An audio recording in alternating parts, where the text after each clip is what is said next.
And we are live! Hi everyone! Hi Void! Oh god! Oh, we are about to die! Hopefully, I hope not. I really hope not. I'm so nervous. I really hope this trial goes well. Because it either will be very good or very bad. I mean, we're already convicted once. Like, what's a second guilty verdict? We have nothing to lose, right? Yeah, probably. Ah, it shall be fine. I am here after all. Okay.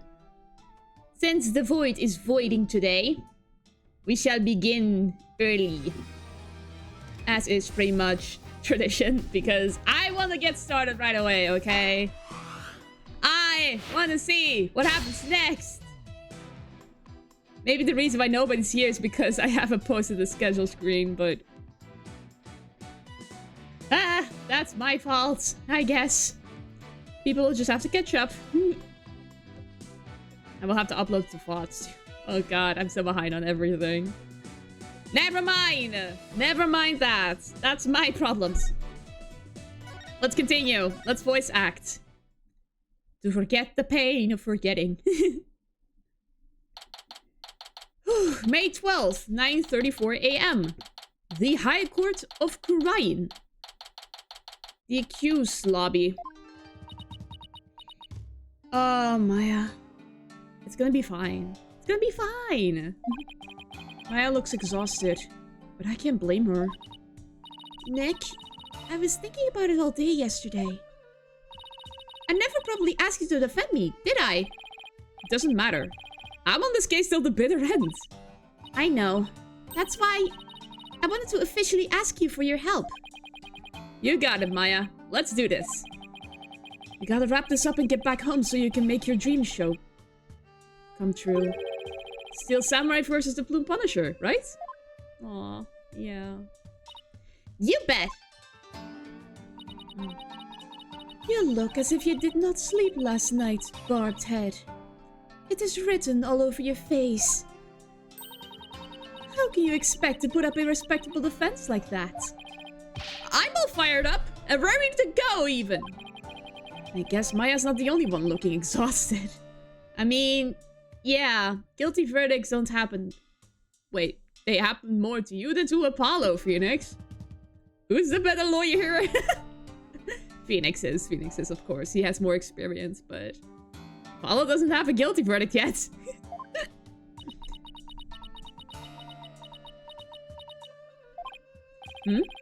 Rafa doesn't seem in the best spirits herself. Go ahead. Feign confidence now while you're still able. For I will see to it that is your last rites. For I will see to it that your last rites are read to you this day. Sorry, that was a bit weird. Guess it was just my imagination. It'll be fine. Ready, Nick? Okay, Maya, let's head on in.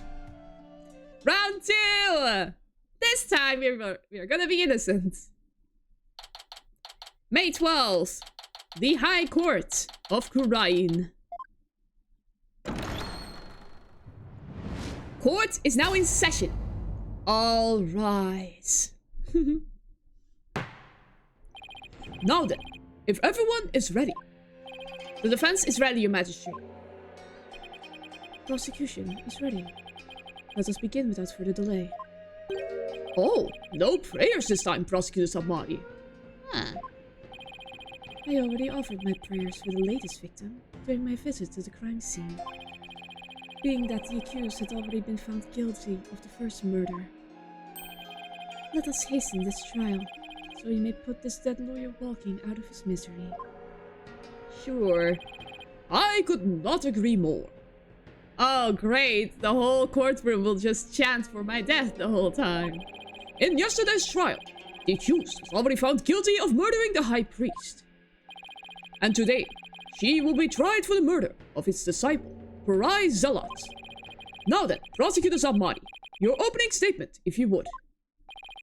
Certainly. Time for the scroll.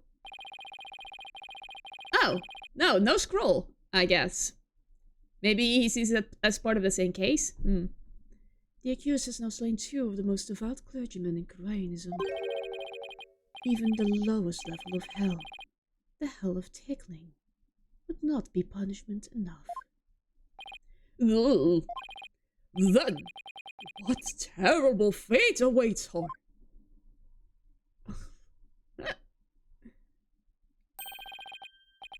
What the frick? Let me read that a few times before I try to say it. What the frick is that? Balgil Pokon Hell, a realm of eternal agony. There she will suffer the endless punishment of Jagar by the Kaloon of Pulmoten. Furthermore, Uljama. Enough! Wow, I did not understand, but the judge clearly did. My blood runs cold at the mere thought that such a terrible place exists. I was going to ask for a translation, but on second thought, ignorance is bliss. Yeah, I think that's for the best. Now then, please continue. Minus the part about the terrible hell awaiting the accused. As you wish. Time for the scroll. Okay. The victim of this heinous crime was the High Priestess' disciple, TuMiiA Zealot. He had been training under the High Priest while living at the priestess' home. I had met him a number of times, and he seemed like an earnest young man. How tragic that he met such a terrible end. The murder occurred at the Plaza of Devotion during the purification rite. It was a bold crime carried out while the plaza was full of the faithful deep in prayer. The warball dagger was found impaled in the victim's upper back. Stabbing caused a spinal cord injury that killed him instantly. Ah, the warball dagger, Lady Kira's weapon of choice. We have already established that the accused prints were on the weapon. Incredibly damning evidence in itself. No, I didn't do it! Objection! Ugh. Hold your tongue. Now, being that the accused, Maya Fey, is a serial killer, the prosecution believes that the death penalty is the only possible sentence. Would the defense care to respond? The accused is innocent, and nothing could convince me otherwise. You sound like insane, actually. After all, the crime scene was packed with worshippers. How could my client possibly have committed this murder without a single witness?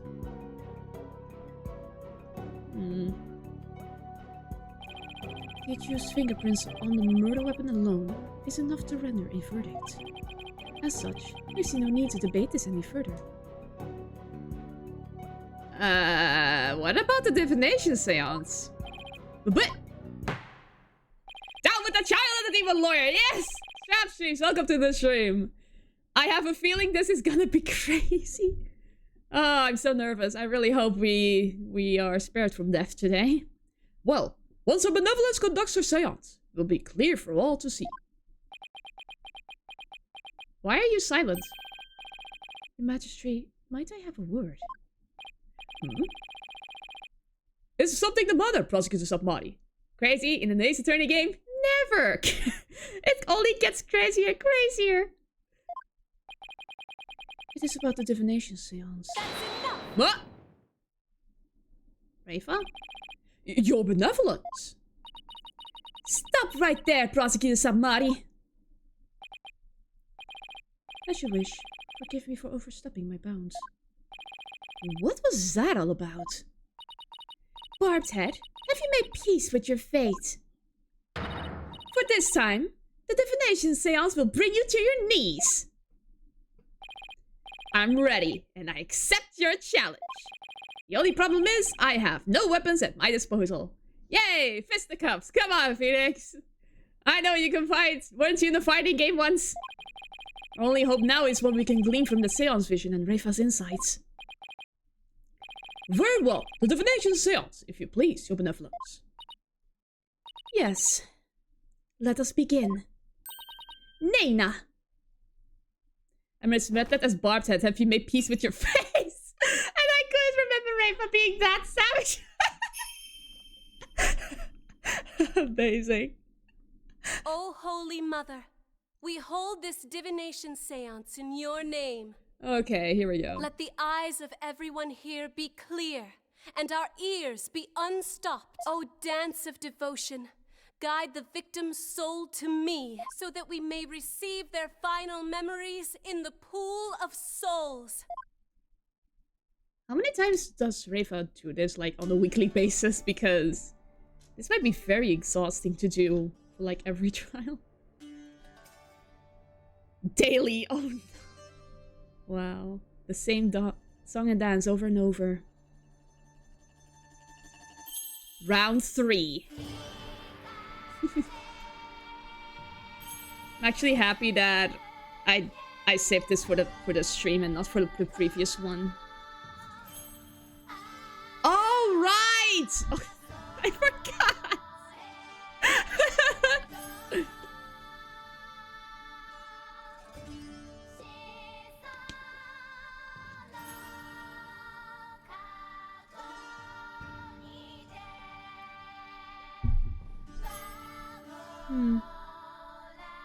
I'm curious. Also, I have like sour candy with me. I don't know if it's as sour as I think. Let's test it. Oh. Oh, sour. Oh no.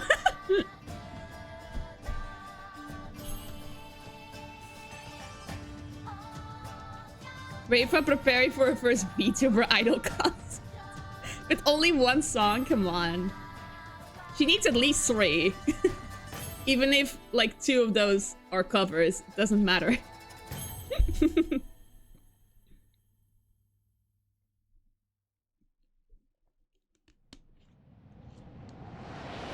Oh, she's not singing. She's doing the dance choreography. Ah, obviously.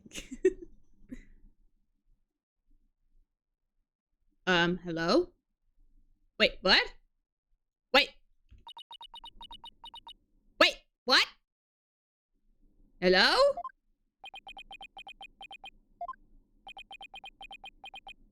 What? Nothing happened?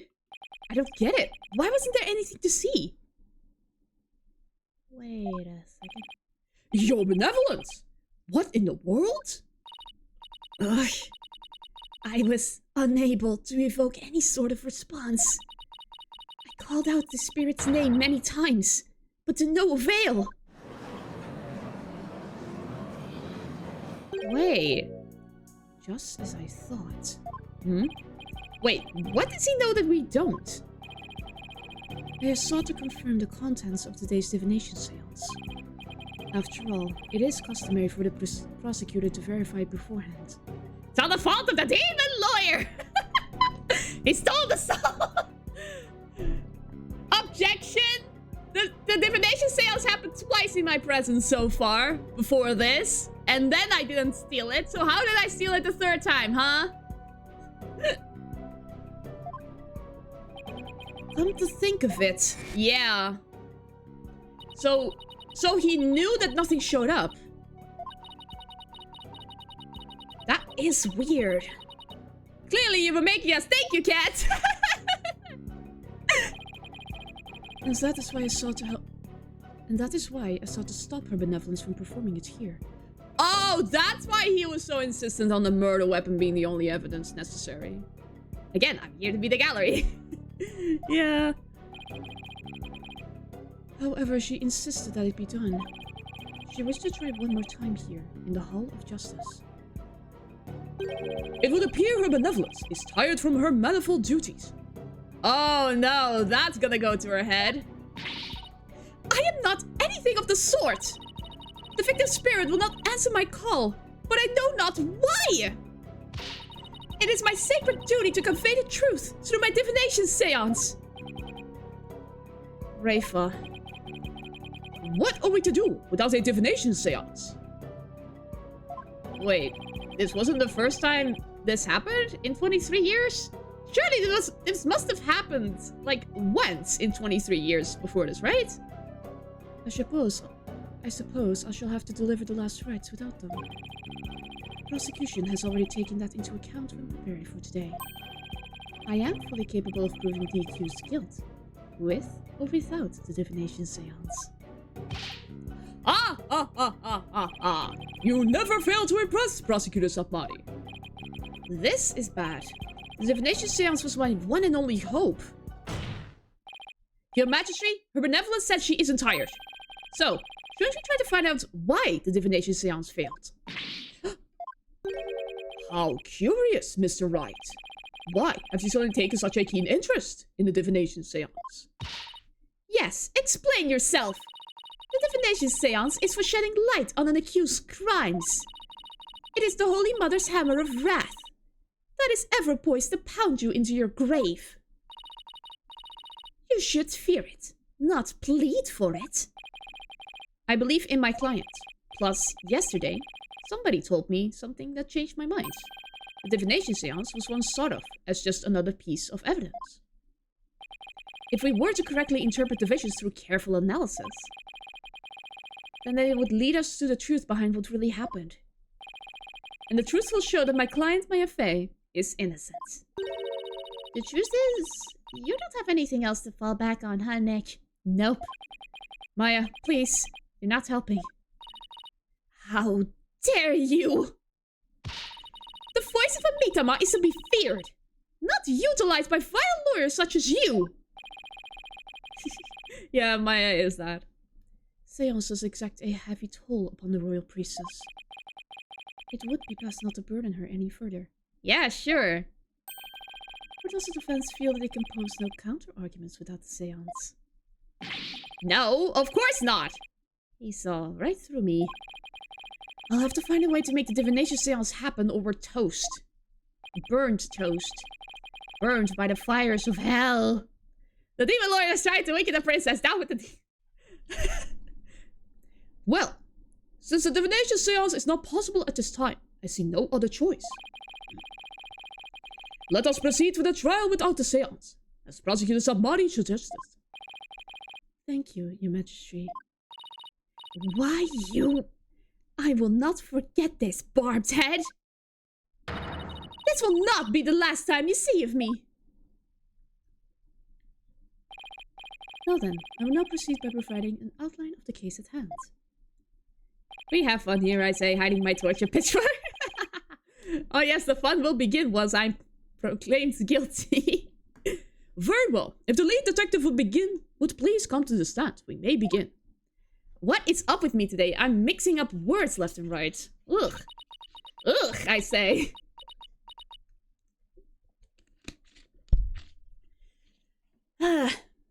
Okay, Emma. Sorry, Mr. Wright. Detective Sky, I understand how you would wish to save the accused and the defense. They are your friends, after all. But you must let them go. And move on. But... there is only one way to save them now. By giving their souls the chance to burn away the taint of their sins in the eternal flames. Ugh. I can't do this. Ah, no eating in the Sacred Hall of Justice. She won't stop. Miss Sky. Yes? Don't worry about me and Nick. You just do your job. I'm sure Nick will figure something out. Eventually. Aww. Right. Thanks, Miss Fey. How very brave for a criminal with a tainted soul. Very well, Detective Sky. Please proceed. Okay, I can do this. Let me start with an overview of this case.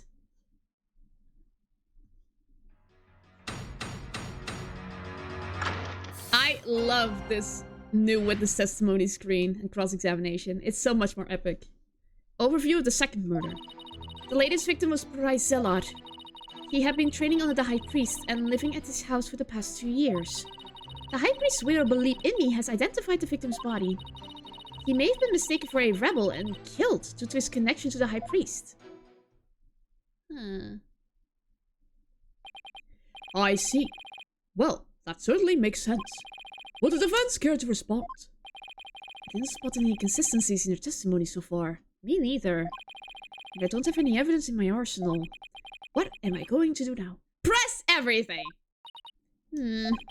What is it, Maya? I was just wondering about how much the police actually looked into Acolyte Zealot. Because it just might prove to be the key as to why the divination seance failed.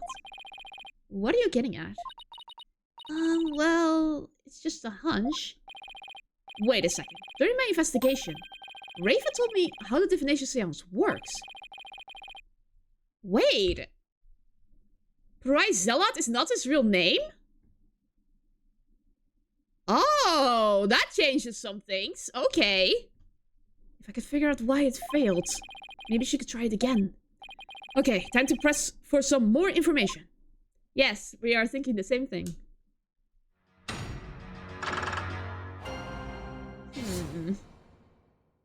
Okay.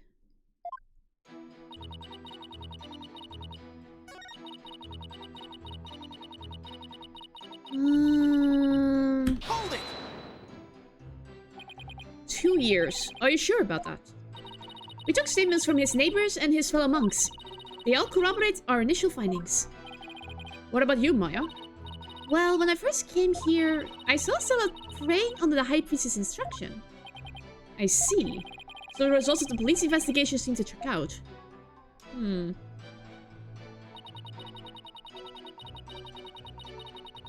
Hold it! Was Miss Imi's positive ID the only way you verified the victim? Wait. I'm mixing up words again! Sheesh! Was Mrs. Imi's positive ID the only way you verified the identity of the victim? Huh? Well, no. We also checked the ID card he carried and the data in his family registry. But what? His personal information didn't match any of the public records we cross-reference. Ooh. Maybe that's why the divination seance failed. I'm not sure what you mean, Mr. Wright. Here's what I'm thinking. Zealot is a fake name. The victim decided to hide his identity for some reason. In other words, he was using a fake name. The royal priestess used a deceased face and true name to summon their spirit. Why, yes. That is indeed true. If he was using a forged ID, and there is no mention of him in our public records, then he was likely an illegal immigrant. They are not uncommon here in Croyne. His real name must be Stacy fake name. I would actually believe that with this game. This game has horrible names. An illegal immigrant. Come to think of it, Rafa mentioned something about immigrants yesterday. But if that's the case, we have no way of knowing who he really is. We'll have to proceed without holding a divination seance this time. Ugh. I had always thought that Acolyte Zealot was Croynese. Oh, how the High Priest must be lamenting his disciples' deception in the Twilight Realm. Well, Mr. Wright, what do you think? Should we add this to the testimony? Yes. Everything is possible if we add it to the testimony. This is an important fact. Please add it to the testimony. This is a fake name. It would seem to be a fact most convenient for the defense. But if you insist, Detective Sky, please add what you just said to your testimony. Yes, Your Majesty. He was an illegal immigrant, so we don't know his real name. We have to contradict this. But how? Oh god, how? How? I would be surprised if they didn't want to use one that hammered home it was fake before.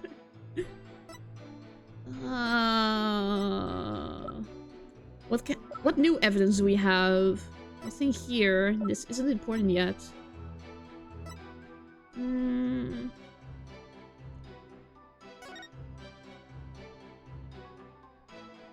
Nothing. How do we link him? Heat-shaped tattoo.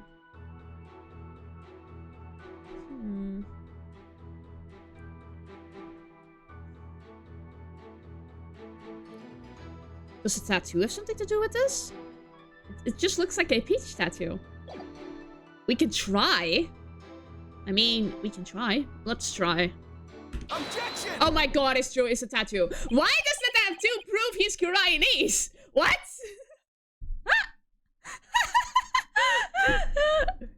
Sorry, Detective Sky. But the police missed something important in their investigation. Huh? What are you talking about? The victim was undeniably a Koreanese native. And this crime scene photo proves it. It does. It's a little hard to see, but look closely. You'll see clear proof that the victim was Koreanese. Where? I don't see anything that would prove that. The tattoo? This proves the victim was Koreanese. It has to be the tattoo. Why is this important? Take that! Look at this tattoo right here. Why, that's a tattoo of a peach. I would like you all to think about the meaning of this tattoo. Oh, the victim really liked peaches? I'm with you there, Emma. I have no idea where this is going. Well, peaches are a favorite delicacy here in Korea. They happen to be a personal favorite of mine. Me too. The sweetness of their abundant nectars and the softness of their perfectly ripe flesh. They are a blessing from the Holy Mother herself. I've suddenly got a craving for peaches. The victim. No, we're not. No, not that. After the trial, Maya. Right now we have bigger fish to fry. Unfortunately, that is not a tattoo of a peach. It is not a peach, you say? Then what is it? Take a closer look. Haven't you seen... What the actual frick?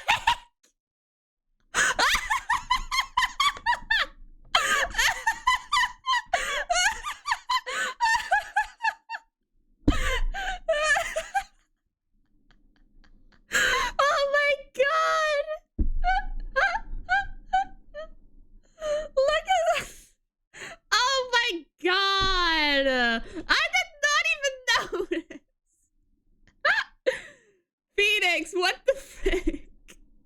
Oh, I can't breathe. Listen, if they want me to think of all things peaches might be... Well, apparently it's also this, a Koreanist tattoo. Namely, the tattoo on the High Priest's brow. Oh my! What?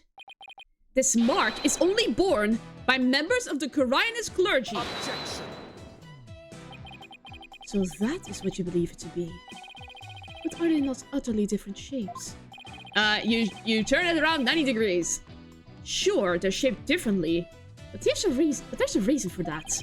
The victim had the peach-shaped tattoo inked over an existing tattoo for some reason. Buddy. You cannot be this dumb.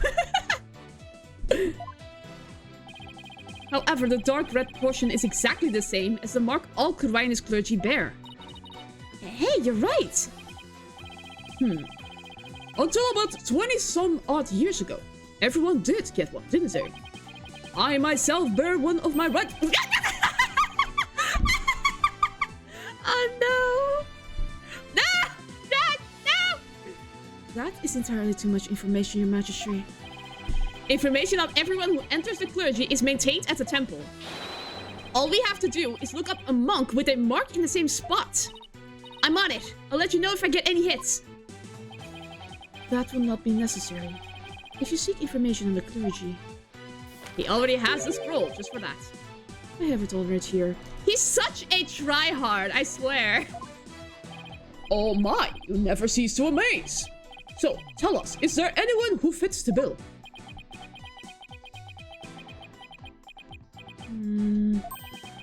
There is just one, and his name is... Real Nemu. All the suggestions you gave, Strap Streams. All of them. It's horrible. They're all better than this. Real Nemu. Why? Why? Oh my god. That's horrible.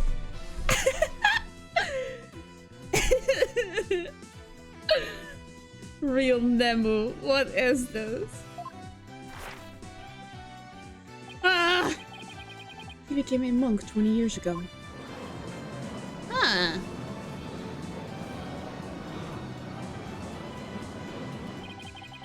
Then that must be the victim's real name. Again, this might be in my top 3 of the entire games. The names are so bad, I love it. I am dying of cringe every time I hear a new one. But why would he have tried to cover up his tattoo with another one? Yeah, there must have been some reason. Nick, that's not important right now. The important thing is we know his real name. Oh, just wait. Just wait. I am scared for what is to come. You're right. Your Majesty, now that we know the victim's real name, divination seance might finally work. A lawyer who willingly seeks a seance. This is entirely unprecedented. You are but digging your own grave, Defense. We will know that until we try. Sure, it's risky, but it's our only hope. Very well. Let the divination seance be held once more. Rafa, get in here.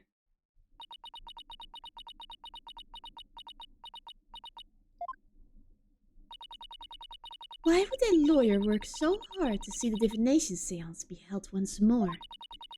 You are a fool, barbed head, and your foolishness shall yield no gratitude from me. For with the truth revealed by my insight, I shall gladly seek your demise. Bring it on, princess. Because I will correctly interpret each and every one of your insights. You will regret ever thinking you could use my sacred insights as evidence. Yeah. Okay. O Holy Mother, we hold this divination seance in your name. Let the eyes of everyone here be clear, and our ears be unstopped. O dance of devotion, guide the victim's soul to me, so that we may receive their final memories in the pool of souls. Is it gonna happen again? Oh my god, it's literally gonna happen again. Well, I have to. I have to. Why wouldn't I? Of course. Round 3, part 2.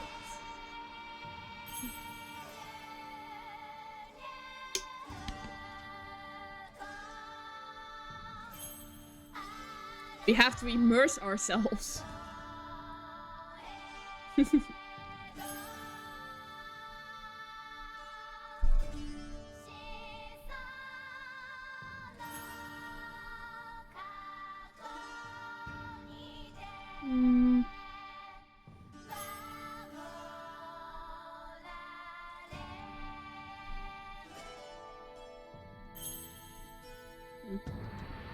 I really hope we can see something this time.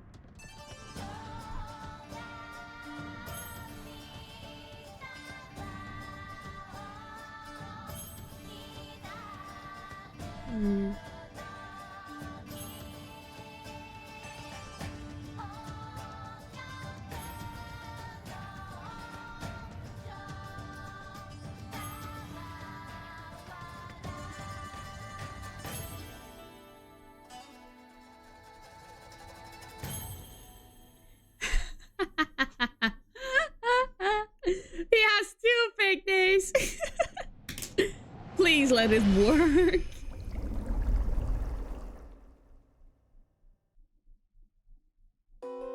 Oh, there we go. Gingle. Bloom's Punisher theme? Heavy.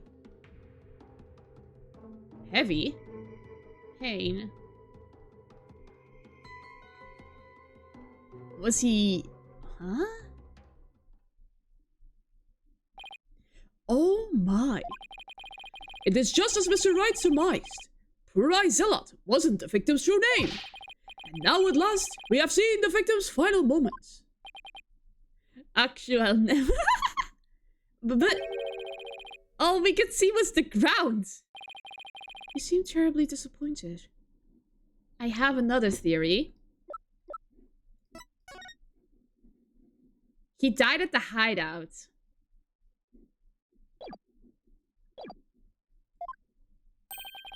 I take it you did not find any fodder for one of your infamous turnabouts? Ugh. I, on the other hand, have discovered something. Conclusive evidence that establishes the accused's guilt. You did? Ha ha ha ha ha ha. A most surprising surprise attack. So, tell us, Prosecutor Samari, what is this conclusive evidence you have found? The Bloom Punisher theme song that the deceased heard. Please consider this item here. It was confiscated from the accused during her interrogation. Hey, that's my Bloom Punisher strap! When you pressed the Magatama on the Bloom Punisher's belt.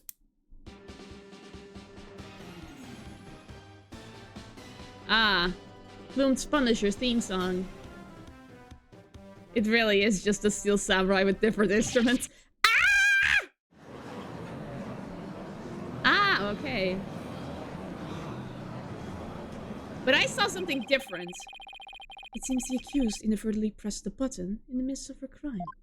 This strap is an extremely rare item. Is it not, Miss Faye? You better not break it! There's only one of those in the whole wide world! Maya, no! Ugh. Maya digging her own grave. It is just as I said. Your flights of fancy have come crashing down on you. She sure seems to be enjoying this. Yeah, I've never seen her look so thrilled before either. It's time to accept the fact that the divination seance is far more than mere evidence. It is the very truth that brings the hammer of justice down upon the accused. That is as conclusive as evidence can get. Now then, if there are no further objections... Objection! No. Slow down there, your majesty. At least let me make a counter-argument. What's this? Do you take issue with the divination seance? Oh, I have issues with this. I just don't know what they are just yet. I have something. But that's never stopped me before. The divination seance is not the absolute truth. It only becomes the truth after it's been interpreted correctly. You do not know when you are beaten, do you, you foolish lawyer? I am the only one who speaks for the Mitama of the deceased. If you believe there to be errors in my insights, then let us see you prove it. Okay. Have fun. I'm having fun here. Okay. Rafa's insight. The victim was offering up his prayers.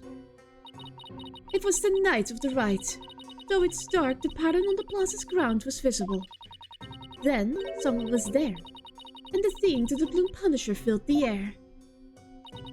The accused held the defenseless victim down and plunged her knife into his neck. The blade struck true, and in that instant, he departed from this world. Also, that's how she interpreted the heavy feeling. That is everything that the deceased experienced in his final moments. Her benevolence's insights have painted a detailed picture, both vivid and true. I didn't notice any holes there. As I said now, those insights are really stacked against us. But they smelled giggle. Giggle? Gingle. They smelled gingle, Mr. Right. Where's the statement? Gingle was made during the feast, which starts at noon the day before the rite. As I said now, those insights are really stacked against us. I'll just have to go over each and every one of the deceased sensations very carefully. Yeah, I know what's wrong. Pause. How could he smell gingle on the night of the rite? Here you go. Objection! That's it. Easy peasy. Was it really the night of the rite? What do you mean? It could not be otherwise. The accused slew Acolyte Zealot after killing the High Priest during the purification rite. The only problem is the diseased spirit does not corroborate that. What's this? Take a good look at what the victim smelled. Do you see how it says gingle? Acolyte Zealot shouldn't have smelled any gingle on the night of the rite. What do you mean? Let me back up my statement with some evidence for you. Yeah, I know, exactly. This should explain how the victim couldn't have smelled gingle on the night of the rite. The statement's here. Take that! The High Priest's wife, Believe in Me, told me about the Feast of Blessings. The feast includes a number of gingle-based dishes, and they're only supposed to be served at a certain time the day before the rite. Why, I believe you're right! I had completely forgotten about that. During the feast, the unique smell of gingle pervades the entire kingdom. The fact that the victim smelled it means he was murdered between noon and 3 p.m. the day before the purification rite. Yes. Oh boy. I am not so easily fooled. Did that autopsy report not make it clear? The estimated time of death was during the rite. Alright, I talked to her about that yesterday. Forgive me, Your Benevolence, but the estimated time of death is just that, an estimate. Depending on the circumstances, it's possible for it to change. What's this? Like, if a body was kept cold, the slowed rate of decay makes the death seem more recent. Why? I believe I have heard something of the sort before. If it is as Mr. Wright claims, the estimated time of death in the autopsy report will have to be revised. Okay, good. Bard's head, you blinded me with science! Sorry! Wait, what am I apologizing for? No matter. The murder may have occurred in the afternoon hours of the day before the rite. Nevertheless, the murder weapon with the accused's prints on it is incontrovertible evidence. I will now amend my insight to account for this new truth. It was the afternoon of the day before the rite, though it was dark, the pattern on the dark. But wasn't it a sunny day? The time of death has been corrected, leaving my insight infallible. Nick? A change in the time of death is bound to cause some sort of inconsistency. If I had something that showed what it was like on that day, it could really help. Yeah, let me read the newspaper. Weather.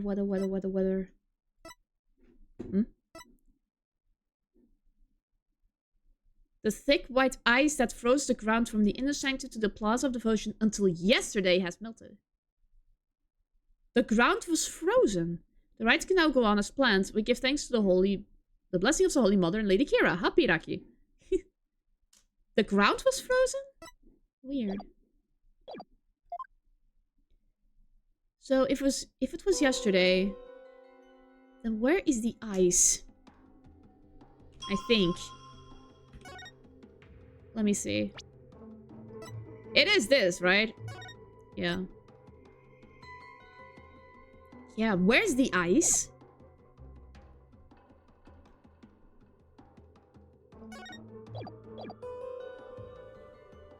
Wait.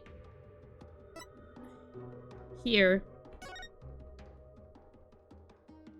Objection! Okay, there we go. I almost accidentally pressed the wrong statement. I thought I had to present evidence along with the thing, but no.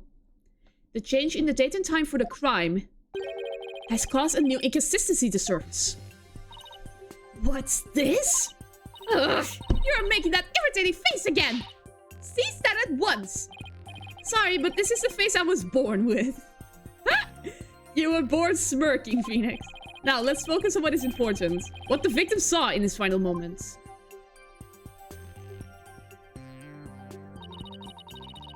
Do you have bats in the belfry Do you have bats in the belfry, Barthead? There's nothing to see.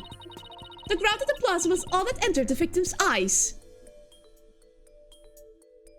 That's not the plaza! I can finally make the connection! And that's what I find so strange. On the day before the riot, it should have been impossible to see the pattern on the ground. Impossible, you say? Do explain. This piece of evidence shows why the plaza's ground was not visible that day. Take that! This newspaper has an article that is tiny in size but of huge importance. It says that the ground was covered with thick white ice the day before the riot. What? But the victim did not see as much as an ice cube on the ground. Exactly. And so we must ask, what was the victim looking at in his final moments?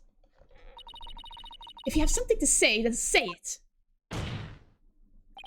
The last thing the victim saw was not the ground at the Plaza of Devotion. This can only mean that he was killed elsewhere. What? What? What? What? Then where do you propose the victim was actually killed? Yes, tell us where. Otherwise, your argument is worthless. About that? Ugh, I haven't gotten to that part yet. Any ideas, Maya? Let me think. Well, it's somewhere green and shaggy, right? Right, but where could that be? What is it, Barthead? Giving up already? Not at all. Now, where have I seen something green and shaggy? I know. This shows where the victim was killed. Hideout photo! Take that! The secret hideout the rebels were using. The rebel hideout? There was no such place anywhere on the floor of that chamber. You're absolutely right. There's no place on the floor anyway. Then what did the victim see in his final moments if not the floor of the rebel hideout? This is what the victim saw in his final moments. Here. Take that! The shaggy green surface the victim saw was one of the moss-covered stone slabs. As you can see, there are two distinct hand-shaped impressions in the moss here. I believe the victim was killed while he stood there with his hands pressed against the slab. Objection. That does agree with the seance vision. However, one cannot definitely declare they are one and the same. I concur. There is no proof that a murder occurred in the rebel hideout. Indeed. What evidence do you have of this? I have already shown you the evidence. What do you mean? Please take a look at the second version of the photo I just showed you. You can see the results of the luminol test I performed in the rebel hideout. This is proof positive that someone had been bleeding in front of that stone slab. But he just gets his handprints, it can't be that hard. Is this true? This information has already been provided to the police. Detective Sky, to whom does this blood belong? We thought it was the high priest's blood that flowed in from outside. So we haven't tested it yet.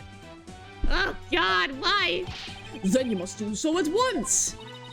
Yes, your majesty. It is real Nemu's blood. It appears the police have finished testing the blood. Detective Sky, your report, please. The blood found in the rebel hideout belongs to Perez Zealot, just like the defense claims. Detective Sky, do you realize what your blunder has done to me? Oh, God. When this trial concludes, I want to see you in my prayer chamber. Oh, God, he's gonna perform an exorcism. There, I will deliver a joyous sermon onto you for 8 hours straight. I'm really sorry, but please, anything but that. Nick, maybe, just maybe, this is the chance we've been waiting for. Yep, it would seem so. I hate to do this to Emma, but go for it. It's full speed ahead.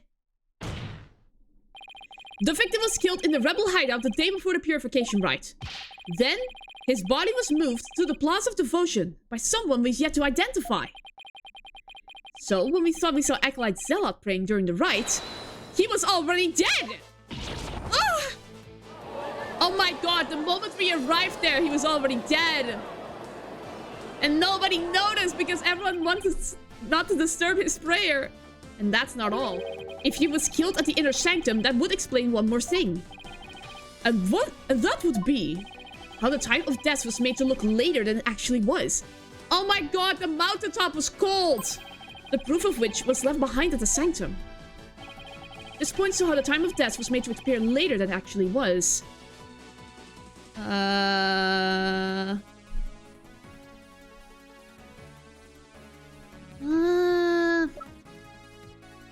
mean...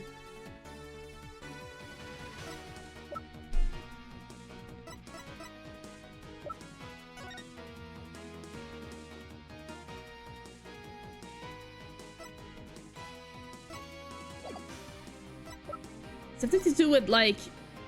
I can't show that picture of the mountaintop because...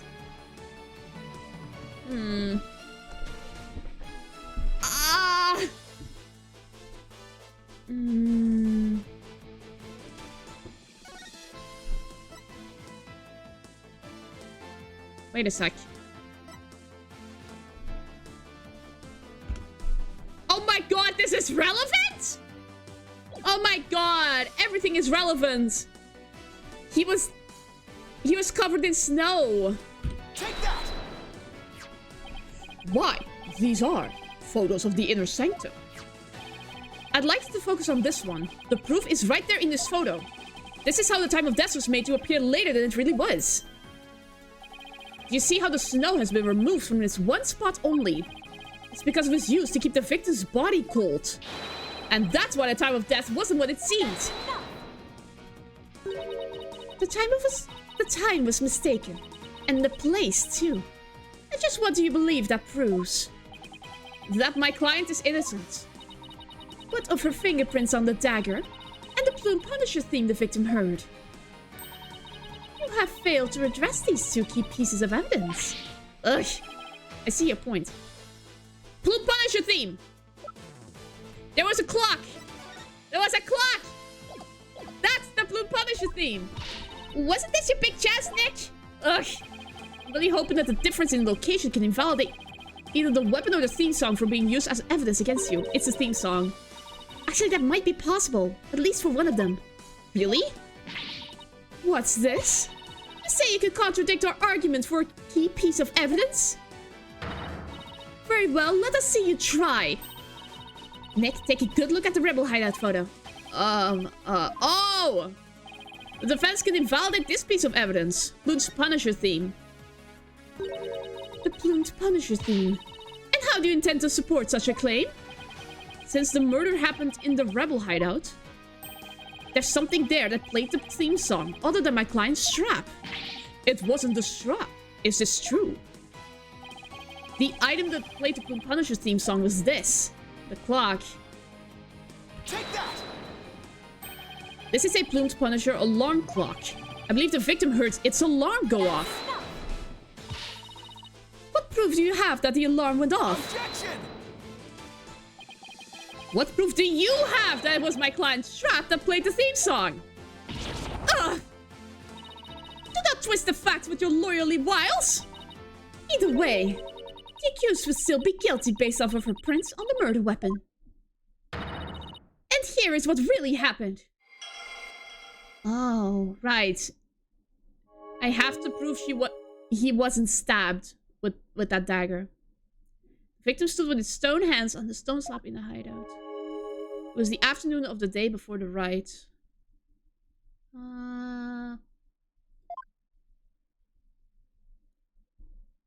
Okay. Though there have been some twists and turns, that is the truth of what happened. The demon twists that truth down with like... I won't get anywhere until I can eliminate the dagger. Most impressive, Your Benevolence. I see no inconsistencies anywhere in the prosecution's case. No, there is one. What's this? You still claim there to be an inconsistency. Try as you might, the outcome will always be the same. Yeah. But then, if he just stood there then why the heavy sensation? Because she wouldn't have had to push down. Is it the heavy sensation? Objection! It is!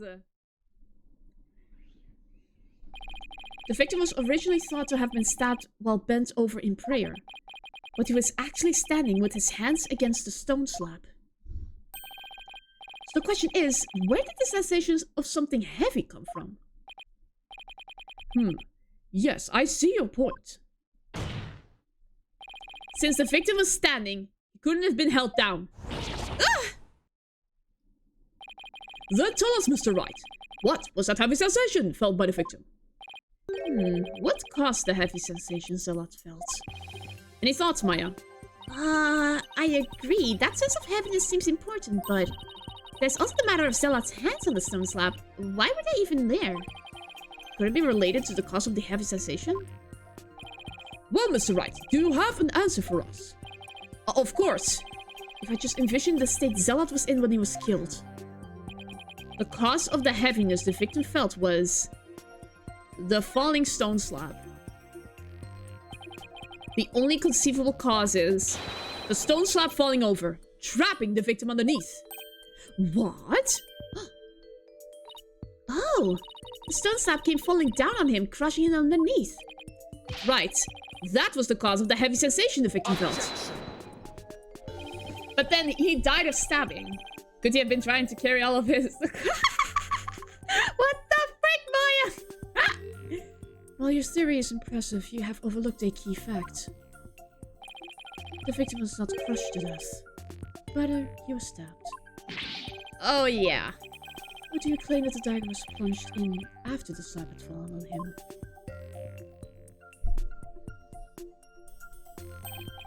Plus, had the killer been behind the victim, they would have both been crushed together. Well, would you care to explain? Sure, I'd love to, but that doesn't mean I can. How could the dagger have been plunged in after the slab fell on the victim? Killer couldn't have plunged the dagger into the victim after the slab fell on him.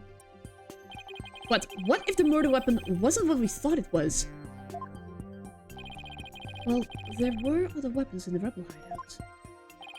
But the entrance to the hideout is right by the stone slab. There is enough space between the two to use any of the weapons found within. Yeah, there's not much space by the entrance, is there? So what was the real murder weapon then? I gotta think of something. Wait. Let me think too.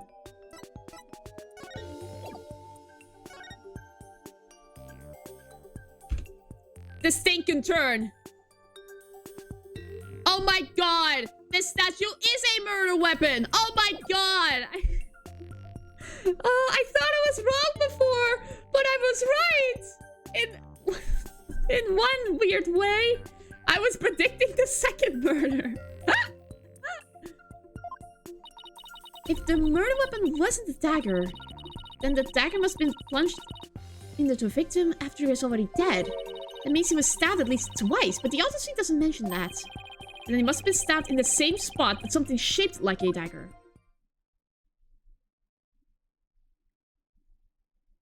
Would the defense care to offer an explanation sometime this century?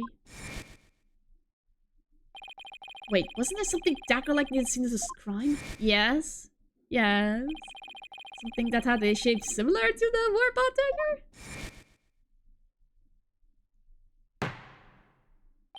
Present your evidence at this time, Mr. Wright.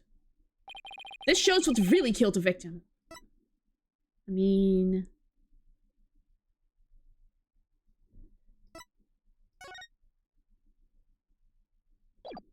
This first. Maybe I could prove both, but... I mean... Take that! Is this not the photo from the scene of the High Priest's murder? Are you suggesting the murder weapon is hidden herein? This is what really took Zealot's life. The statue! I was right! For once. In a weird roundabout way. But that is the Warbot statue? Exactly. The Warbot statue has dagger-like feathers protruding from it. That is what really took the victim's life! You imbecilic fool. The statue is outside of the hideout. How do you propose to impale someone who was inside? Haven't you heard? The Warbot statue also functions as the hideout's door. What do you mean? The statue can pull a complete switcheroo. A switch-a-roo? Sorry, American vocabulary. To put it simply, it's a revolving door. Yes. A revolving door. Why, that makes perfect sense. Therefore, I believe the truth behind the divination seance to be this. As the victim entered the secret hideout, the stone sculpture came toppling towards him. He threw up his hands to stop it, but its weight forced him backwards. Unfortunately, the Warbot statue was right behind him. This cannot be! It was an accident. Oh no.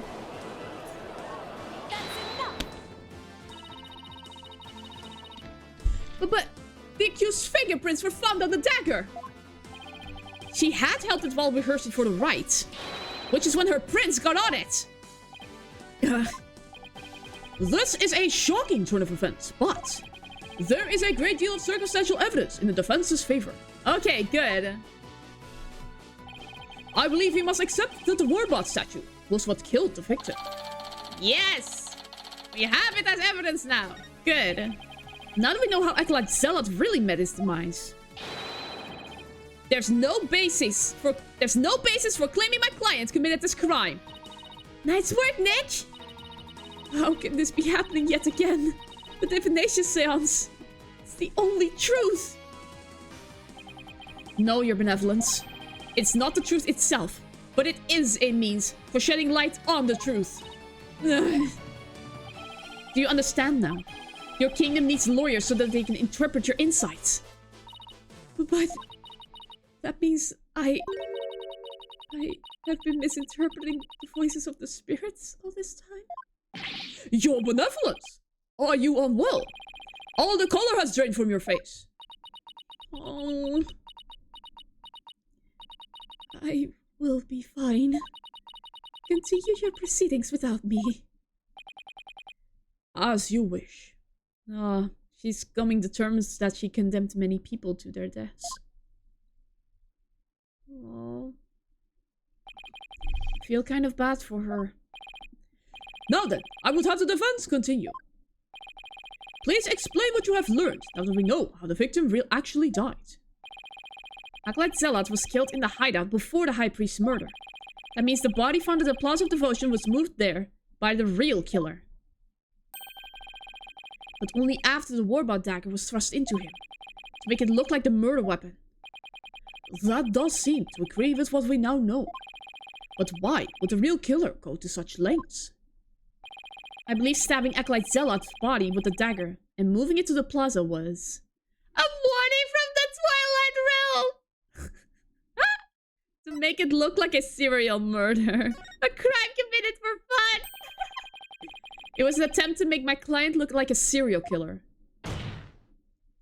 That's right. The real killer planned all of this. A crime committed for fun. This forged serial murder case. They did. That's it, Nick. Keep hammering away. Satora.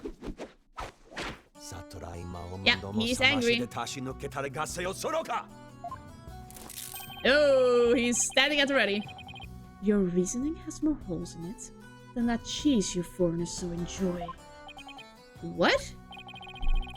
Like those putrid whole-riddled clumps of curds that only a rat like you could love. Your reasoning, much like your putrid whole-riddled brain, has putrefied.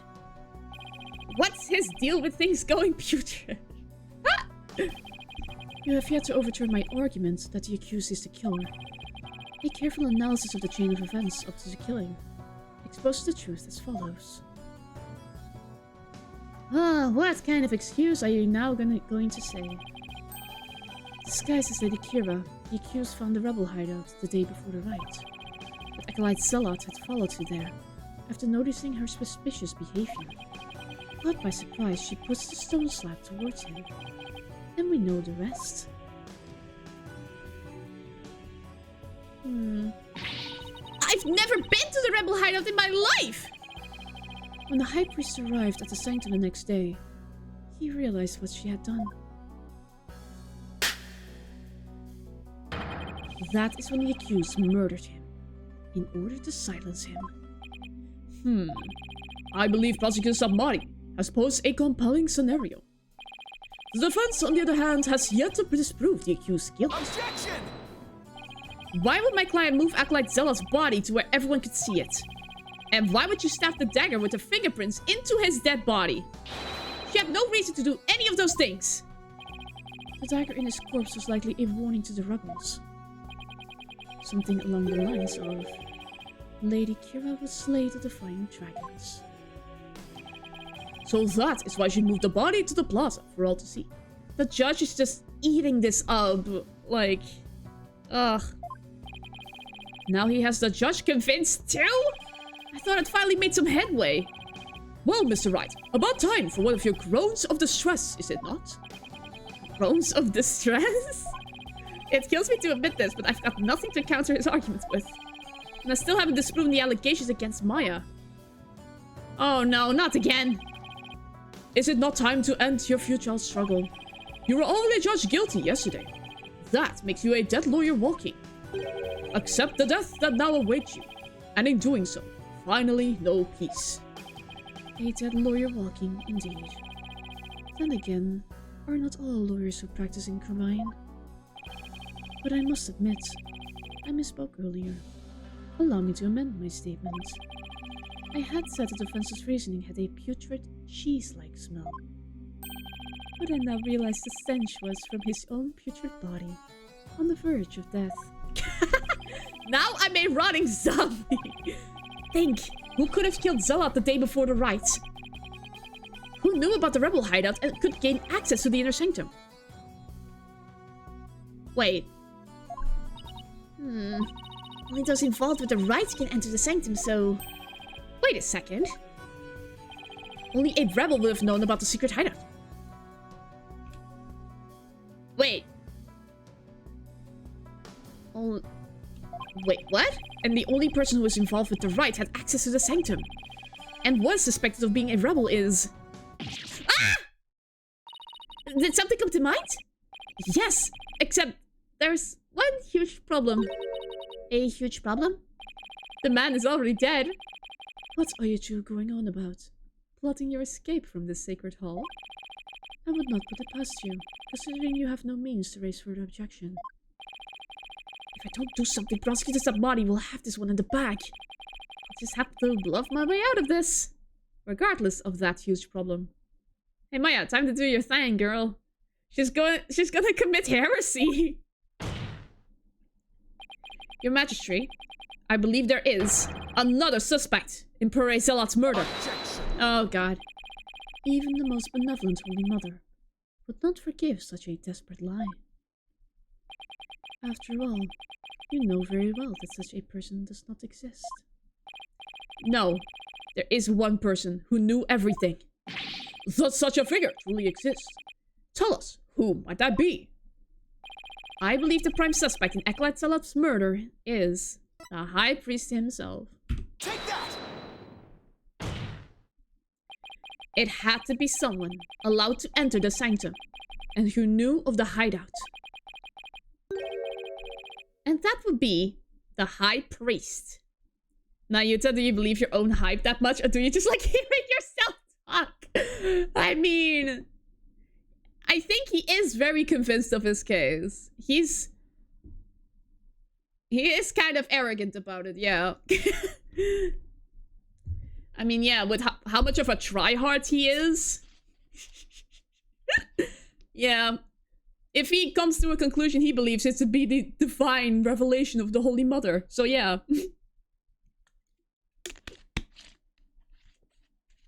Okay, here we go. The reaction. He could have committed the crime if it occurred the day before the rite. Satora. You weapon a crime upon the dead. knowing very well they tell no tales. Have you no shame? Dead men tell no tales. That is definitely a problem. I have my edge lawyer cosplay ready anytime. If only the High Priest could tell his side of the story. What? Do I have something on my face? Wait a second. Could this actually work? Hey, Maya! Do you want to make yourself an enemy of the state? Oh no! Don't tell me I have some of my breakfast caught between my teeth. No, if there's even the slightest possibility, I'll have to go with it. That to commit an actual crime! Your Majesty, dead men do tell tales. Therefore, I would like to request the High Priest's testimony. His testimony? And just how do you propose we get the deceased to testify? There's a way for the dead to testify. It's known as channeling. Summon him here by means of spirit channeling. What did you just say? Spirit channeling? Has his lawyer finally gone insane? This is sacrilege! May the Holy Mother strike him down! Peace! I am frankly astonished you even know of such a thing. Your Honor, in order to prove my client innocent, I shall commit a crime. But spirit channeling is a secret art that only Her Eminence Queen Garan can perform. And Her Eminence is far too busy with other duties to perform it at our pleasure. I suspected as much. That means our only hope is... It's okay, Nick. You can tell them. But Maya, I thought you wanted to keep it a secret here in Karain. Don't worry. It's not like it's against the law or violates some religious precepts, so... I don't think we'll be punished. At least, I hope not. But this is a crucial period for you. It'll decide whether you become Master of Karain. We don't have any other choice now, do we? If I'm found guilty, it will be a lot worse than not becoming Master of Karain. Alright, thanks, Maya. Actually, there is someone here who is capable of channeling spirits. Oh boy. But even her benevolence Princess Rafa finds the divination seance to be a challenge. Who could possibly have greater spiritual power than she, aside from the Queen? That would be... me. Is this some sort of joke? A foreigner could not possibly have such power. Even the royal priestess is incapable of such a feat. Oh no. Peace! Peace, I say! Is this true? Is the accused capable of performing the secret art of spirit channeling? Well... yes. Yes, I can. Now, Your Majesty, we'd like your permission to begin. Actually, my little cousin, who's now 11, has more power than spirituality than your princess. Isn't Pearl like 16 or 17? I think she's Trucy's age, actually. Oh boy. Oh, she's gonna flip. Your benevolence. This is an outrage. An outrage, I say. First, you make a mockery of the divination seance. And now, spirit channeling? Her benevolence speaks the truth. Spirit channeling is a sacred rite. Foreign devils, I say they should be put to death immediately. Still your voices. Barbed Head, spirit channeling is a most sacred and secret of arts. Are you prepared to face the consequences of what you propose? Yes, I am. Your benevolence. Are you saying you approve of their use of spirit channeling? I will judge whether their claim is true. If this is but another of their lies, they shall be executed on the spot. Very well then. Your benevolence. What if the accused accidentally calls forth an evil spirit? Do you truly believe this foreigner is capable of channeling spirits? Oh, no, but I wanted to be sure, as I am responsible for the safety of all present. Well, an inexperienced practitioner could inadvertently call forth a dangerous spirit. But do not fear, for I have a Magatama of parting. With it, I can send spirits back to the Twilight Realm by halting the flow of spiritual power. That is a relief indeed. These foreigners have thrown down the gauntlet. Let us not shirk from their challenge. We must prove them guilty and deliver their last rites. Do I make myself clear, Prosecutor Subnaughty? Perfectly, Your Benevolence. Very well. The accused may channel the High Priest's spirit. But first, we must take a short recess to prepare. We will resume as soon as the preparations are complete. Until then, this court is adjourned. Okay, good. 1.5 hours. This is actually pretty decent for me.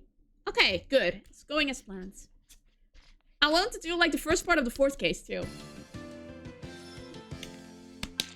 So if we can finish in like 3 hours, we can do the first 1.5 hours. Oh, righty. Short recess. Always save. May 12th. The High Court of Khurain. The accused lobby. Sorry, Maya, but this was the only way. You sure you're up for this? Thanks for Wow, good start, Mia. Thanks for believing in me, Nick.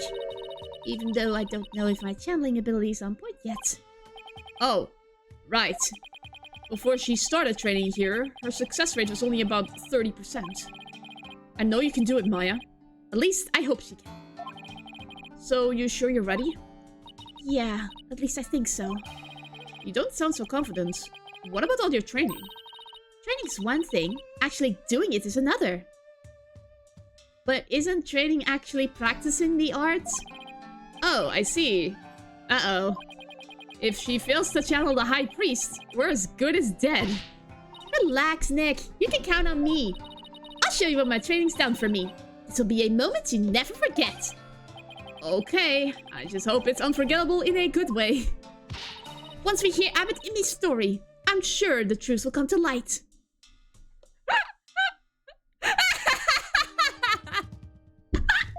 Wow.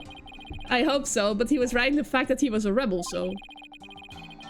I doubt it'll be as cut and dried as all that. They are ready for you. Please return to the Hall of Justice at once. Okay, Maya, I'm counting on you. You got it. Here we go.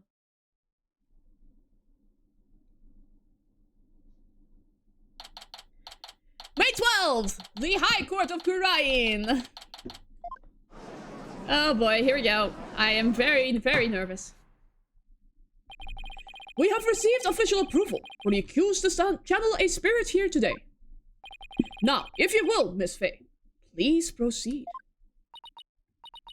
Yes, Your Majesty. I can't believe this. Only the Queen should channel spirits.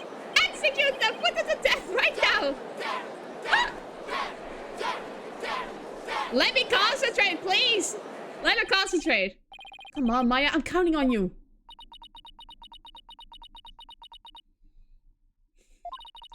I have been studying here in Khurain for 2 years now, so that one day I will be the master of Khurain, a village of spirit mediums back home.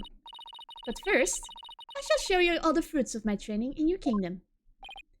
Wow, she seems really confident. It's honestly such a good way to still make Nick feel like an underdog. Yeah, it really is.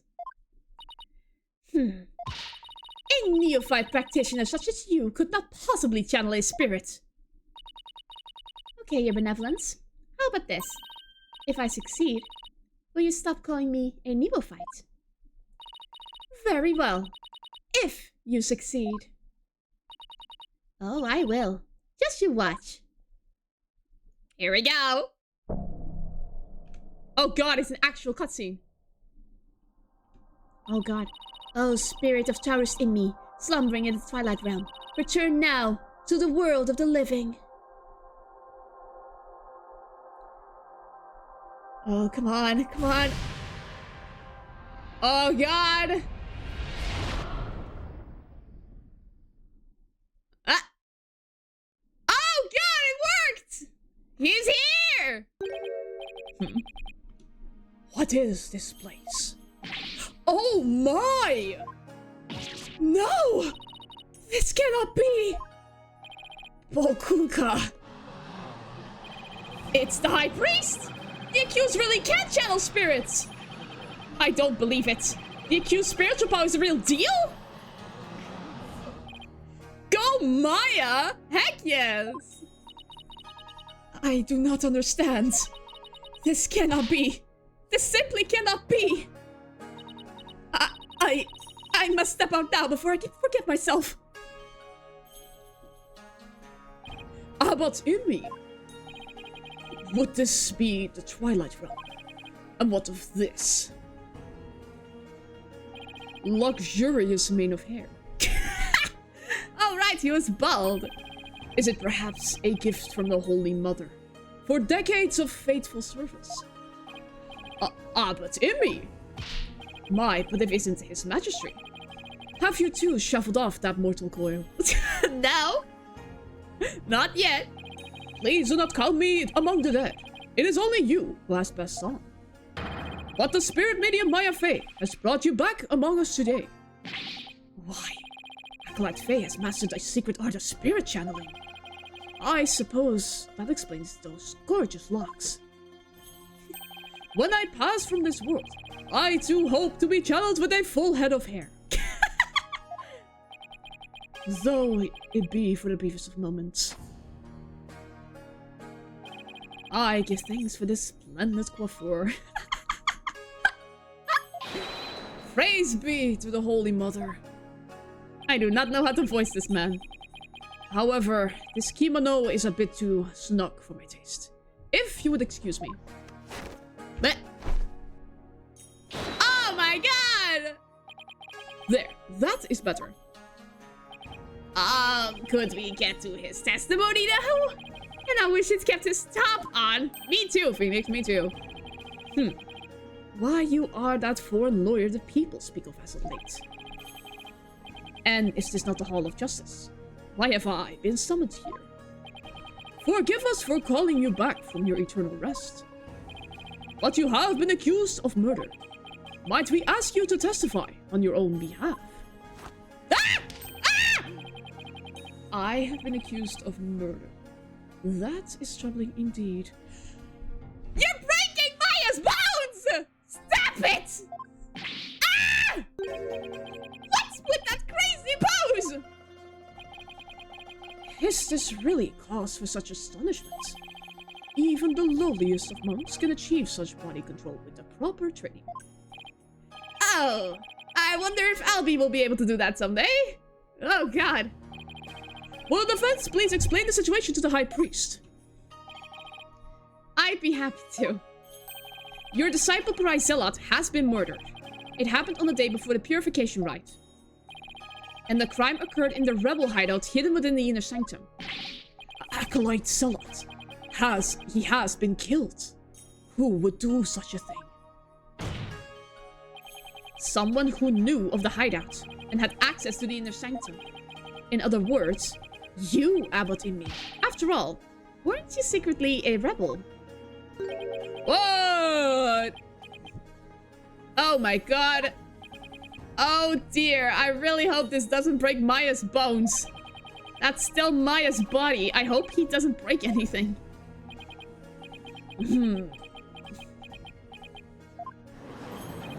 Wow, the High Priest is amazing! To think he had mastered such an advanced prayer pose! He's still worthy of our veneration even if he is a rebel. Praise be to the Holy Mother! Praise be to the Holy Mother! Oh my. Have my rebel allegiances been exposed? Not even my wife knew of that. It seems to rest in peace is not my fate. Why did you, a devout priest of Kurayanism, join the rebellion? Objection! The High Priest has come back to us for but a brief time, defense. Shall we not cut to the chase and ask the most pressing of questions?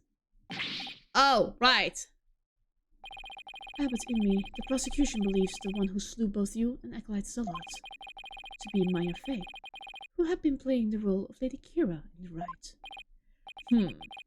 Being that I was dead until just a moment ago, my memory is a bit hazy. Could you please do your best to remember? Objection! The High Priest says his memory is hazy. It is all coming back to me. It is as Prosecutor Sabari concluded. I was slain by none other than Maya Fey. Well, crap. The High Priest's statement has proven my assertions with regards to his murder correct. No! But what about Acolyte Zealot? You were the one who killed him, weren't you? I know not about my disciple's murder. Furthermore, I have an alibi of my own. An alibi? Seriously? It seems the testimony the defense had been hoping for is working against him. Not yet, Not yet. We have to cross-examine him first. Now, how about Imbi? Your testimony, if you please. Well, here we go. Yes. Yes, of course.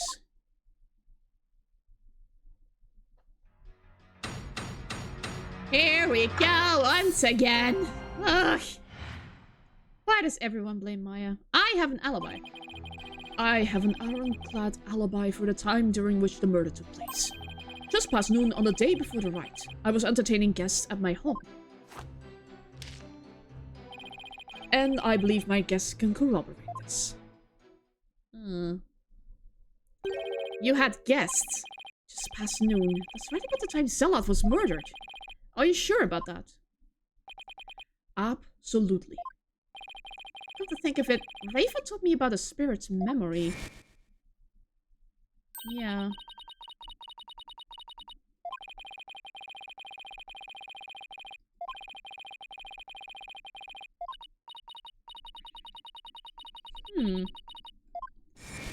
Interesting.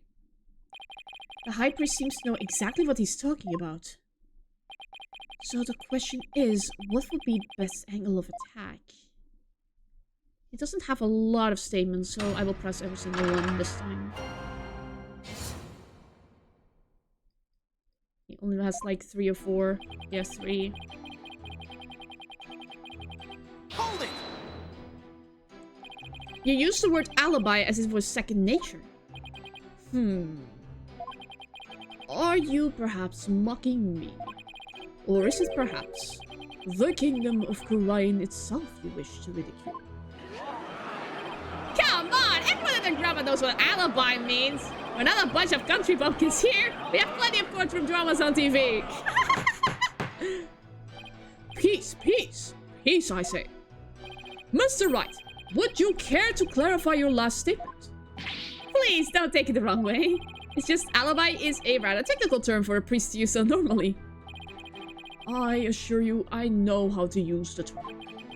In fact, I had even hoped for a chance to do so one day. I suppose that even I, a high priest, am not immune to such trivial worldly attachments. Oh, I see. Still, he seems unusually calm and composed. It's almost as if he had prepped himself for something like this. Did he really prepare to be channeled? Why prepare so thoroughly? Hold it! Guests.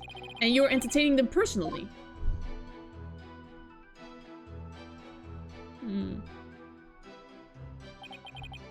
That I was. We gathered around the table for a most enjoyable conversation. He said his guests could corroborate his alibi. That can't be good for our case. Are you sure that was the same day as the murder? Maybe you've misremembered. God! Without doubt, my mnemonic faculties. I may have died, but my memories up to that point are crystal clear. Sorry! He's pretty thin-skinned for a priest. Though I guess I should have known better than to doubt his memory. Yeah, I know this flashback already. They're pretty heavy on the flashbacks in this game. Like, even more than Dual Destinies was. Ah, there's nothing better than enjoying gingham cuisine with dear friends.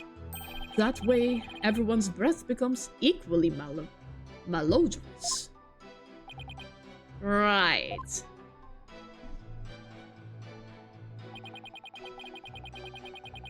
Hold it! And who exactly were your guests that day? Don't tell me they were rebels, so they can be called here to testify. It was none other than His Majesty, along with his family. Ah! He couldn't attend the rite due to work, so he stopped by ahead of time. My, how his daughter has grown. Wait a second. Let me set the record straight right now. I am not a rebel. Thank you for that wonderful meal, Abbot Immi. Oh my god. He really? Why does he prep so thoroughly if he is not the killer? Lady Immi's cooking simply cannot be beat. So, there you have it. When exactly was His Majesty at your home? He was there from 2 PM to 3 PM. Indeed, precisely the time period within which Acolyte Zealot was slain. Yes, and we had a rousing chat concerning the game of Kachu de Mal. Ah, so that's why it was on the table. But I'll just have that added to the testimony. After all, it was I who visited the High Priest's home. Okay. I guess that day where His Majesty and his family, they visited from 2 to 3. Hold it! Your Majesty, are you sure that this testimony is completely accurate? As sure can be. Oh, how wonderful it is to finally have my actions be admissible as evidence in court. His Majesty was at my home during the exact period of the murder. Come, let us put this behind us. I could not have possibly committed this crime. How can you be so sure? What if the clock or watch you were using was off, or you misread the time?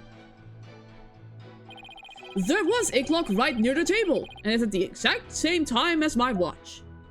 Now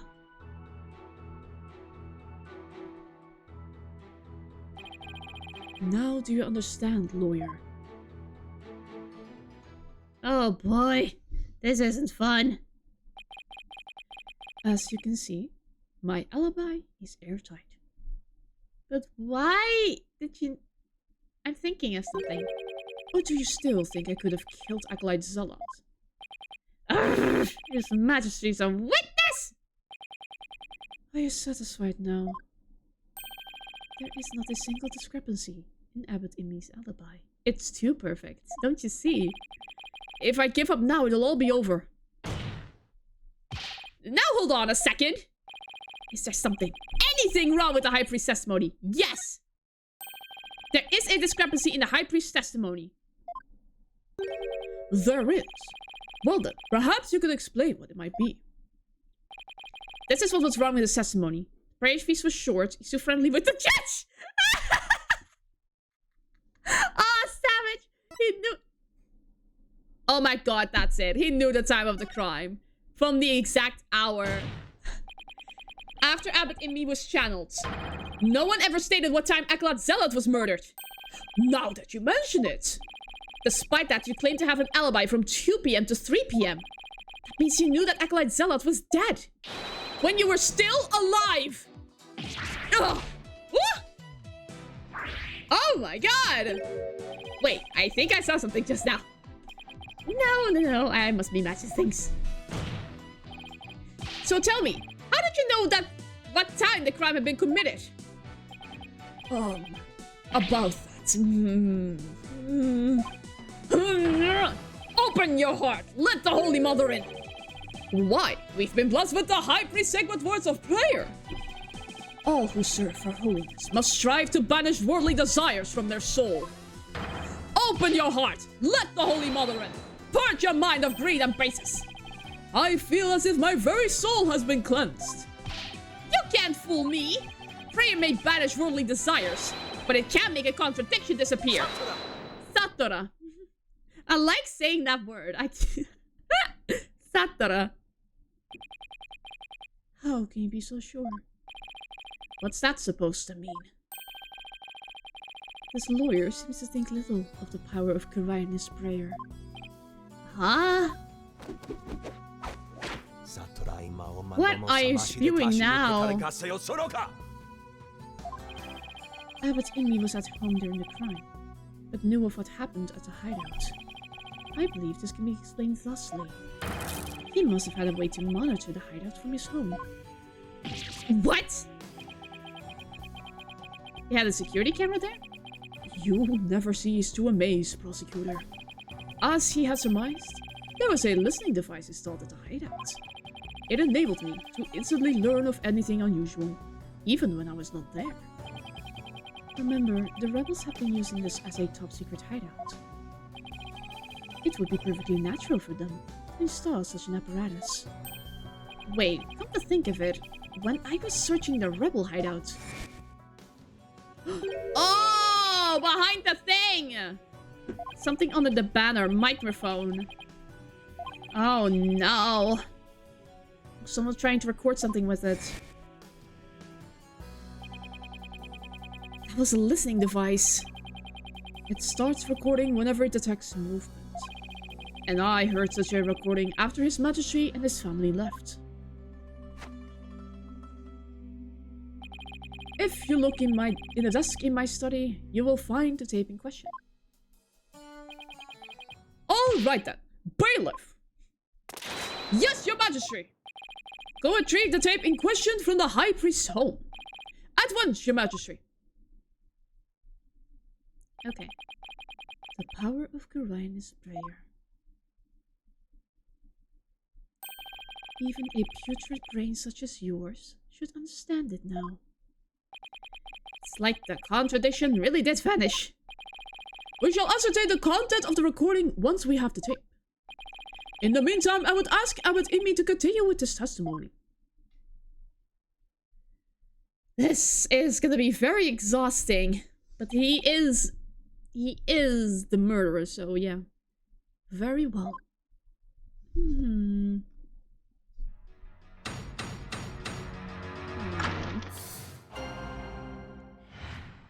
I heard everything. I was entertaining His Majesty and his family when the crime occurred. When I listened to the tape later, I heard a man and a woman quarreling. It sounded like an altercation between Acolyte Zealot and Acolyte Faye. After that, there was a loud noise, followed by haunting silence. I have to find some way to attack his alibi. If only Maya were here. Aww. She has a way of putting me at ease. But seeing her like this is only creeping me out. Though the High Priest was a rebel, he was still a Karainist holy man.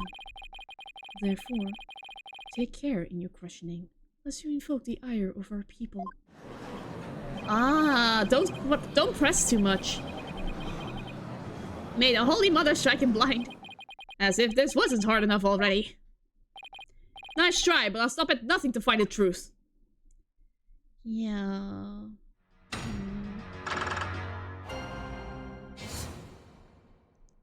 I heard everything.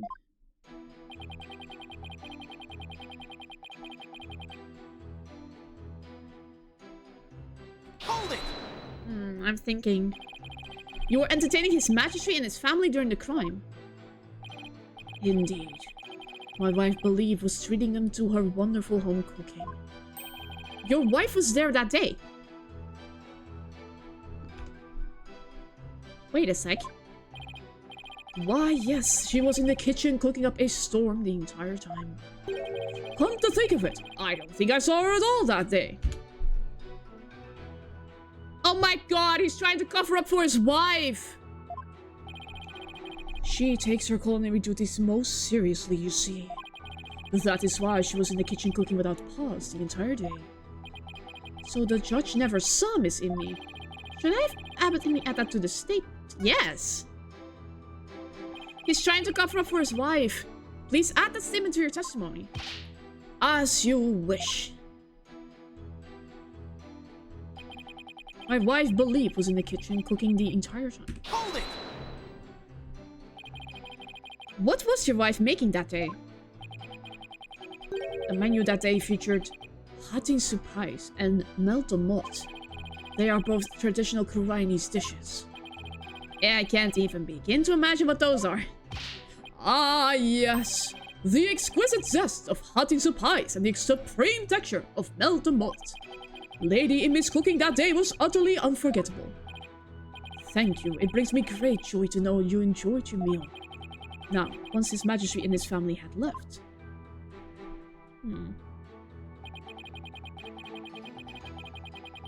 I heard a man and a woman talking. Sounded like an altercation. After that, there was a loud noise followed by hooting sounds. Hold it! A loud noise. I'd say that's worth looking into.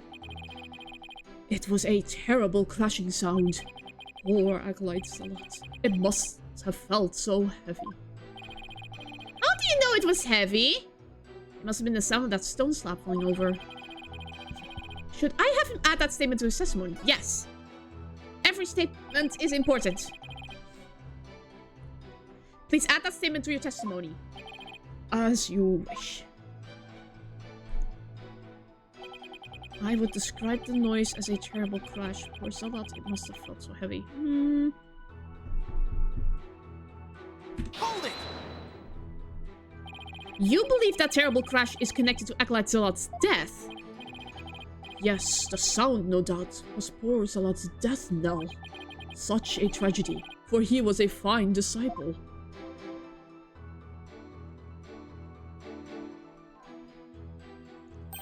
I would ask all here today to give a prayer for his departed soul. Suchirai Matami Yoma. Suchirai Matami Yoma. Suchirai Matami Yoma. I had high hopes for that young man's future. Suchirai Matami Yoma. Why do I feel like such a jerk for just trying to do my job right now? So all he knows about the crime is what he heard on the tape, and he was with his majesty and his family at the time. Now that I have proven the soundness of my alibi, I believe it's about time for me to return to the Twilight Realm. What's the rush? Why not enjoy some more time among the living? I better find a way to attack his alibi soon. Just have to press harder and hope for something useful to come out. There was a man and a woman quarreling. Why were you so sure it was those two? Hold on. Are you sure about those voices? Was it really Acolyte Zealot and Miss Faye? I'd say that was the most reasonable conclusion under those circumstances. Or perhaps Acolyte Faye has an alibi that you can prove. I am afraid not. Then I suggest you make like a mollusk and clam up. Now I will continue my testimony if I may.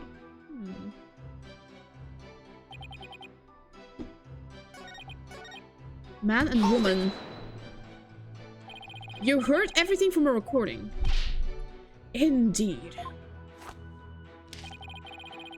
Each night I would secretly check what the listening device had recorded. It would have been in serious trouble with my lovely wife as she discovered my secret. Can you really tell what happened by the audio alone? Long years of aesthetic training have sharpened my hearing. It is but a simple matter for me to ascertain a situation by the sounds I hear.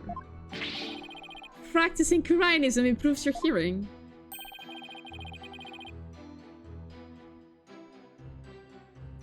Hearing is but one of the senses it can improve. If one can focus and attain inner peace, all 5 senses can be sharpened.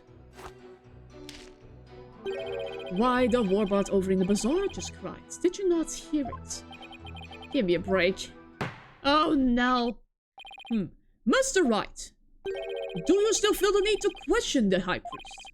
His alibi is as tight can be. Oh no. This isn't going so well. I'd rather ask him about something else. I'm curious, Abbot in me. Did you stop by the rebel hideout after His Majesty left? Good question. Yes, I thought it would be wise to assess the situation. But as I said before, there was nothing to see. The hideout appeared as it always had. And the victim's body? It was nowhere to be found. Acolyte Faye must have already disposed of it. And anything else incriminating. So when you saw the rebel hideout, it looked like it does in this photo. Yes, I would say that is how it appeared that day. So the stone slab had been put back in place.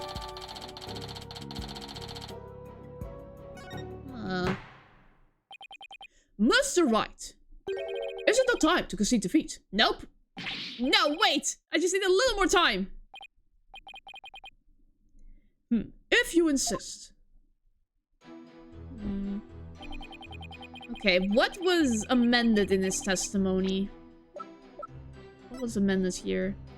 It is just as Abbot Imi saw after the incident. But then, how did he know how Zealot was killed?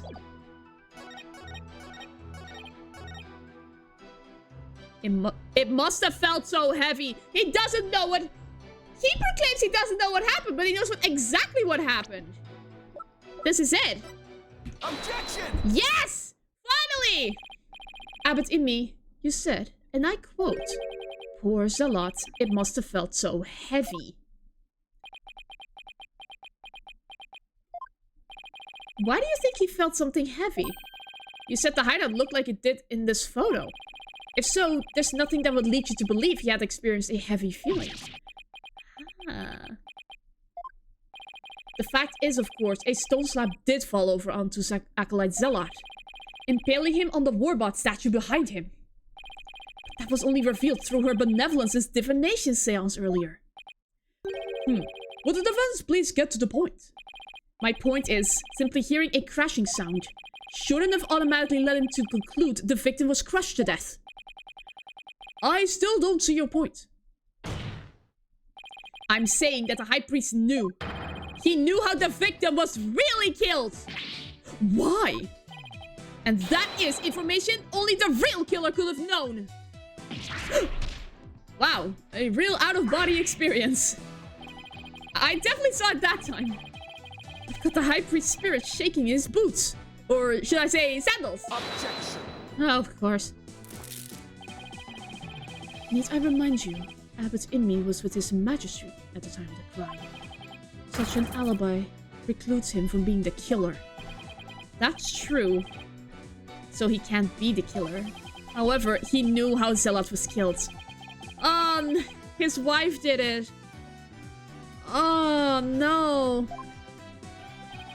Can this discrepancy be resolved somehow? Well, Mr. Wright, we're waiting for an explanation. I was just getting to that. Trying to think of something quick. The High Priest knew something only the killer could have known because... He heard it during the trial? No. He heard it after the fact? No. He heard it from the real culprits. He must have heard how the victim died from the real killer. The real killer. Of course, that makes perfect sense. I don't want to believe it, but this is the only possible explanation. So tell us, who is the real killer? It's gotta be someone close to the High Priest. Someone without an alibi. The person most likely to be Zealot's killer is... I'm so sorry, but it's the truth. Take that! Your Majesty, while you were visiting the High Priest's home, you didn't see Miss Imi at all, did you? No, I never saw her, but what does that have to do with anything? Did the High Priest ever leave your sight? No, we were talking the entire time. And that food was brought right to the room's entryway. So the High Priest has an ironclad alibi. But his wife does not! What the devil are you insinuating? I'm insinuating that Miss Imi might have killed Acolyte Zealot! Oh my god! This is gonna be really tough. You have a lot of nerve, making such a baseless allegation. She had no motive to kill Acolyte Zealot. He was like family to her. No, we can't entirely discount the idea. Especially if you consider that Miss Imi could have been the one posing as Lady Kira. Objection!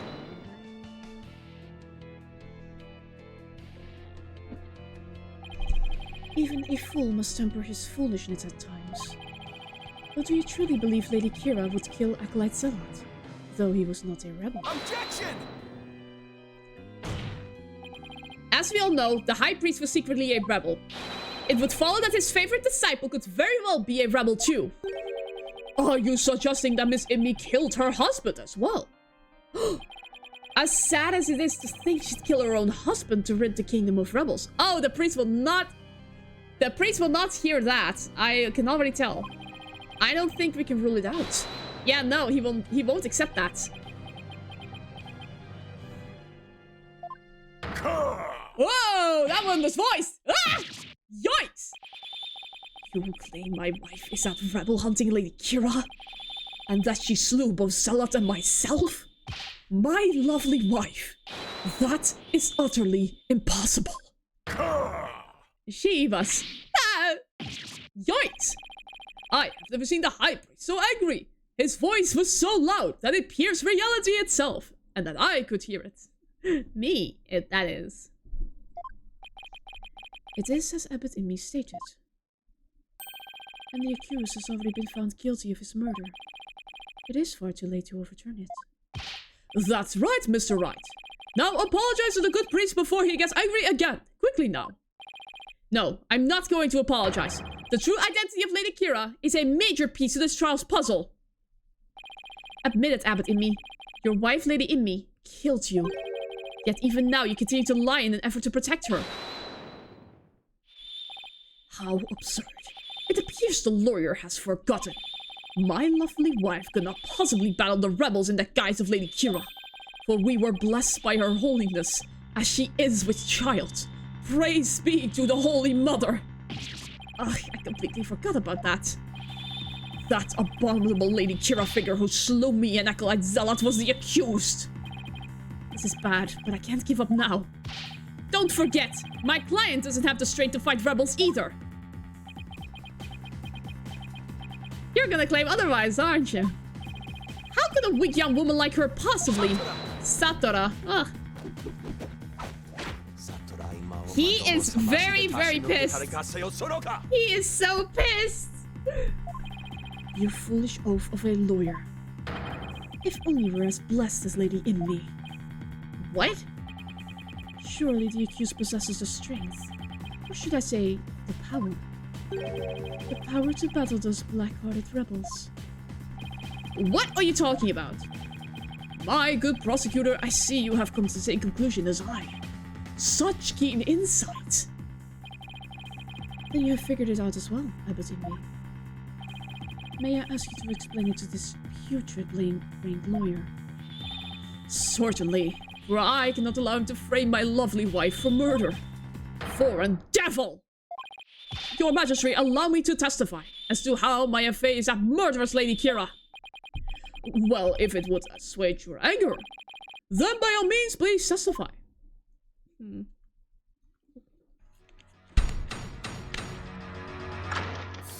Ah, this man is exhausting. But hey, we're accusing his wife of murder, so yeah. Valid. Maya Faye's Lady Kira. Acolyte Faye channeled Lady Kira's spirit. She is a spirit medium who knows Lady Kira's true name, so she could have done it. But... that name is Insun.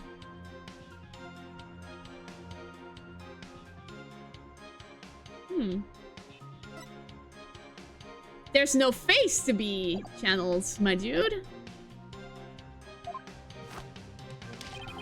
So it was the real Lady Kira who returned to root out the rebels amongst us. She attacked and killed me with a strength far beyond any mortal woman. No, that's not true. But... do you understand now? Murder by spirit channeling explains everything. This is the only way the accused could have defeated one rebel after another. Indeed, I am a living, or shall I say, dead proof of her terrible power. Ugh! No. Maya's ability to channel spirits, it's come back to haunt her. Now, is it not time to let it go and move on, defense? Nope. No, never. I'll never give up. Now what? Think. How can I prove that Maya couldn't have channeled Lady Kira? I mean, I know. She doesn't know Lady Kira's face.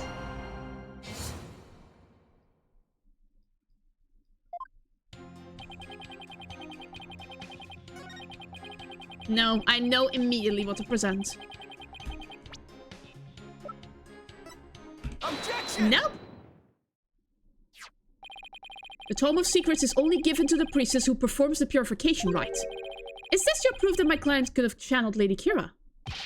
Yes, indeed. For it contains the true name of Lady Kira. A secret only revealed within. Abbot in me? I'm afraid you're mistaken. This couldn't have been used to channel Lady Kira. What nonsense! Mr. Wright, would you care to explain? This is why the client couldn't have channeled Lady Kira. The mask. Take that! Lady Kira's face is hidden behind a mask in the Tome of Secrets. You need both a name and a face to channel a spirit. It can be. Yes, it can. Without a face, it would have been impossible for my client to channel Lady Kira. Oh my. Therefore, the claim that she became Lady Kira by means of spirit channeling is patently false. And with Lady Kira out of the equation, my client had no motive to commit murder. What then? Who is the rebel hunting Lady Kira we've been reading about in the paper? Yes, who is this other suspect? If indeed there is one at all. Let us hear the defense's brilliant deduction. Think! The true identity of Lady Kira is the key to solving both murders! I thought Miss Amy was suspicious, but her pregnancy takes her out of the running. And Mr. Arabal is a rebel, so that doesn't make sense. That leaves us with... Mr. Wright, you have that look again. The one where you know you have to say something, but you can't figure out what it is. This is my chance to really turn up the heat. I just have to stir the pot till something floats to the top. Your Majesty, I know who's been posing as the rebel hunting Lady Kira. You do? Are you sure about that? Yes, completely. I sense that I may regret this, but please go on and explain. Thank you, Your Majesty. This is who's been posing as the rebel hunting Lady Kira. Oh no. No. No, no, no, no, no, no, no. Oh my god, this is the only person who it could be. Oh my god. Take that! It is. The true identity of the rebel hunting Lady Kira we seek is... Parai Zealot! What's this? The High Priest's murdered disciple was Lady Kira, you say? Oh my god, that would make sense why he was in the hideout. Peace! I say peace! The defense will continue. Yes, Your Majesty. I whittled down the list of suspects until there was only one left. Objection! But a process of elimination is not the same as solid evidence. I assume you have evidence to back up your claim. Yes, of course. I will have some time in a moment, that is. I will have some in a moment, that is. At least I hope so. Maya wasn't Lady Kira, and neither was Miss Amy or any of the possibilities. I believe Zealot, and I have the evidence to prove it. The evidence that proves Acolyte Zealot was posing as Lady Kira is this. If it wasn't Maya, how did the letter get into his home? Oh my god. Take that! This is what proves that Acolyte Zealot was Lady Kira. Lady Kira's warning letter. How absurd. What could that possibly prove? Prosecutor Sabmari? You stated that this warning letter proved that my client was Lady Kira. And the reason you gave was that the High Priest's house was locked tight. But there was another member of the family who lived there. Therefore, Acolyte Zealot could have delivered the warning anytime he wanted. What is he talking about? That's just not possible. It is possible. It is. He's nervous. It is true. Are you saying Lady Kira was not the culprit, but rather the victim? That's exactly what I'm saying. But that would overturn the entire premise of this case. This trial has proceeded on the assumption Lady Kira was behind the serial killings. But if Lady Kira is one of the victims, who was the killer and what was their motive? The only suspect left is Miss Imby. There's only one possible motive. What if Miss Imby is a rebel? Yeah! What? Fiend! You're still bent on casting suspicion upon my lovely wife. Blasphemer! You have no evidence of this. Repent for the mistrust in your soul. Objection! Well, you have no evidence either. After all, the dagger with my client's prints on it wasn't what killed Acolyte Zealot. And the Plume Punisher thing that he heard could have been an alarm clock. That means all the evidence linking her to the crime have been called into question. Was Lady Imi a rebel? And did she pose as Lady Kira to kill Acolyte Zealot? Or was Acolyte Zealot a rebel? And was the accused the Lady Kira who killed him? I would say either scenario is just as likely. What are we to do now? Oh no. The alarm clock, you say? Oh no. Do you mean the one in the rebel hideout? Yes, but what of it? So that's it. What's gotten into him?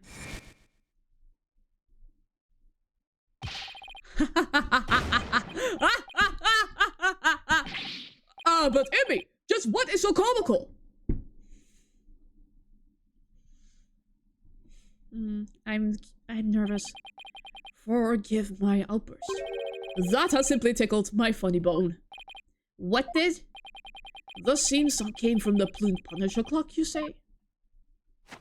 That alarm could not possibly have gone off. What makes you say that? The clock was working just fine until the last time I checked. Try using your head for a change. Would not the existence of a secret hideout be given away if an alarm kept going off? Wait, you don't mean... Indeed.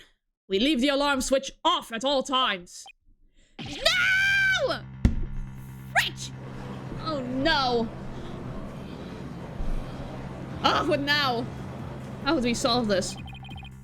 In that case, I am sad to say that the defense's claims does not hold water.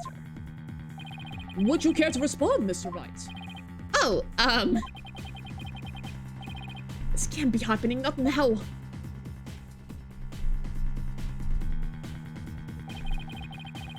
This should put an end to the lawyer's futile struggles. The theme song the victim heard was from the accused's strap, just as we suspected.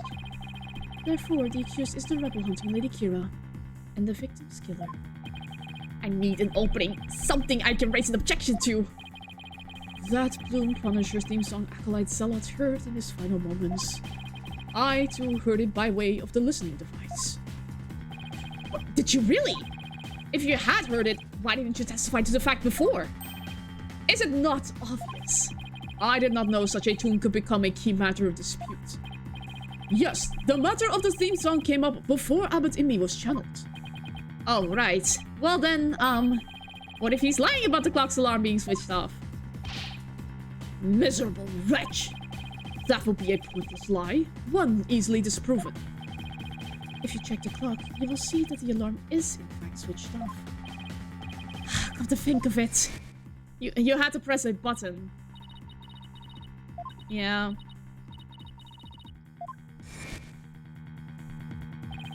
We set the switch back into the off position before we left. I remember hearing it clearly. Those distinctive taiko drums in the intro are etched into my mind. Taiko? It went... da-da-dum-dum-dum-dum-dum-dum. Distinctive taiko drums in the intro? Oh my god. This trial has gone on far too long. Shall we move ahead to the verdict phase now? By all means. And let us also return Abbot Imi's spirit to the Twilight Realm. Before I go, let me say a word to my darling wife. Objection! No! Taiko drums! Taiko drums! Taiko drums! Now hold on just 1 minute! Your Majesty! Yes? The High Priest's statement is inconsistent with a certain piece of evidence. It is. Still, you rise in defiance of your fate. The very sight reminds me of a tortured soul rising in flames. You won't be saying that once I show you the evidence. Now all I have to do is pick the right one.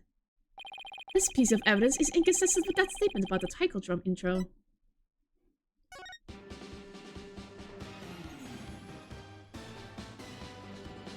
It doesn't have taiko drums in it.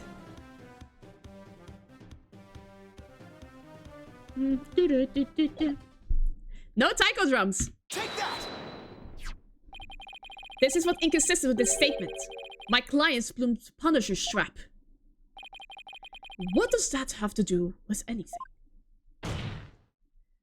It plays the Plume Punisher theme song. And here it is. The theme to the Plume Punisher, Warrior of Neo Twilight Realm. We're gonna hear this tune for a while.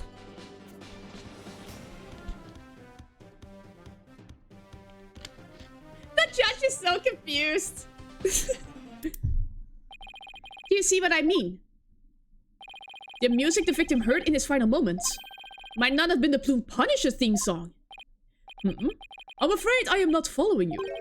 What was it if not the Plume Punisher theme? In his final moments, Acolyte Zealot heard the Steel Samurai theme. There are no taiko drums in the intro of the Plume Punisher theme.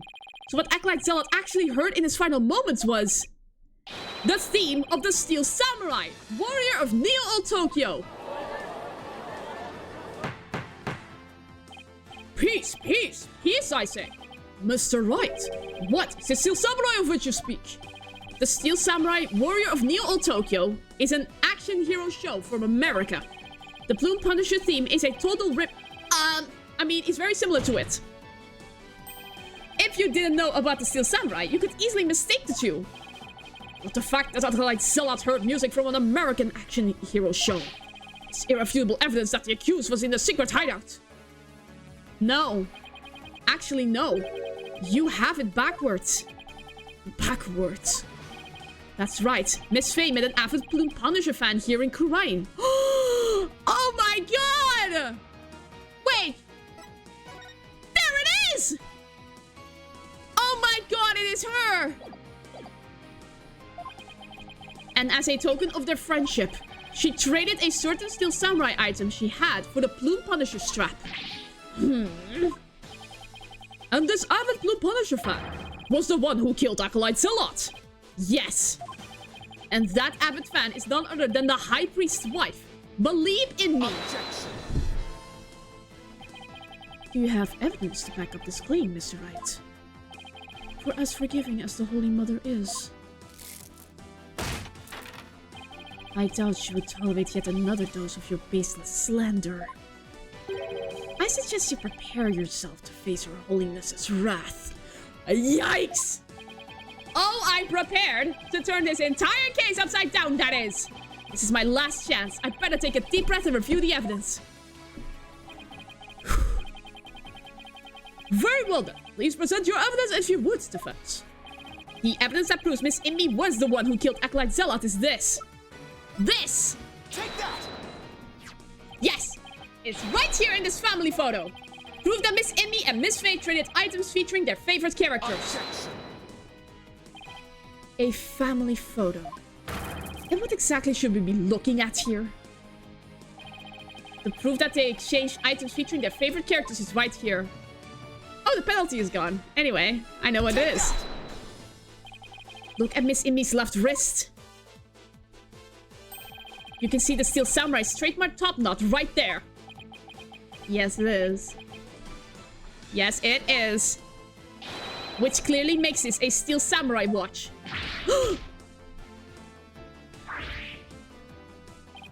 Why, I never knew your wife had such hobbies, Abbot Imbi. This family photo was taken right before Acolyte Zealot was murdered. By that point, my client had the Punisher strap, and Miss Imbi had the Samurai watch. So what the victim heard in his final moments was none other than the sound of the watch Miss Imbi was wearing. I wish to amend my testimony. What I thought were taiko drums was something else. My wife never had such a watch. It's the truth, I tell you. You must believe me, your majesty. Satora!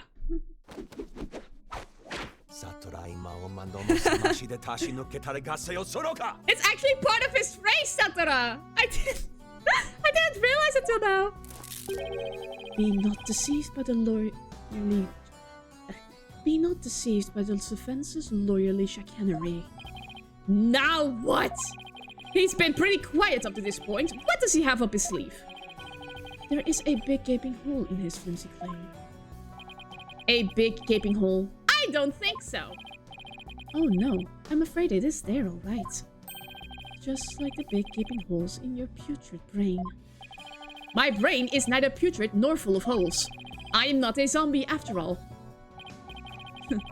Says the dead lawyer walking. He who is narrow of vision focuses on what is before him, never seeing the big picture. Or as they say in your country, you cannot see the forest for the trees. For if it is, as you said, a lady in me the rebel slew Acolyte Zealot, the rebel hunting Lady Kira. Then the rebel hunter would have been dead before the high priest was slain. Oh. The point is, why would she kill her husband? Ah, that means the high priest could not have been slain by the rebel hunting Lady Kira. Ugh, how could I have missed that? So tell me, who are you going to say killed the high priest now? No!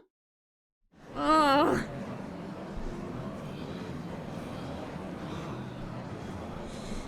Do you finally understand the sheer size of the holes that riddle your putrid brain?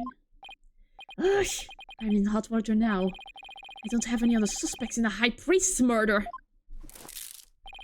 You mindless zombie. You should have begun your journey into the Twilight Realm long ago. Now let it go and move on. No, I will never give up. I just need to think things through and figure it out. Is it time? Who really killed the high priest? It is time! Yes! Here we go! High time, let's go! Okay. If Acolyte Zealot had been Lady Kira, he couldn't have killed the high priest. So the question is, who did? Maybe I can get to the bottom of this by reviewing the events of this case in order. What evidence could tell me something about the crime scene before the murder? Oh my god! Yes! The spring was stained red before the rite. Oh my god, from Zealot's murder! Alright, Maya said that the spring had been stained red before the rite even began. The spring was already red before the high priest's murder because of Zealot's blood. Wait a sec. Oh my god. That's right, Zealot had been killed in the rebel hideout the day before the rite. And his blood had flowed into the spring. Wait a sec. The high priest knew that Zealot had been killed in the hideout. So why didn't he report it to the authorities? Because then he would... If Maya had been the killer, he could have easily had her arrested on the spot. Why didn't the high priest inform the authorities right then? Just threatened Maya to keep the hideout hidden. He wanted to keep the hideout a secret. Oh my god. If he reported Zealot's murder, the authorities would find out about the hideout. That's what he was worried about. But by going through with the rite, the high priest risks having Maya see the spring running red with blood. Why did he have to go through with the rite? Did he want to set up the scene during it? Use the rite to cover things up. He wanted to set up the crime scene to conceal the hideout. But how is he planning on concealing the source of his blood in the spring? He used his own blood? Staining the spring with his own blood. He concealed the source of the blood with his own. That was how he kept that rebel hideout a secret. It's all starting to fall into place. I know who killed the high priest. It was... he himself.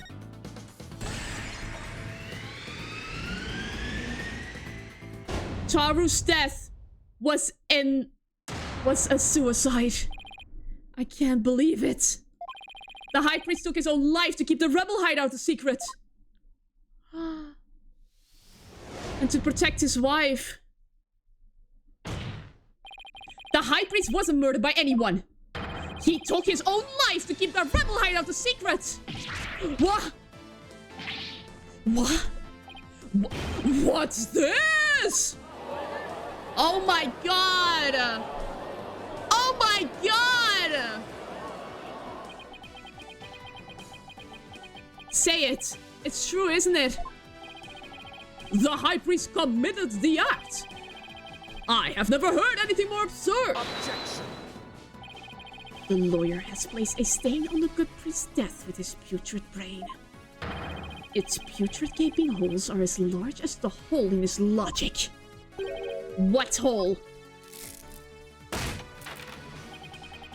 You still fail to understand. You truly cannot see the forest for the trees. You claim the High Priest took his own life. But have you considered who brought the dagger to the Plaza of Devotion? Ah!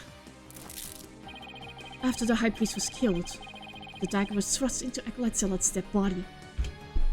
It was brought in through the hideout, don't you see? Only the accused Maya Fey could have done that.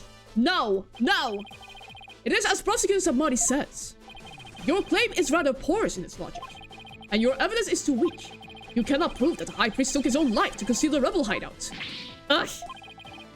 Yeah, right, the dagger was impaled in Zealot's body, but his body had been placed at the plaza the previous day. Well, Mr. Wright, would you care to respond? Zealot's body was already in the plaza the day before the rite, but what if the dagger was also already in him at that time? The dagger was never at the inner sanctum. Towers died by a different weapon. Of course, that's it! He must... Oh my god! What is it? There was no need to move the dagger. It had already been stabbed into Acolyte Zealot's body the day before the rite. What? So that means... What does that mean? It means the dagger was the weapon that took the High Priest's life. Objection. But no weapon was ever found at the inner sanctum. If you will not listen to reason, I insist you prove your assertion. Show us what you believe the real murder weapon to be. The real murder weapon! I've got nothing, but I know there had to have been a weapon there. I know! Maybe if I think back on the trial thus far, I spot the clue I need. The Warbot statue was already stained with blood! Well, would the defense care to tell us what the real murder weapon is? This is what really killed the High Priest. This! Take that! What really killed him has been at the inner sanctum all this time. And its lethality has already been demonstrated by the late Acolyte Zealot. That's right, it was the Warbot statue. Pokuka! Oh my god, yes! You believe that the statue claimed both victims' lives? Would you care to chime in, Abbot Imbi? No, he lies. Pay him no heed. Why? It's... Oh my god, it's her! Lady Imbi. Darling, don't you think this has gone on long enough? Believe, no! Your Majesty, my wife knows nothing! Please, Abbot Imbi, let your wife speak. Now, Lady Imbi, please continue if you would. It's that time again. And what time would that be? 2:30 in the afternoon. The time my husband conducts his daily prayers. And the time Puree was slain. Oh.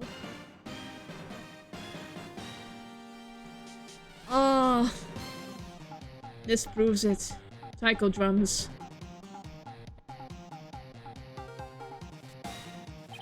That sound! It's the Steel Samurai alarm. I too like to pray at the same time as my dear husband. So I set an alarm to remind me each day. But I had no idea it would come to this.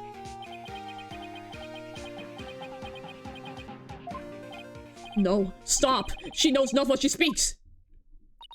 Your Majesty, I am the one who slew Acolyte Zealot.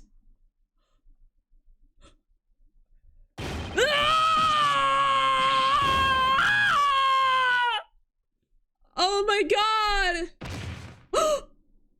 Oh no! Abbot Imbi! Bailiff, summon a physician at once!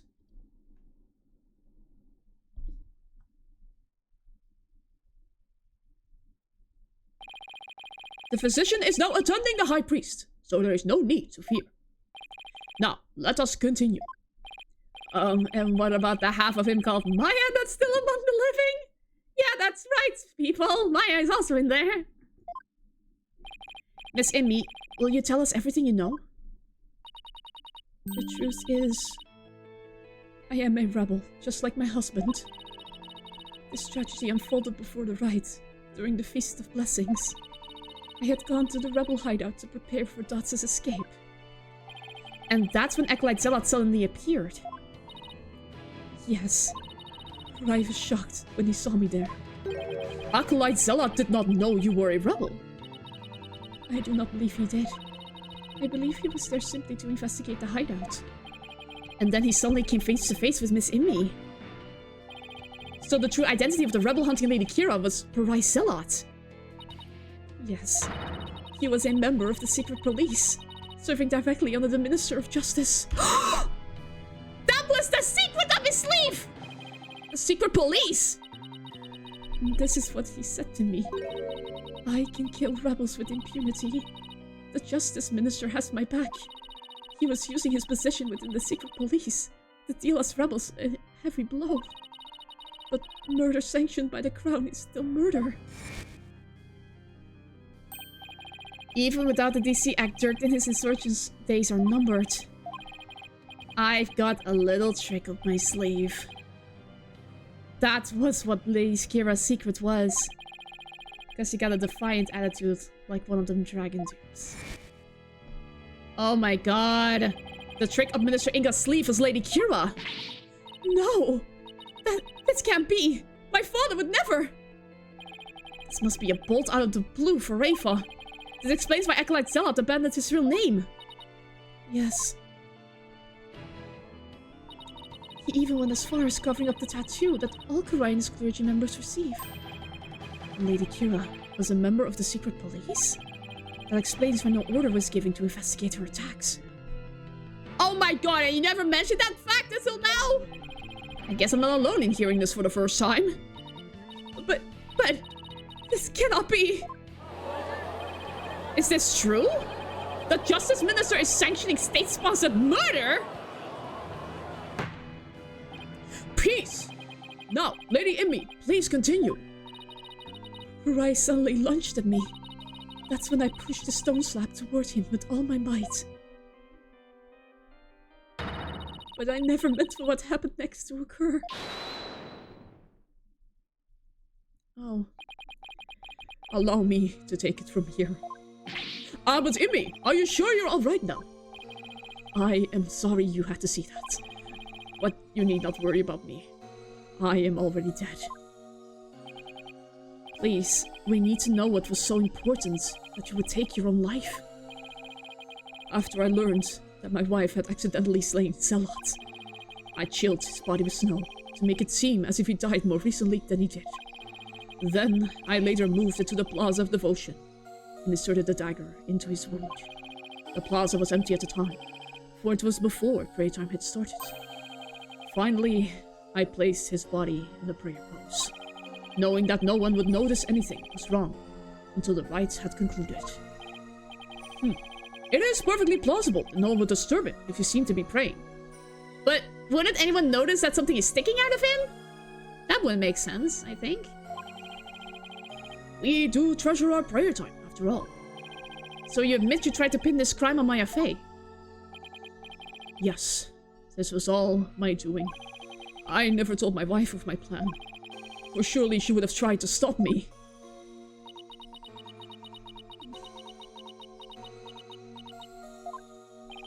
How did you get Miss Faye's fingerprints on the dagger?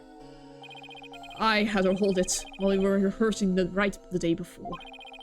Right before the rite, I drugged her with a sleeping agent. Yep.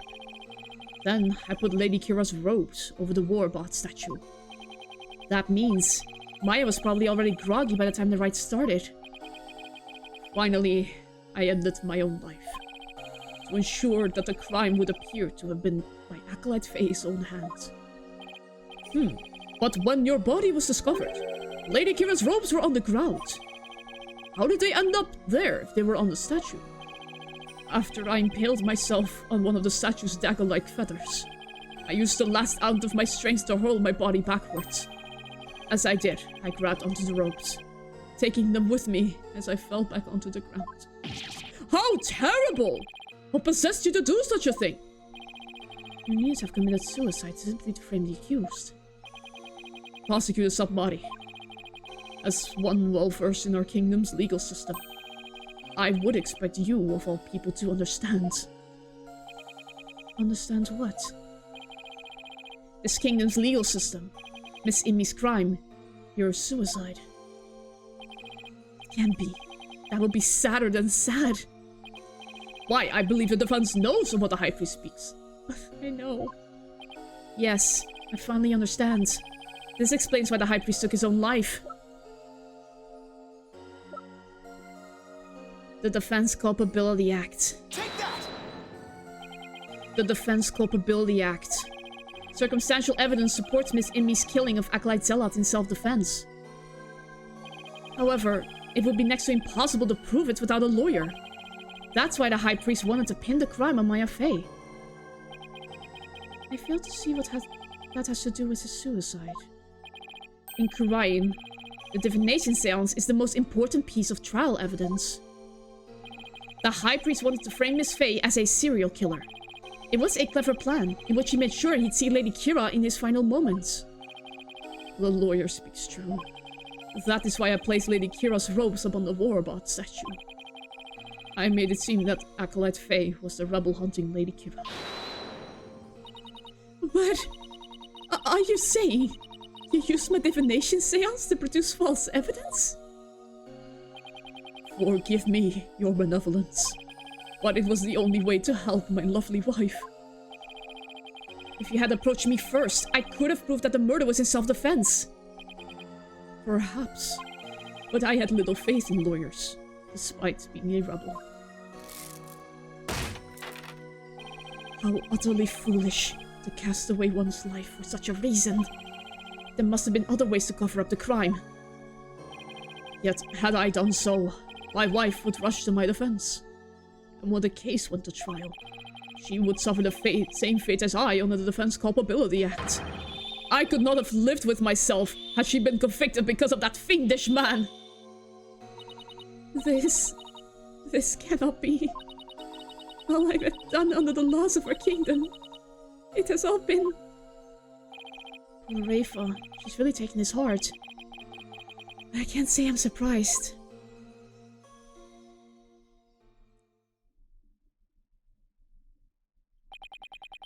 Mr. Phoenix Wright, it is time to show the might of your legal prowess. You mustn't allow another innocent soul to be charged under that despicable law. Of course, I'll do whatever I can. What I have done to you and Acolyte Faye is unforgivable.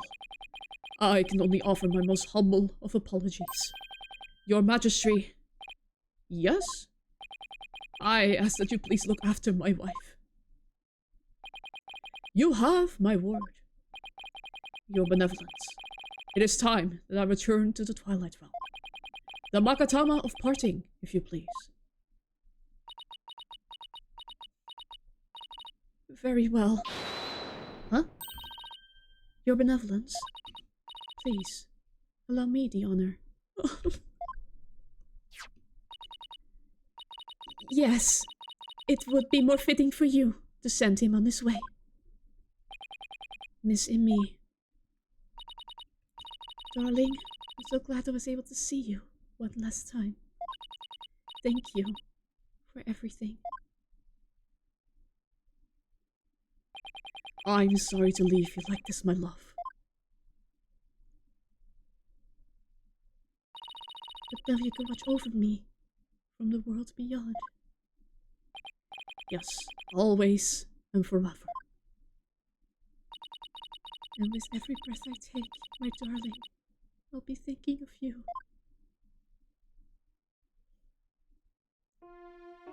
Oof.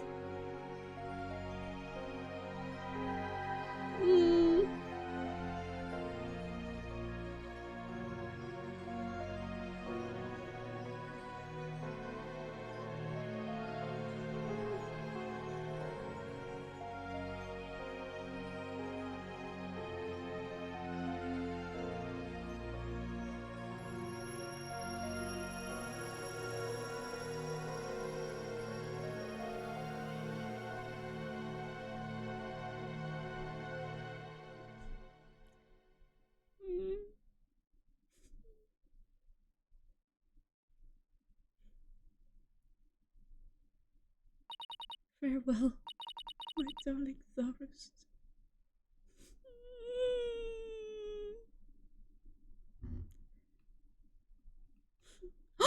Maya! Maya, are your bones alright? The High Priest has returned to the Twilight Realm.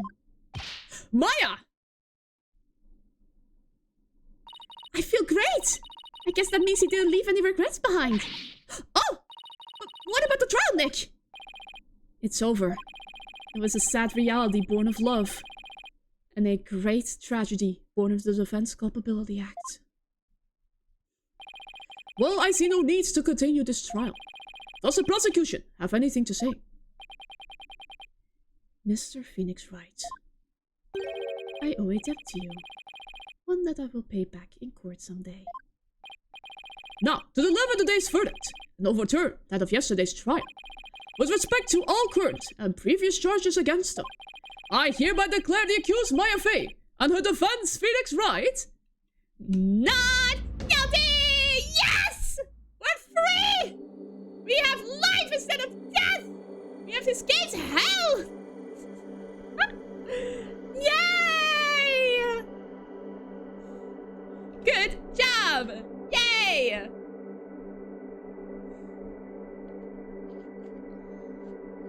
Woo!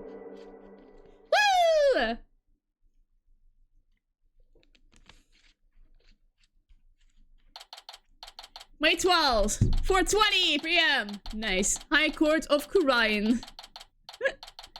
The accused lobby. My gosh, this trial took forever.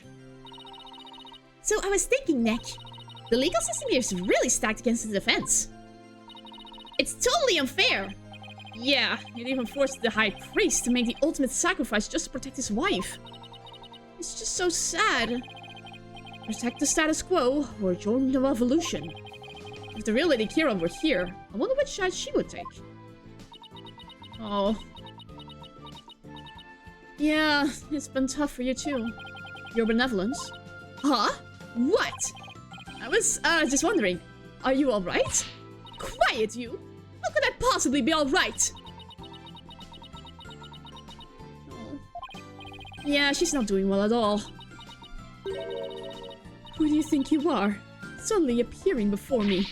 Trampling my insides underfoot and plunging the Hall of Justice into utter chaos. You even desecrated my mother and father's teachings, you soulless infidel! Oof, that was a bit more extreme than usual. What am I to do? I had always believed that communing with a victim's mitama would lead me to the absolute truth. But each time you overturned my insights, it was revealed that they served to support false charges rather than the truth. I am left now with that heavy truth in my heart. I'm sorry, Reifa. Perhaps I am not worthy of hearing the voices of the mitama. That's where you're wrong, your benevolence. What? Ah! Maya. How dare you! Your role is to bring forth the voices of the mitama into our world. If you don't do it, who will? You know nothing, Maya Fey! It was spirit gelling, not a divination seance that brought the truth to light. How dare an outsider like you imply the Queen's sacred art? But what can I do? My spiritual power does not even approach yours. Is it not a cruel joke? The royal priestess bested by a lowly outsider! Don't be so hard on yourself. Why not? It is worth at least a laugh or two. You shouldn't talk like that. Huh? Listen, your benevolence. You were just fulfilling your duty, weren't you? And you're the only one capable of performing the divination seance, right? The station of royal priestess is not something to abandon lightly. The station of royal priestess? The people of your kingdom believe in you. But if you really mean all that you just said, then what are they supposed to believe in? You know not of what you speak! Actually, I kinda do. After all, I'm only here training so I can become the master of my village back home. A village master, you say? I do not know. It seems I owe you an apology. For even today, I called you a neophyte practitioner. It's alright, your benevolence. Thank you for finally acknowledging me. A future queen and a future village master. I guess it shouldn't be a surprise. Considering they may have had a common ancestor. Maya's right, your benevolence. Barthead, your insight's a very crucial piece of evidence in this last trial. It doesn't matter if they weren't always 100% accurate. You should be proud of what you did. You've played an important role in assuring that justice was served. And besides, your insights aren't a problem here. It's your kingdom's legal system. Without lawyers, your insights have come to be accepted as the sole truth. And the Defense Culpability Act, which gave rise to that, is the root of it all. But that is they just thinking of a rebel! Your benevolence. As Crown Princess, you are destined to rule this kingdom one day. That means there will be many things that you alone must determine. Things like how to keep your people happy. And what is true and what is false. And most importantly, what role you must play therein. I wonder if I'm even up to the task. Knowing you, your benevolence, you're more than capable. I've never heard Maya talk like this before. She's really come a long way. Yeah. What? What was that? It came from the hallway. Smoke, we better go check it out. Miss Immy. Miss Wright, Acolyte Faye, I'm so sorry for what transpired. You were almost sentenced to death because of me. Oh my god. Oh no.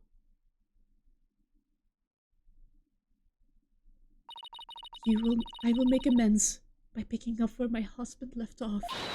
I will see the revolution through, so nothing like this can ever happen again. For that is the death of my love for my dearly departed husband. Lady Immy, we gotta hurry. That voice, is that Mr. Alma? I must tell the people. They must learn that the peace we enjoy is a false one. One built on the backs of innocents, charged with false crimes under that odious DC Act. We have it in our power to forge a society in which the law judges all of us fairly. Hey there, PW! Happy that you're here, my man. I wish we had more time to talk, but... Dork, everything's ready. It's go time. Dork is here. Dork? Oh my god, he's here! Wait, was that the rebel leader Dork?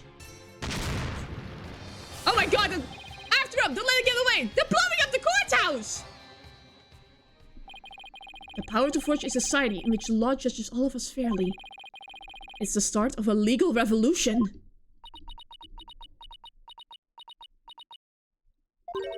Hey Nick, hit the body while you're lost in thought. But I just got this great idea. What is it? The Steel Samurai versus the Rebel Dirk. I bet it'd make for another awesome TV show. And if we threw the Bloom Punisher in there, everyone would go nuts over it. I'll never get what she sees in those shows. But it's good to know that no matter what happens, Maya will always be Maya. Yeah. We did it! Chapter 3 is complete! And it hasn't been 3 hours, so we can continue. Let's save our current progress. Let's continue with Turnabout Storyteller. Wait, we started the trial? Yeah, let's continue on to the next episode. Turnabout Storyteller. Ooh.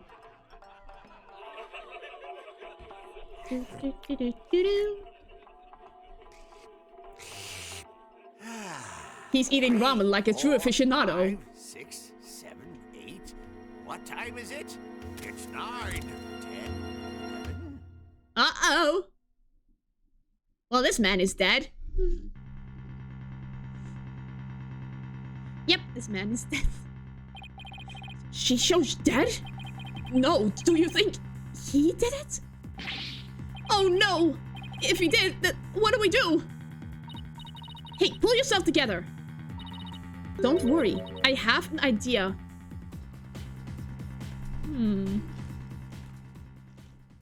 Multiple people.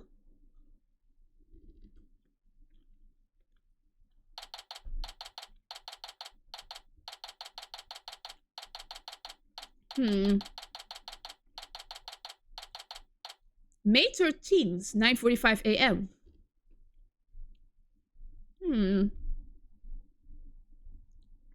Is that like 2 days after this trial? Yeah. District Court, defendant lobby number 6. What the heck? Athena! What makes a defendant to his own trial late?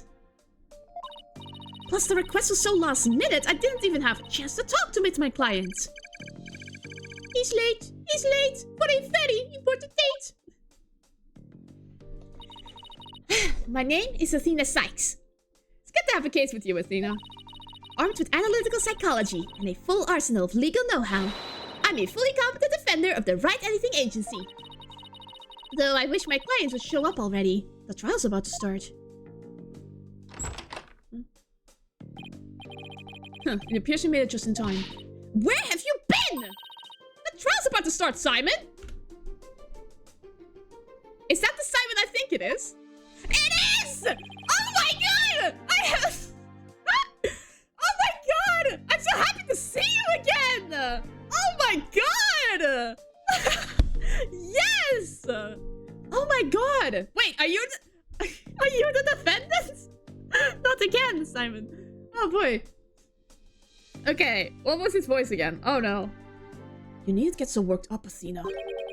His baldness can wait. There's no way wait for me!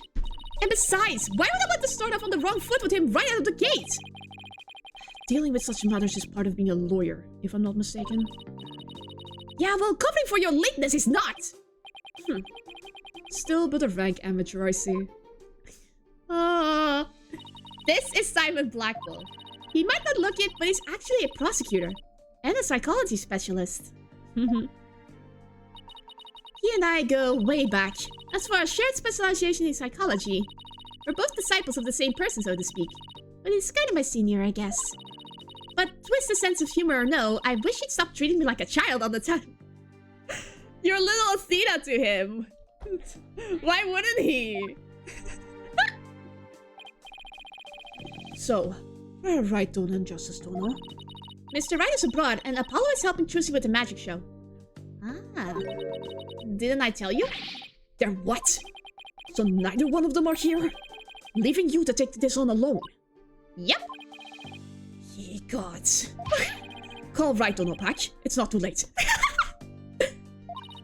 Oh no, not too late at all. He would only need to know how to teleport. Athena, he took a death sentence for you. He can call you Daisy for all he cares. Yeah. Very well. Then I will settle for Justice Donor. Go grab him by the horse and drag him here. Apollo is literally in the middle of a show, Simon. You may not want to admit it, but I've got what it takes to take on this case. Just leave this to me and go watch from the gallery. As your defense derails in spectacular fashion. No, as I win the heck out of this trial. He doesn't believe you. I'll be okay, promise. So wipe that look off your face already, will you?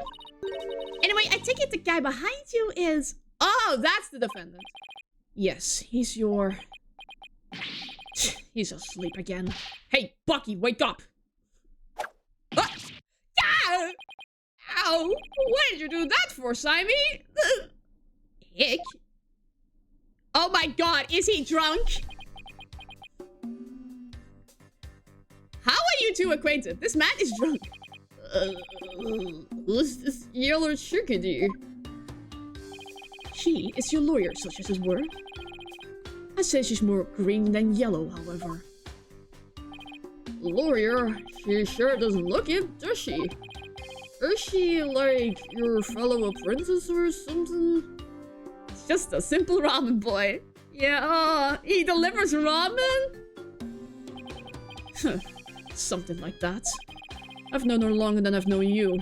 You could say we're bound to one another. Oh, okay, well then. Guess I better call him Miss Chickadee then.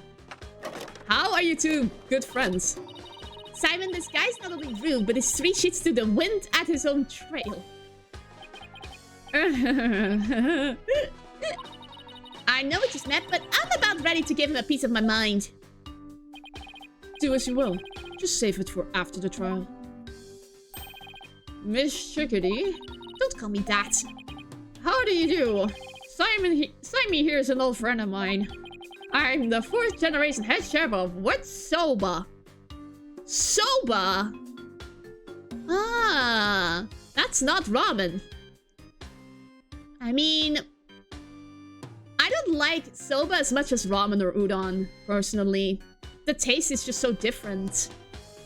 Like, the texture is fine and all. I actually like the finer noodles, but just the taste of it.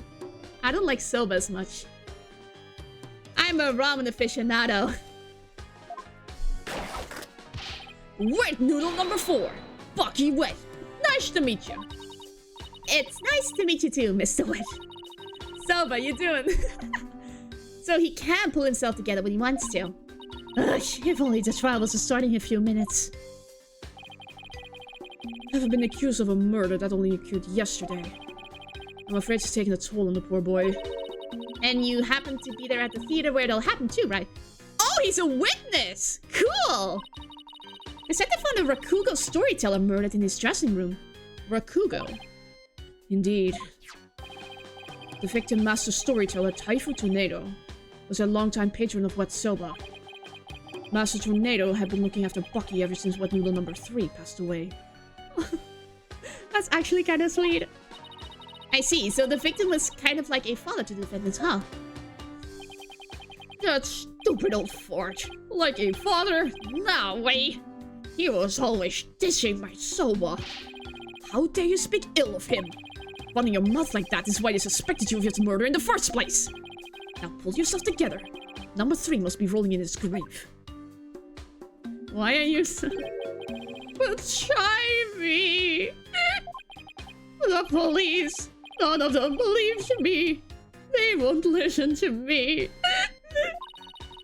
It looks like he's still in shock from the whole ordeal. Don't worry, Mr. Wet. Everything's gonna be alright. I'm going to defend you with everything I've got. You're in good hands now. You mean you believe me, ma'am? Of course! No matter what, I believe in you to the very end. Gee whiz, Miss Chickadee. Now come on, I need you to shape up. Just like those al dente noodles of yours. Yes, ma'am. My soba is fresh to freshest. Oh god! Oh god, he's dead! Mr. Wet! Bucky, you great big pillock. So, how exactly do you know this guy?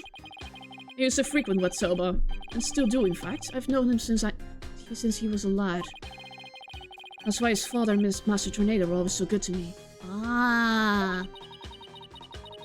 And I didn't know you liked soba so much, Simon. I wouldn't expect one such as you, who eats meat slap between slaps of bread, to understand the delicate taste and the subtle textures imparted by buckwheat flour. I'm not a fan of buckwheat flour myself, Simon. I'm sorry. I'm sorry! Hey, that's just rude. But I digress. I'm all about flavor and subtlety and stuff. If I let Vtuber end like this, I'll never be able to face number 3 of Master Tornado in the next life. Ah, I see. And that's why you came to me. You wanted somebody you could trust. It's never my intention to ask you. Ugh. I'll show him. I'll show him I can handle it just fine. Well, I believe it's just about time. What? But we haven't even properly discussed the case yet. What's the matter? You look nervous, Athena. Don't tell me you're chickadeeing out. I'm just struggling with the excitement of battle, that's all. Off gets! Let's do this! Come on, Mr. Wet. Get up off the floor. You've got a case to win. Huh? Yeesh, Miss Chickadee, I'm gonna do my best. Wet soba, wet soba, wet soba, wet soba, wet soba. But I have a delivery to man. Yellow, 2 bowls of noodles? Sorry, sir, no can do. Kind of busy at the courthouse. Huh? They hung up. Okay, let's do this. He's not going to do himself or his case any favors like this, Simon. Maybe we should let him go get some rest somewhere. Let me rest? Ha! Maybe if I were a lump of regular flour dough for udon noodles. I mean, I do like udon noodles more. But I'm fresh like my soba. You don't let soba do wrist. So all about the 3 freshes. Grind the buckwheat seeds fresh, cut the dough fresh, and boil the noodles.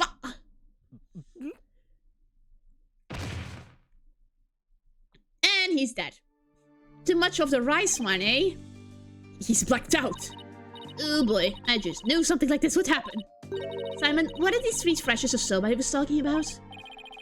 First, buckwheat seeds or groats are ground to make buckwheat flour. Then dough made with this flour is cut with a large rectangular knife into noodles. And finally, the buckwheat noodles are boiled. Each step is done immediately, one after the other, so that the soba is fresh when eaten. Ah. Yeah. Oh, so that's what he meant. I wouldn't want him to make me any soba right now, though. That's for sure. Christina, this is no time for idle chatter. You need to get into the courtroom, now.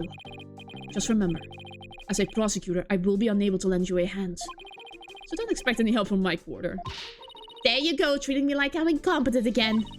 For your information, I wasn't planning on asking you for help anyway. Ugh, just you wait, Simon. I'll show you. We definitely need his help. Mr. Wright and Apollo may not be here. But that's alright. I can do this on my own. Alright. Before we begin, a quick candy. Ah.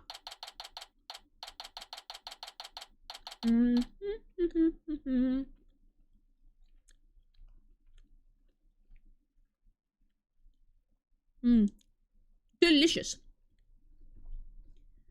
May 13, 9:50 a.m. District Court Courtroom number 4.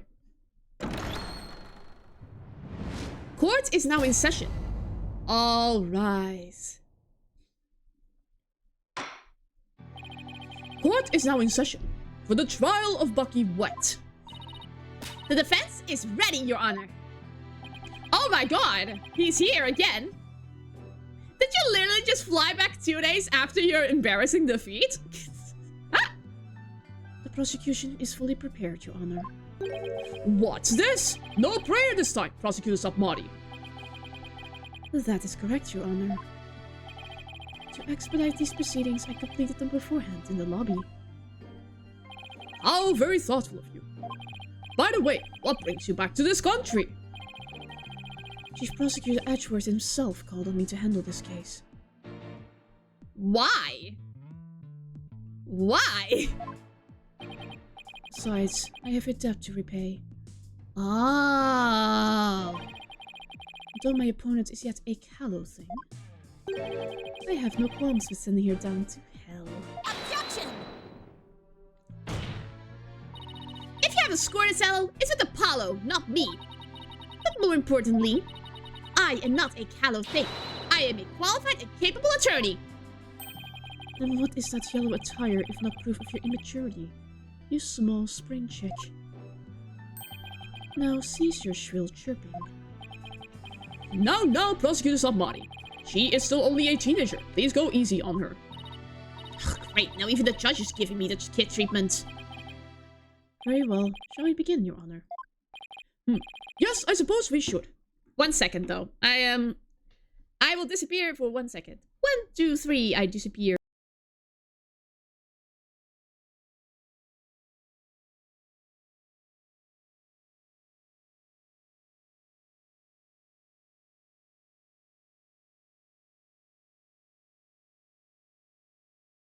One, two, three, and I appear once more. My apologies, I forgot to blow my nose during the save point, so I had to do it now. Now then, Prosecutor Sapmati, please give your opening statement. Time to bring out this girl. I'll show them what I can do. They'll be sorry they underestimated me. I can guarantee that you have seen some folks in the juice in this trial before. Really? Certainly. Let the last rites of the victim commence. The incident is believed to have occurred at around 4 p.m. yesterday, May 12th, at a storyteller's theater called Kurukurutei. The victim was a great master of the tornado school of Rakugo, or comedic storytelling. His name was Taifu Tornado. The scene of the murder was the theater's dressing room. It is accessible via the staff entrance hallway, and has an inner and outer sliding door. Why is the yard so so clearly defined. The estimated time of death is between 2 p.m. and 5 p.m. The cause of death is suffocation, though how the victim suffocated is yet to be determined. The autopsy report found nothing unusual in his lungs or stomach. And there is no murder weapon. Interesting. I will now submit the incident report to the court. Crime took place in the theater dressing room. Master TuMiiA was found with his face thrust in a large soba bowl. Time of death is between 2 and 5 p.m. The cause of death is suffocation. Prosecutor Samari, how can you name Mr. Wet as the culprit when you don't know how the victim was killed, or even with what? While it is true that the weapon and precise method are as yet unknown, the accused is the only one who had the opportunity to commit the murder. I will explain this assertion in further detail as we continue. Ugh, I guess this means he has some kind of evidence to present. Now, would the accused care to plead his case? Nope, he's gone. Come to think of it, where is the defendant, Miss Sykes? Sorry, Your Honor, but I'm afraid Mr. Wet isn't feeling very well and is resting in the infirmary. Surely it is the lack of a clear conscience that impedes him from facing this court. Great! Starting off on the wrong foot already. Mr. Wet is the head chef of a soba shop. Sorry, I have to do this one again. Mr. Wet is the head chef of a soba shop, frequented by the victim. On the day of the incident, Mr. Wet went to the theater at the victim's request. Now, do you not have alcohol in your country? He is a monk. He's not supposed to drink. Typhoon Tornado was a connoisseur of soba, as you can see in his photographs. He was apparently making soba himself in his dressing room that very day. Soba found at the scene is likely the soba he himself made there. Supposed to and do are two different things! Liking soba is one thing, but making it in a theater dressing room is a bit much, no? Master TuMiiA truly had a passion for soba, didn't he? For a man like that to be murdered by a soba chef is simply unthinkable. And yet, the accused had ample motive. For in the victim's safe, we discovered the deed to the accused's shop. Mr. Wet was to inherit Wet soba when he lost his father recently.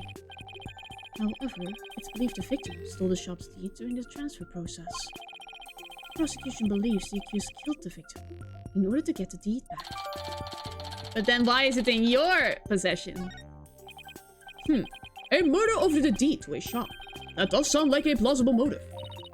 So that's what this case is about. I wish Simon had filled me in a little better. Now, Yuta, buddy, question. What's the question? Well, you were asking it. Oh. Candy.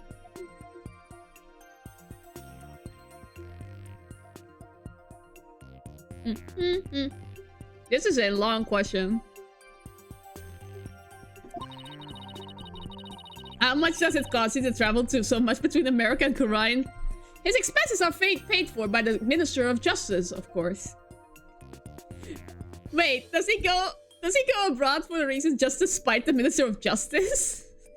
To just waste government money?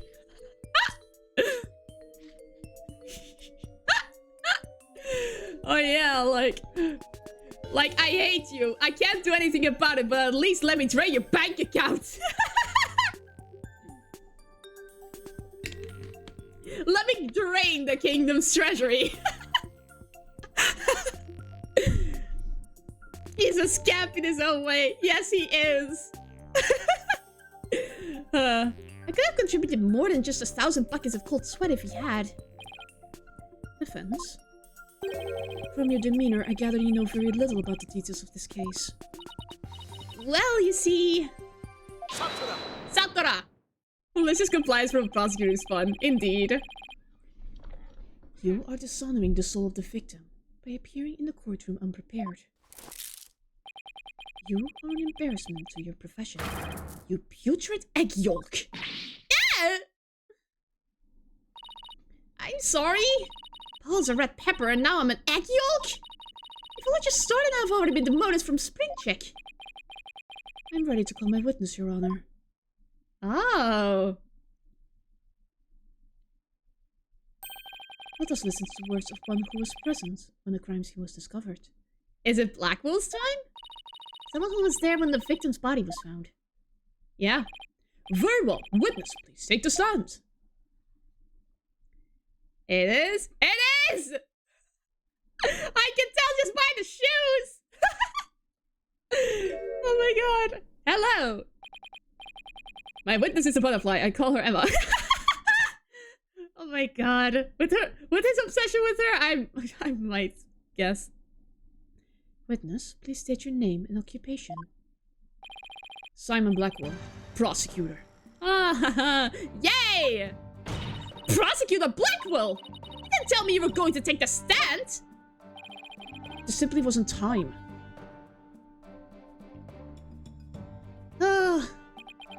What a shame, Prosecutor Blackwell. Had you shared the damning senior witness beforehand with the defense, we could have moved this trial along and saved the victim's soul that much faster. Simon Blackwell, former death row inmate. I wonder how that questioning session, I wonder how that, like, conversation went at the detention center. Like, give me the information you know, and he's like, no. Damning scene! What in the world did Simon see? Prosecutor Submari, what is it? Ooh, is this one of those times when prosecutors face off? Before I give my testimony, there's something I'd like to confirm. By all means. This case involves rakugo, a very traditional form of Japanese comedic storytelling. Do you have enough knowledge of this art form to handle the case competently? Are you implying that I'm not qualified for this case? Not yet. I'm simply trying to ascertain your familiarity with the topic. For now. Oh, he's trying so hard to discredit him already! It is a prosecutor's duty to learn the background of any case he takes on. I did some research on rakugo last night, and I've grasped the overall idea of it. How much could you possibly grasp in a single night? He is a tryhard. He will understand. I'm trying to say I'm not qualified. I mean, yeah, but I need proof first. Rakugo is a form of entertainment in which the storyteller sits alone on the stage with only a fan and a towel as... And the rakugo artist tells long, whimsical stories, giving each character a distinct voice. This traditional art was originally invented by monks to make sermons more interesting. So it's technically a voice acting job. Are you satisfied? If not, I could explain the 12 types of endings to such stories. Or shall I perform the famous story of Jugamu instead? Ugh! You smug prick! Ah, so it's VTubing in the flesh then. Actually, technically, yeah. It appears you have put in a bit of study. Your acknowledgement is most welcome, Prosecutor Blackwell. Oh, that's such a cocky response! They hate each other!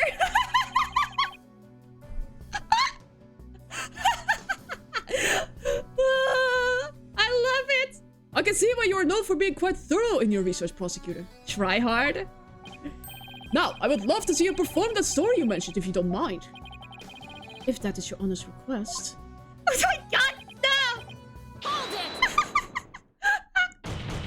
Hello! Hey, thanks for proving that I'm even more qualified in the court, though, with your attempt to discredit me. You're welcome, you smug asshole. Your Honor, could we please get back to the trial? Oh, right, of course. I nearly forgot. Seriously, of all the things for you to forget. I'm clipping that!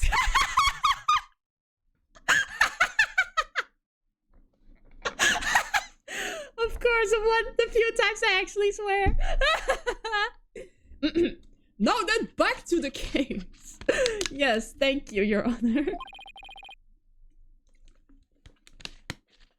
Prosecutor Blackwell. Yes, yes, okay. Please tell this court what you witnessed. Oh, this is gonna be fun. I can already tell this is gonna be hilarious, what Simon saw. I went to the theater yesterday and arrived at approximately 4 p.m. I went straight to Master Tornado's dressing room to say hello.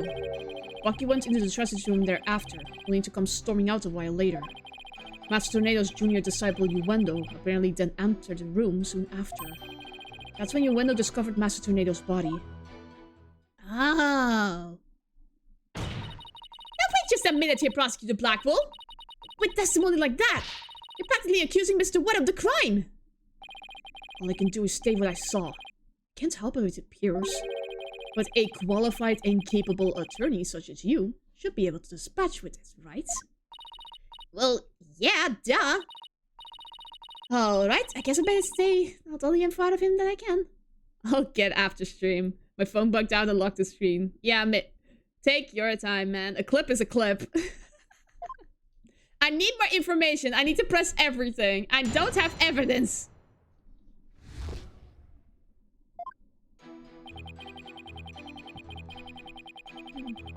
Hold it!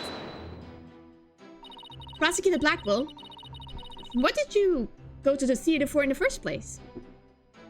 I'm just laughing at your welcome, you spike. Butthole. Yeah.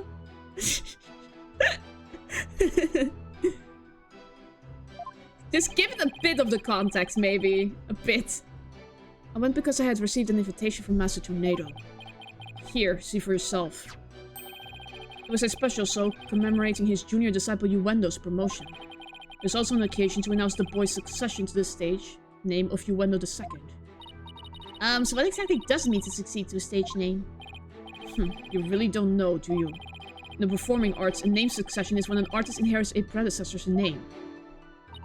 I see. So there was another Uendo Rakugo artist before, and this disciple succeeded him, huh? And what exactly did your invitation say? It contained a simple letter of salutations, and an outline of the show's program. Oh, it appears time for Tornado was going to perform Toki Soba, or Time Soba. He is famous for his masterful pantomime of eating soba, using only his fan as a prop. And Uendo was to perform Soba Sei, or Soba Glutton, a soba themed show. I see. It seems you know a thing or two about Rakugo yourself, your boldness. Because Toki's time and for the English only folks, yeah. The first to perform was the senior disciple Geiru, followed by Uendo. Lastly, Master Tornado. Okay. I see, so that's why you happened to be at the Storyteller's Theater yesterday. So, what happened after you arrived? I went straight to Master Tornado's dressing room to say hello. And how did Master Tornado appear when you said hello to him? I went with the intention of greeting him, but ultimately we didn't actually meet. You didn't see him? Why not? Geiru escorted me to the dressing room. We heard the sound of Rakugo being performed from within. Thinking the master was rehearsing, we decided to wait in the hall until it was done. You heard Rakugo being performed in the dressing room? Yes, not just me, but Geiru as well. In other words, you can confirm that the victim was still alive at around 4 PM. Correct. I couldn't hear him clearly through the doors, but I'm sure it was Master Tornado. I could tell because it was the Time Soba routine being performed in there. So that means the victim was killed sometime after that. So what happened after you arrived? Well, hold it, Athena! Did you not literally just ask me for information? Why are you interrupting me? Hold it! Nope. It's info on my terms! Please tell us in detail how Mr. Wet appeared at the time. Geiru and I were waiting in the hallway for Master Tornado to finish practicing, when Bucky appeared and entered the dressing room with his things. What happened after that? We heard what sounded like Bucky shouting inside the room. It's my turn to talk, Simon! Yes. About 10 minutes later, Bucky came out of the dressing room looking rather irate. This is most likely when the murder was committed. The victim was an elderly man. It would have been entirely possible to kill him within the span of 10 minutes. Ugh! Better come up with some kind of counter-argument and fast.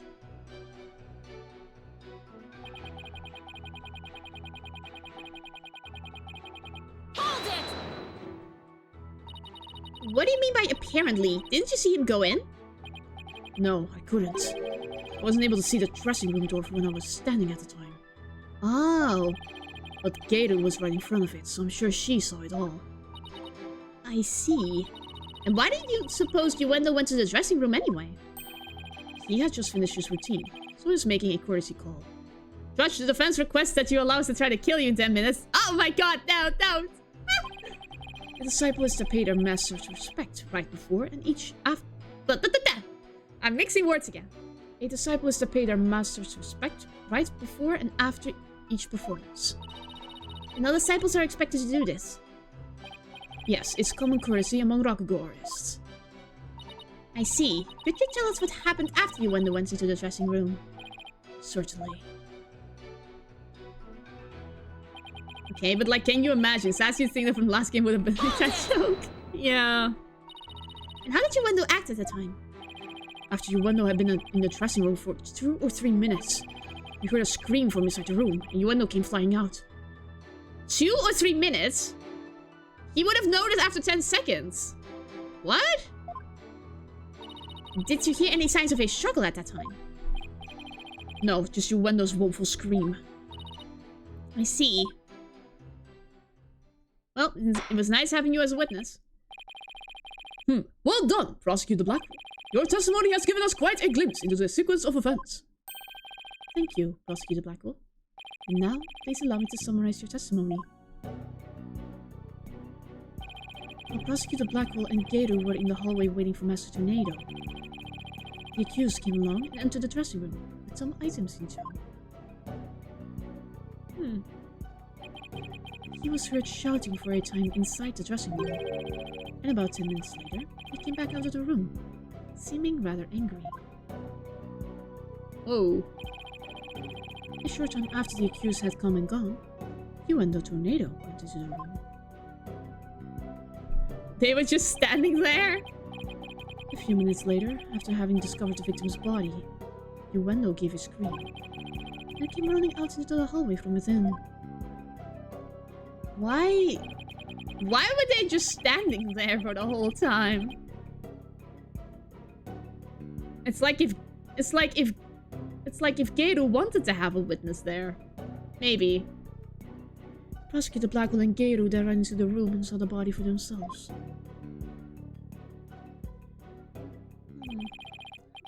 I'm already suspicious of Geru. From the circumstances, it is quite clear that the accused murdered the victim. I will say though, I do miss Gumshoe being in the games. Yeah, I do too, man. Like, Sky is great and all. Like, Cousin was a twist villain that I killed, but that ended up dead. We didn't kill him ourselves, but yeah. Well, I do like Emma. Gumshoe just, it's not the same, man. This is crucial testimony indeed.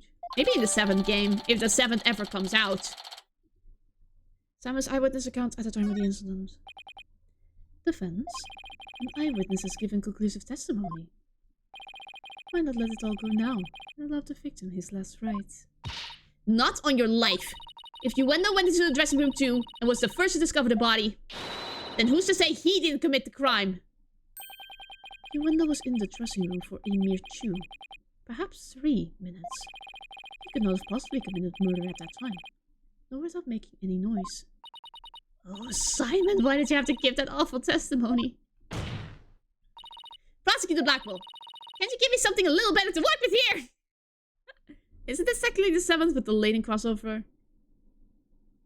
Isn't the crossover like a side thing? This is the mainline series. It's like the Great Ace Attorney Chronicles. It's like a different side game. Maybe. Isn't it up to you to ask the right questions? I'm certainly willing to tell you other than no. So if you truly are as capable as you claim, then try out what you need yourself. This is no time for your twisted games, Prosecutor Blackwell!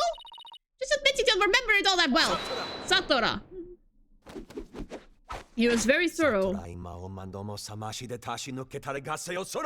Silence! I mean, by that logic, wouldn't 4 technically be a side game? Ugh. Yeah, okay, fine.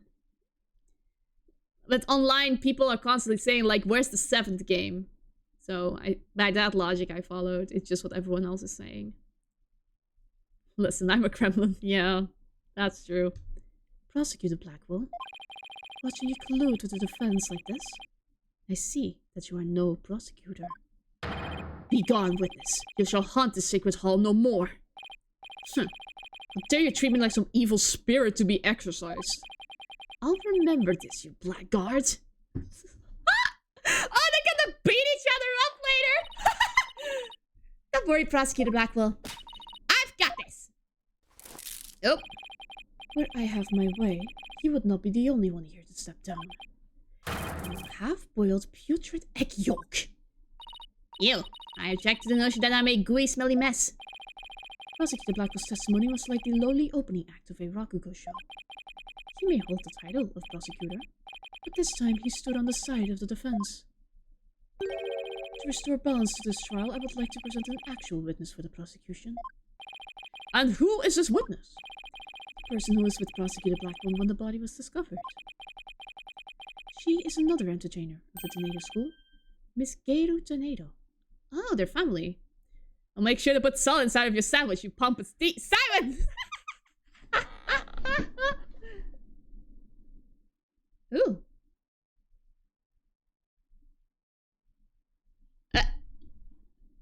Random clown, okay. This is the one. Please state your name and occupation, witness. Hello, everyone. I'm here to represent the Tornado School with a twisty twist. Oh! And balloon! There you have it, a stunning balloon hat. It's me, the balloon artist you all know and love, Geiru Tornado. Just call me Geiru, sweetie. 1, 2, blow! Ah!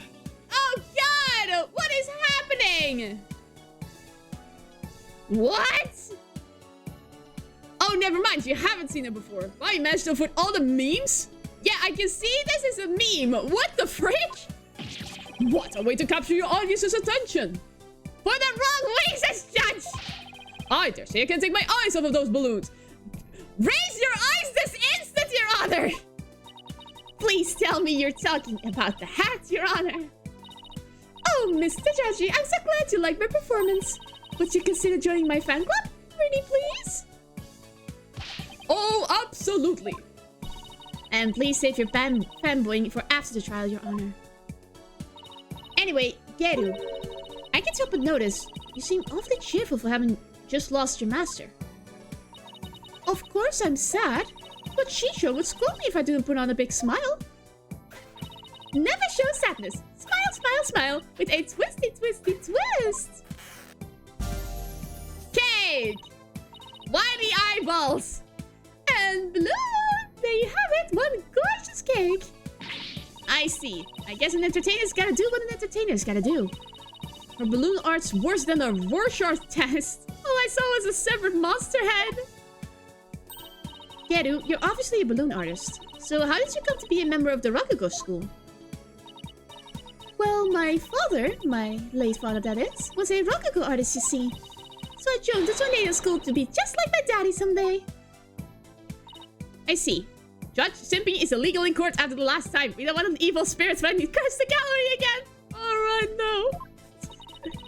My father and I owe so much to Shisho, our master. But that bucket wet. Oh, how could he? I want to see him pay for what he's done as quickly as possible. Your distress is entirely understandable, and my condolences for your loss. And not only that, but he... You have more to say about Mr. Wet. Every time he comes to deliver soba to us, he yells at me. He always tells me to get away. Oh, so that's why he was irritated. Is there any reason why he would say such a thing to you? He says the smell of my perfume will get into his soba and ruin it. Like, how can he say that? This is a great scent. How very rude of him. I don't blame you for being upset. Excuse me, Your Honor, but please don't let Geiru's balloons bias your judgment. Mr. Wet hasn't been proven guilty yet, remember? It will be interesting to see how long that fire of yours will last, defense. Now then, Geiru, please share the truth with this court. Yes, Geiru, your testimony, please.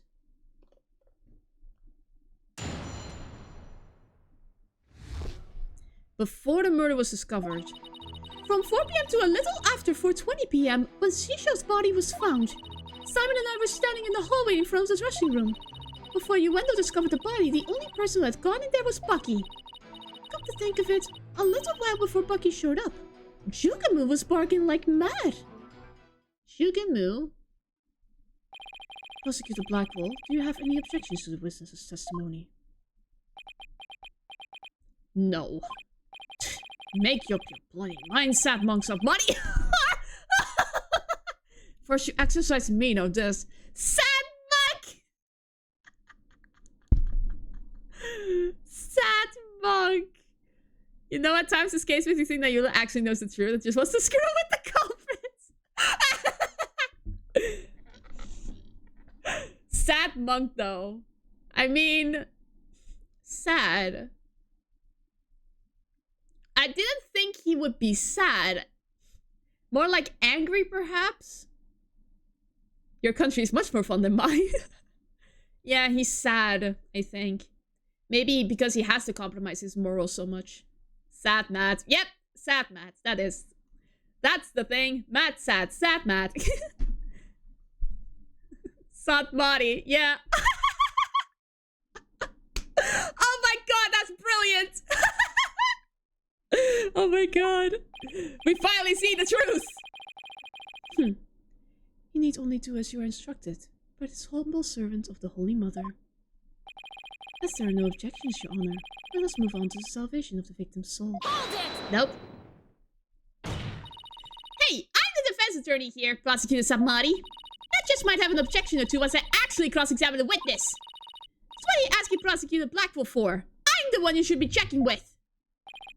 There is a passage in the sacred scriptures of Koreanism. Time for his sermon again. That's the name pun, I believe. I think this was still under your question when I looked it up a few years ago. To stir the wind is beyond the power of a spring check. In other words, the inexperienced are useless. With that in mind, it seemed more judicious to consult Prosecutor Blackwell. He doesn't even see you as an adversary, Sykes Dodo. Well, I won't let either of one of you insult me. I'll show you I'm no inexperienced spring check. Your Honor, I'm ready to cross-examine the witness. I hope you can make Prosecutor Sabari see you as a worthy adversary, Miss Sykes. Aww. That's nice support, Judge. I'll allow your cross-examination, so you better strike while the iron is hot.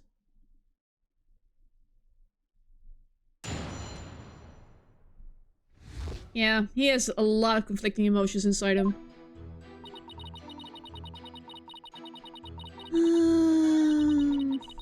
But who was Jugamoo again?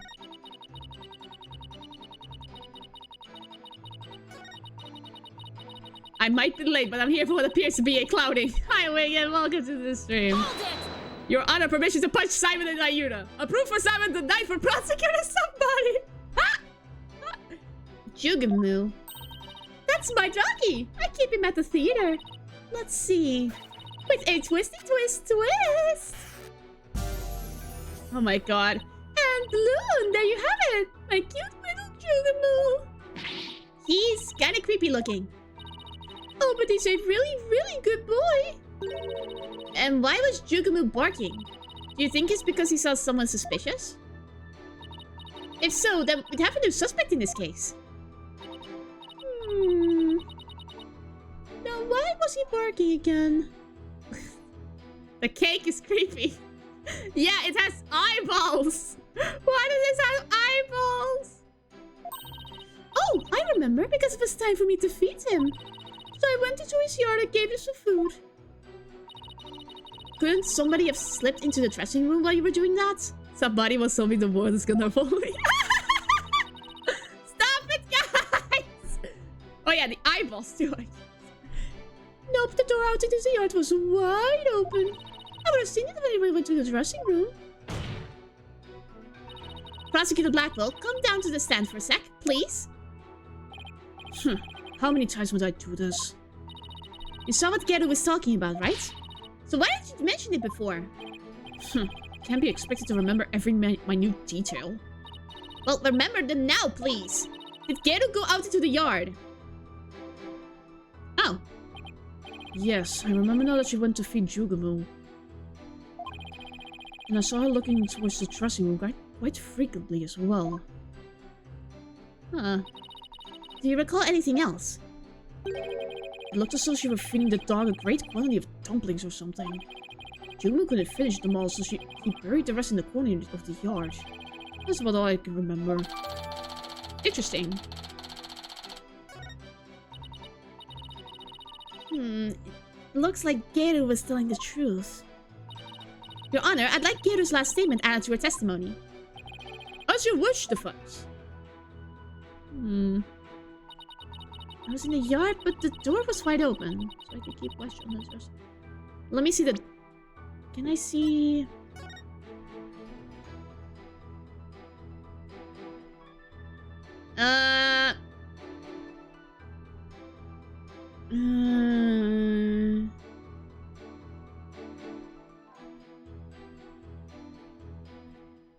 But... If... Something is wrong with this. Objection! So you were able to keep an eye on the dressing room while you were out in the yard? Is that correct? That's right. The door out of the yard was wide open. Sorry, but that makes zero sense. Take a look at this diagram of the backstage area. There's a clear contradiction between this diagram and the witness's testimony. Oh? I'm afraid I don't understand, Miss Sykes. Please point out what contradicts the witness's testimony. This door, for some reason. It swings open to the yard. So... Also, this window does not look into the door of the dressing room. Take that! Geru was in the yard near the doghouse. Prosecutor Blackwell even saw her there. And while she was out there, the door of the yard had been left open. Ah, right. Ah, I see. Yes, if the door to the yard was wide open, as Geru said, it would have blocked her view, making it impossible for her to see through the dressing room. What? No way! But even if there were admittedly a few moments Geru was not keeping watch, how much would that really affect this case? It would greatly affect this case. From the spot Prosecutor Blackwell stood, he couldn't see the dressing room either. Anyone could have entered the dressing room during that time without being seen.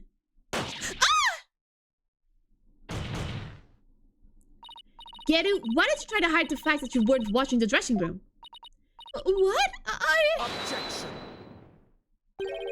Hide the fact? You speak as though you think she had something to do with the murder. Rather than deliberate deception, it was more like a simple oversight. Right, witness? Well, I was so shocked by what happened, I was just confused, that's all. Even though she's trying to keep up a brave front as an entertainer, the truth is that she's being torn apart by grief. For her mind to be in turmoil is hardly unexpected. Yes, it must be very difficult indeed. To a disciple, one's master is akin to a real parent. Surely her shock is immense. The way this lawyer tries to pin the blame on this poor soul at the first opportunity. All I can say is, defense attorneys are heartless creatures indeed. But that wasn't what I was trying to do! Is it beyond your comprehension, defense? Your unskilled argument is scarring this witness even further. Clap! And if you ask the people of this courtroom, I'm sure they would agree. What? The gallery doesn't get a say in this? Are you afraid to find out that they think ill of you? Or that perhaps you are in the wrong? Listen to them now with that keen sense of hearing you are so proud of. He's right, that was harsh. She didn't have to go that far. My goodness. No, I was just trying to find the truth. Why is the whole gallery siding with Prosecutor Sabmati? The people understand. They know what is right and what is wrong. That's the bandwagon effect, dude. I hear the voices of the gallery. I can hear the voices of their hearts. It's so intense. I feel so alone up here, fighting by myself. Are you afraid, child? It is ludicrous to come to trial with such paltry preparation of the soul. I command you to leave this courtroom at once. But I can't give up. I have to keep pressing on. The people understand you are a lawyer and there's a demon who needs to be put down. Yeah. As long as there was a moment when nobody was watching the dressing room door. The defendant can't be convicted. Solely on Prosecutor Blackwell and Geru's testimonies. Even now, you would continue to resist. You are childish in defeat as well, I see. I'm not out for the count yet, Buster. I'm just getting started. Despite your posturing, is it not true that your resolve could crumble at any moment? With but a little push, you would surely succumb to despair.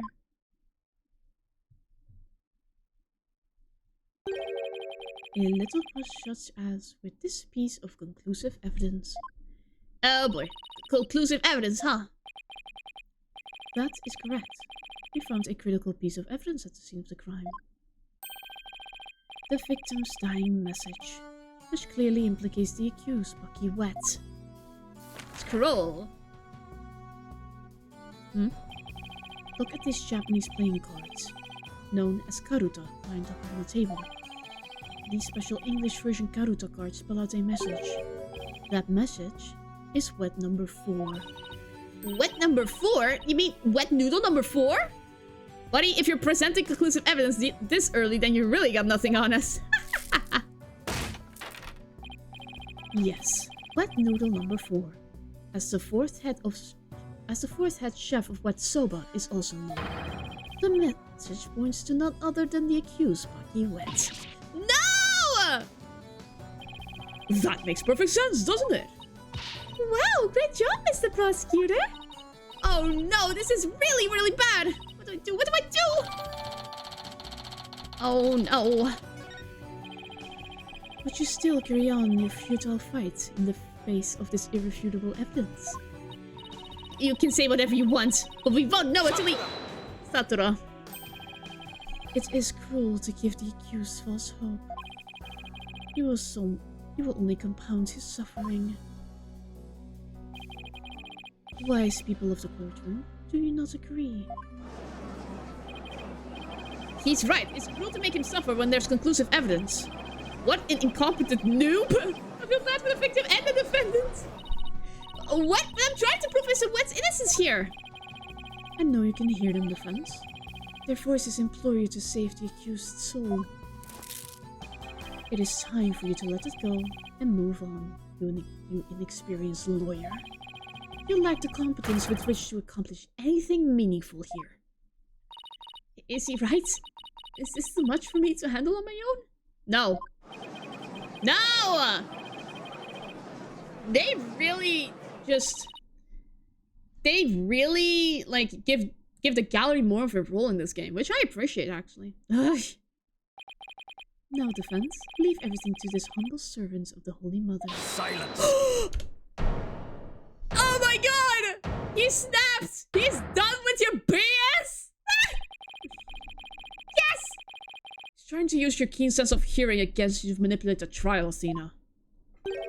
What a cheap trick for a supposedly holy man. Simon! Oh my god, I saw that! I saw the sprite from a different angle! And you fop doodles in the gallery. Get the man watch a trial in peace. Ah. This inexperienced amateur is about to turn the trial around. Does that prosecutor really think she can turn this around?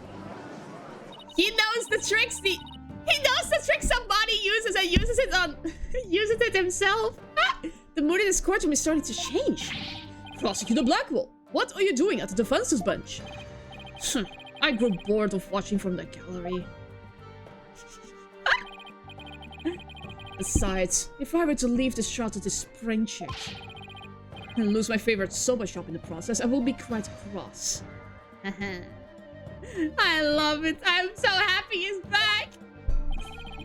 You voluntarily stand on the side of impurity and sin.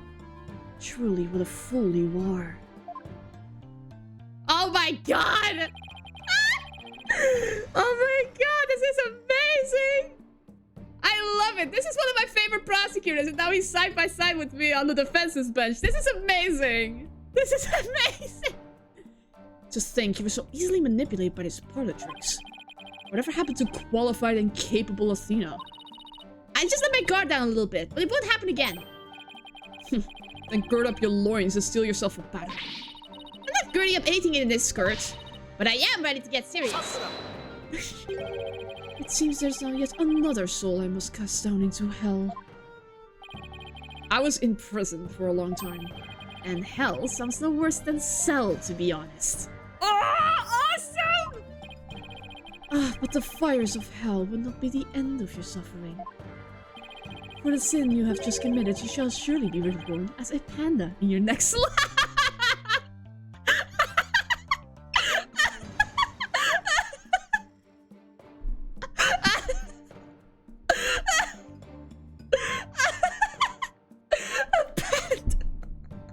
Oh no! A white and black reverse panda, that is. And you shall be put in a zoo to be exposed to public ridicule. It's meant like that will work on Prosecutor Blackwell. After all, he's already used to looking like a panda in this life. Who are you calling a panda? I mean, you kind of are with those black eyes. Sorry. I see that you are both prepared to face the fires of damnation. Geru, thank you for your service. You may step down now. Okie dokie. Bye-bye, balloon. Finally, she's gone. Ah! Does everything have to be about balloons with her? Yes. Yes, it does. Now then. I have a witness prepared to testify about the Garuda guards. And who is a witness this time? The first to discover the body, and someone who witnessed the crime scene firsthand. I get it, you fed your dog evidence and you got away with it. Well done. I mean, yeah. Mr. Uendo Tornado, the time has come for that ponytail pair over there to finally let it all go and move on. Very well, let us bring in this witness then. Okay. Now for the other guy. He's actually sitting down. Did you just bring a whole lot of pillows into this court to just sit down? Witness, please state your name and occupation. I am the Rakugo storyteller, Uendo Tornado. Even if my performance isn't worth watching, I will certainly watch my words. I wouldn't want to say anything thoughtless and get arrested. After all, that'd be Rakudono. Thank you, everybody. Good night. Oh, he is a voice actor, all right. Oh, he's already leaving. Hold it! You can't leave yet. You've only just introduced yourself. Oh, my. Are you a fan of mine, miss? Would you like my autograph? One moment. Oh my god, this is amazing, actually. Cool! Ow! What do you think you're doing? No need to stand on ceremony. My fan deserves a fan, after all. Get it? A fan for a fan! Nice one! Oh, my magnificent Simon! How are you this fine day, sir? Quite a dilly of a pickle we find ourselves in, wouldn't you say? I don't believe I've ever seen you talk quite so much, Uendo. Never performed in a place like this, you know? I got butterflies here, get to see? Why do I always get the weird ones? You're not alone. Pardon me, witness. As much as I enjoy your banter, I believe we had better return to the case at hand. Ah, I suppose you're right. In that case... I was promoted to Futatsume yesterday and received the stage name of Uendo. The show was a way of celebrating my new name and middle rank standing. And then that happened. I never dreamed something like that happened. Not in a million years. And just as I got my chance to start repaying my debt to Shisho, too. Yeah, plus, I'm worried about Geru. Aww. The way she clung to Shisho. Poor thing. I told her to keep a stiff upper lip. Stuff like rigor mortis. Keep telling those lame jokes and Shisho'll come scold you from the grave. I wouldn't mind getting yelled at, you know, if it meant seeing him again. Yuendo, please, as charming as your various characters are, this isn't a Rakugo stage. Let us hear your testimony now, witness. I can already tell this man is going to be exhausting to voice. I really hope I'm doing a good job with this. Tell the court about the evidence left at the scene. To prove the accused's guilt. Voice acting a voice actor is so difficult. She shows dying message. I noticed she shows dying message right away. The stiff cards were right there next to the stiff, you see. Hey now, enough with the silly puns already. Anyway, I got the meaning right away. I knew he must have been talking about Bucky. That was the Master's final message. Left as he was drowning in soba broth. It's so like Shisho to not write Bucky's name outright. Plain and simple wasn't his style. Well, that was certainly a more entertaining testimony than usual. The variety of characters performed by the witness was absolutely splendid. But you shouldn't be performing any characters in the first place, Your Honor. Innuendo, the murder weapon hasn't been determined yet. So how can you say that the victim was drowned in soda broth? It's obvious. All you have to do is look at the crime scene. He was found with his face shoved in the bowl. It's only natural to assume he was drowned in the broth for the noodles. Except we're not here to assume things, Yuendo, so please stick to the facts. That's how I want to go. My. So it's like a showbiz chef to kill someone this way, wouldn't you say? And with the Karuta message you left behind, it's clear Bucky Wet did it. Setting aside the issue of the murder weapon for now, that dying message certainly does seem to be irrefutable evidence. Indeed, it proves the absolute guilt of the accused. Ugh, even I gotta admit that I can see how that message could mean anything else. Bucky used soba for the deed. All to get back the soba shop deed.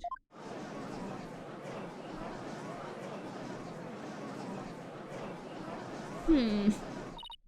This testimony makes Mr. Wet look super guilty. I have to do something. That's his conclusive evidence. What a farce. What do you mean, Simon? What's this? Thought you said you weren't planning on asking me for help? Ugh! I did and I won't thank you very much. Simon must have found an inconsistency in the testimony. I'd better listen carefully and try to see what he found.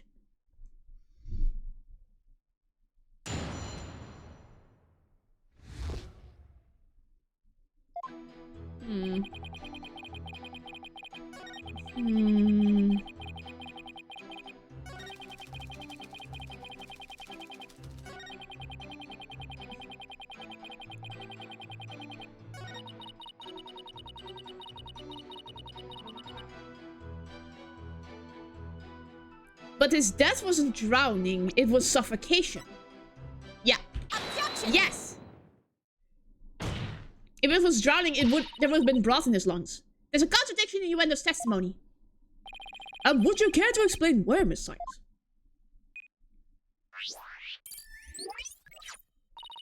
Certainly, Your Honor.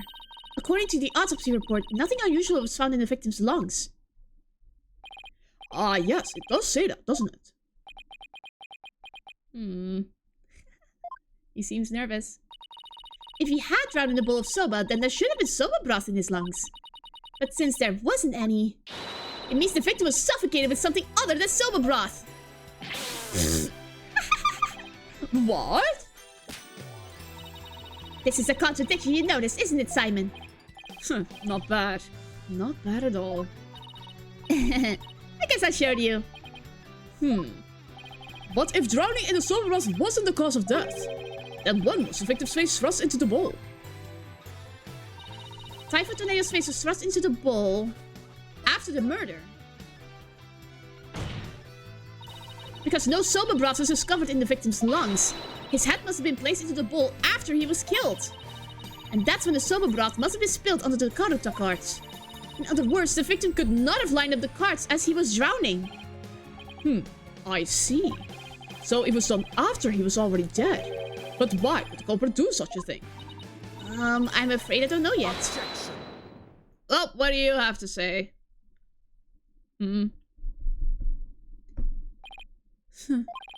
You boast of psychological expertise, yet you cannot determine such a simple motive. My sides are liable to split at the absurdity. What? And I suppose you know why? Of course, desecrating the body in that manner indicates a strong sense of enmity on the part of the perpetrator. Yes, that does make sense. It certainly paints a clear picture of the culprit's intense feelings towards the victim.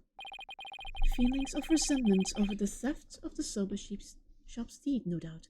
Why is soba shop so hard to say for me, sheesh? Just great. Now the judge has an even more unfavorable impression of Bucky. Silence! Must she come undone at every juncture? If the culprit had time enough to set up Master Tornado's body, do you think they would have honestly failed to notice the dying message? Good point. Cards were right in front of his body, after all. Rationally speaking, there's no way the culprit could have missed that, huh? Objection! But was the accused rational at the time, given the way he stormed out of that room? Silence!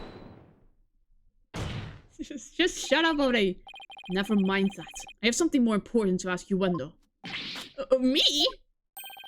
You saw the card cards firsthand, did you not? Would you care to tell us about them in a bit more detail? Those tiny crime scene photos show us precious little of what I wish to know. Well, those cards are from Shisho's special Soba Scenes of Tokyo Pass set. Each card is related in some way to Soba.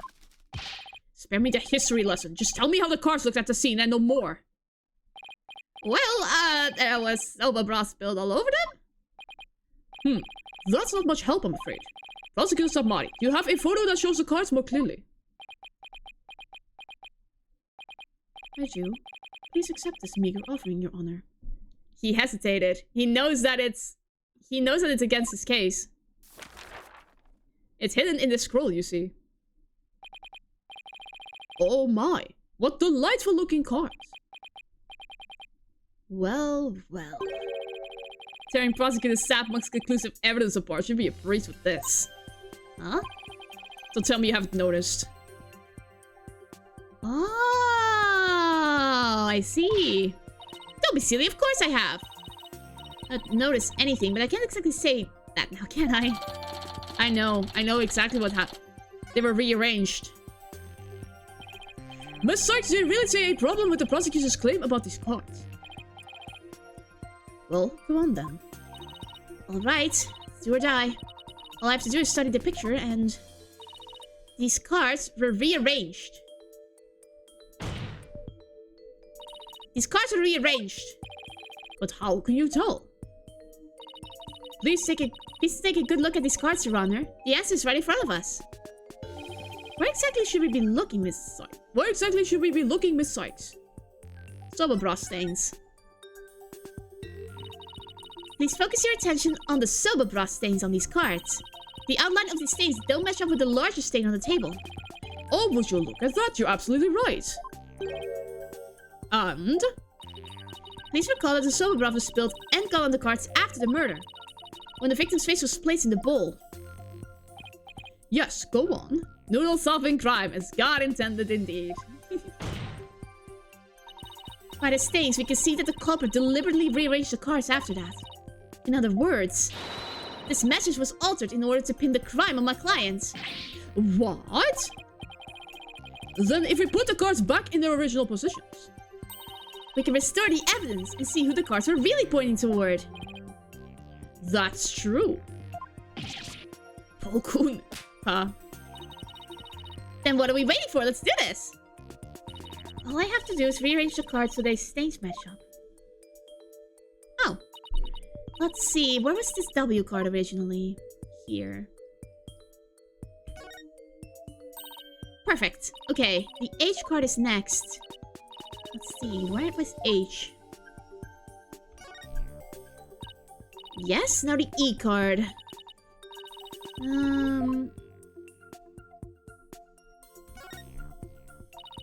Perfect match. Next up is T. Let's see, where was this T card? Great, it fits right in there. Now the N card. Let's see.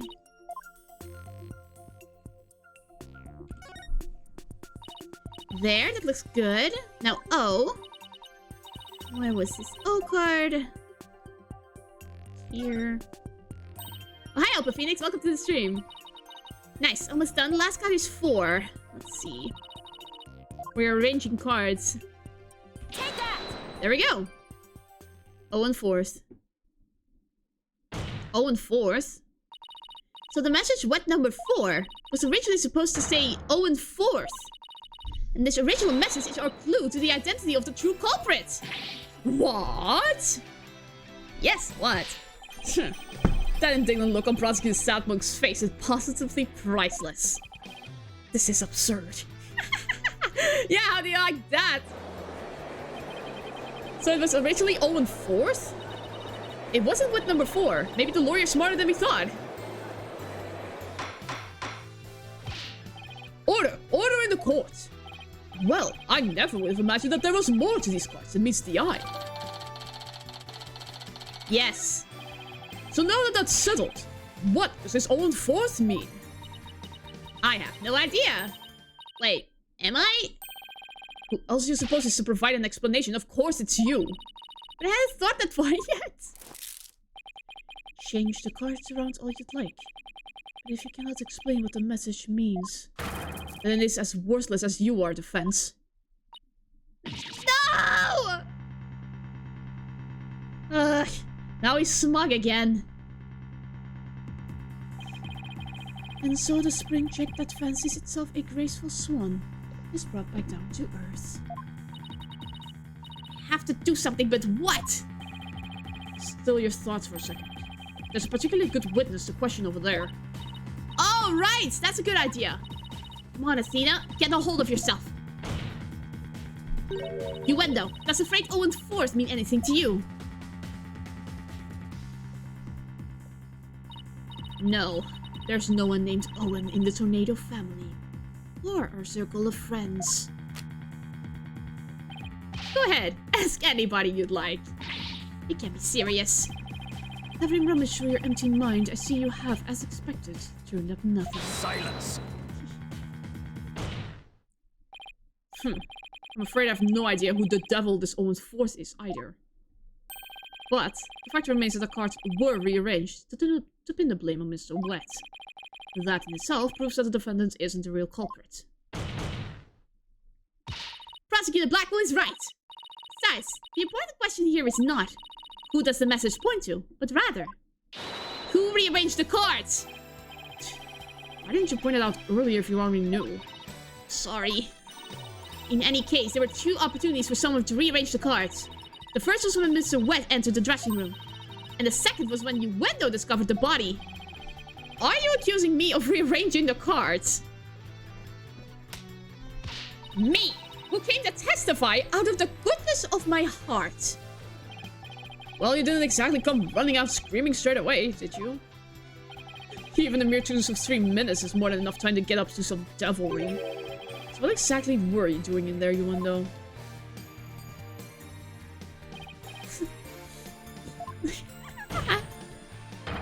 Put down the tea and spit out your answer. It's a prosecutor. What's a guy supposed to do at a time like this? Silence is more precious than diamonds, witness. Therefore, you need only say silence. The defense is devious. They're waiting for you to make a slip of the tongue. Oh, I see. So that's what they're after, isn't it? In that case, Your Honor, I've decided not to say another word. Very good. After all, your right to remain silent is protected by law. Well, Prosecutor Blackwell, any other brilliant ideas you'd like to share?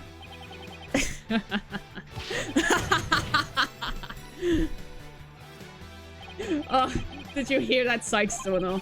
A Rakugo artist who's afraid to speak. Who's ever heard of such a thing? I tried to taunt him into talking. Such a petty trick would never work. That's right. I'm not going to fall for it. I'm only asking to hear your story. Besides, this is not your job to tell your tales if there's an audience to listen. Even so, I have no right to refuse to answer. The more you keep quiet, the more we want you to talk. That's simply human nature. Isn't that right, people of the gallery? Oh my god! This man is a genius!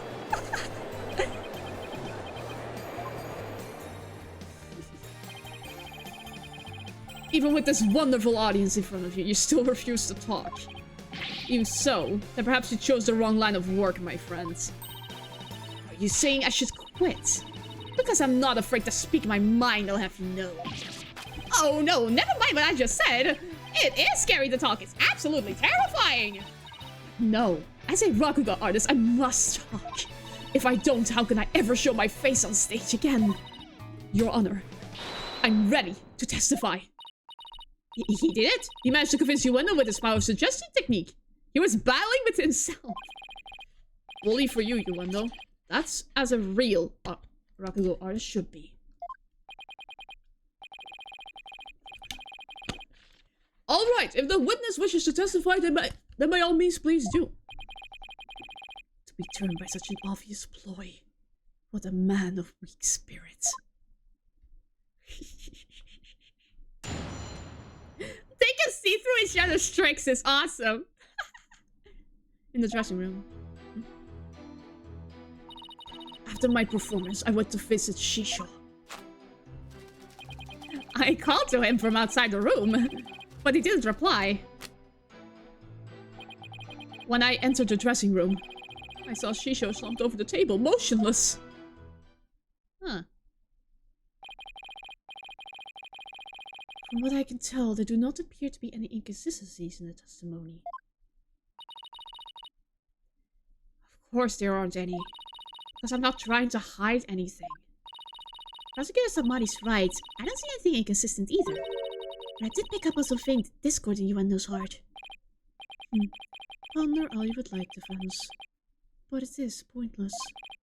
Your Honor, I believe there is no need for further deliberation. Hold it!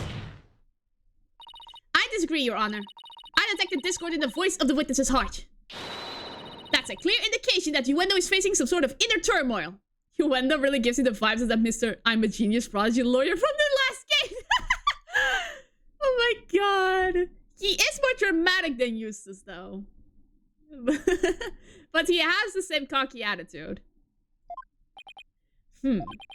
Are you saying what I think you're saying, Miss Sykes? Yay! Yes, Your Honor. The defense would like to conduct a quick therapy session on this witness. Ueno, there is no need for you to submit to this so-called therapy. It's fine by me. I have nothing to hide. Bring it on.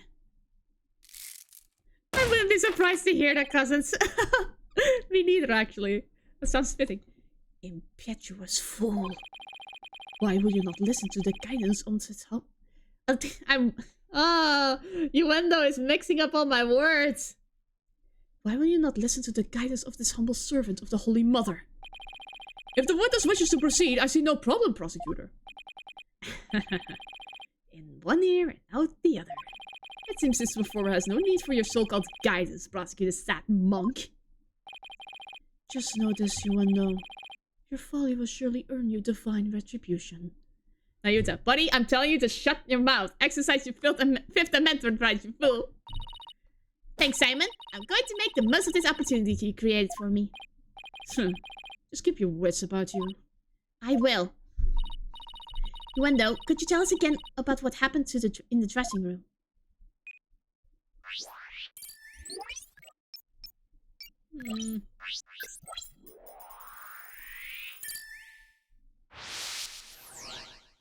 Let's see. After my performance, I went to visit Shisho. Yeah, it was a good performance, I guess. I called to him from outside the room, but he didn't reply. When I entered the dressing room, I saw Shisho slumped over the table, motionless. See, again, this makes me feel like he knows and just wants to screw with people. Yeah, I mean, I think he has figured out the case already. But he still wants to point it into the right direction, I guess. By the way, he is sad, but why isn't he shocked? Got it! Yes! If you saw the body for the first time, you would have been shocked. Ueno, I'm noticing something strange with these emotions.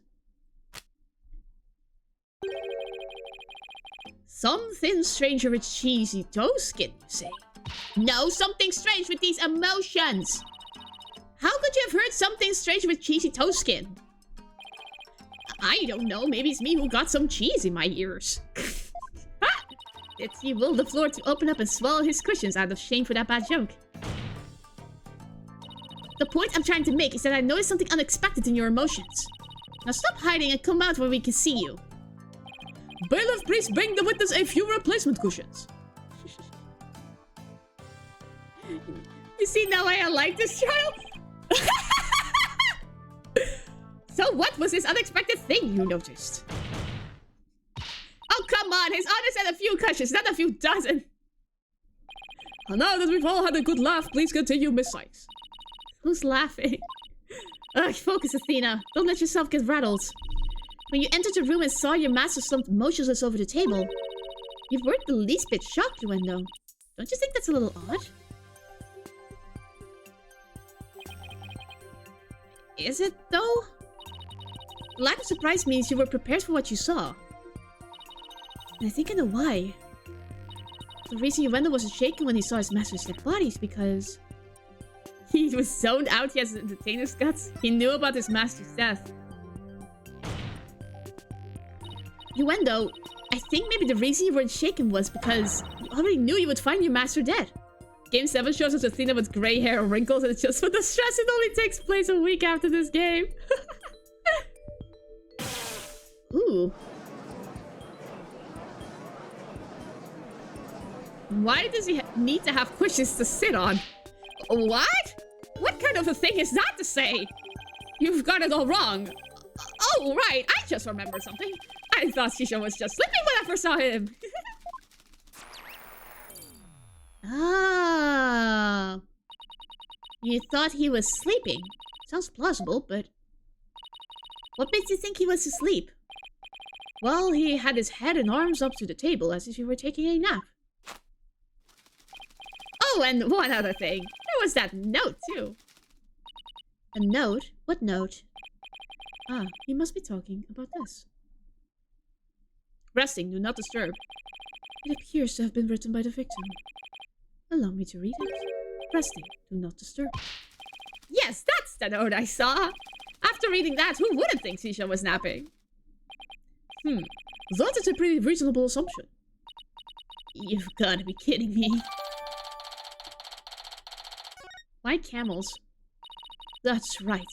I saw this note. That's why I thought Shisha was asleep. I want to change my testimony to include that statement. Alright, I'll run an update.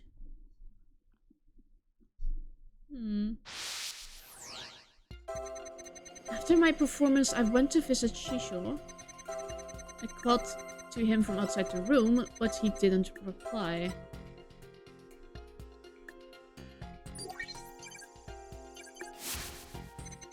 When I opened the door, I thought he was sleeping. But something seemed off, so I rushed over to him. Why were you angry? I was shocked to find him dead. I couldn't believe my eyes. Why are you angry in this moment? Got it! Yes!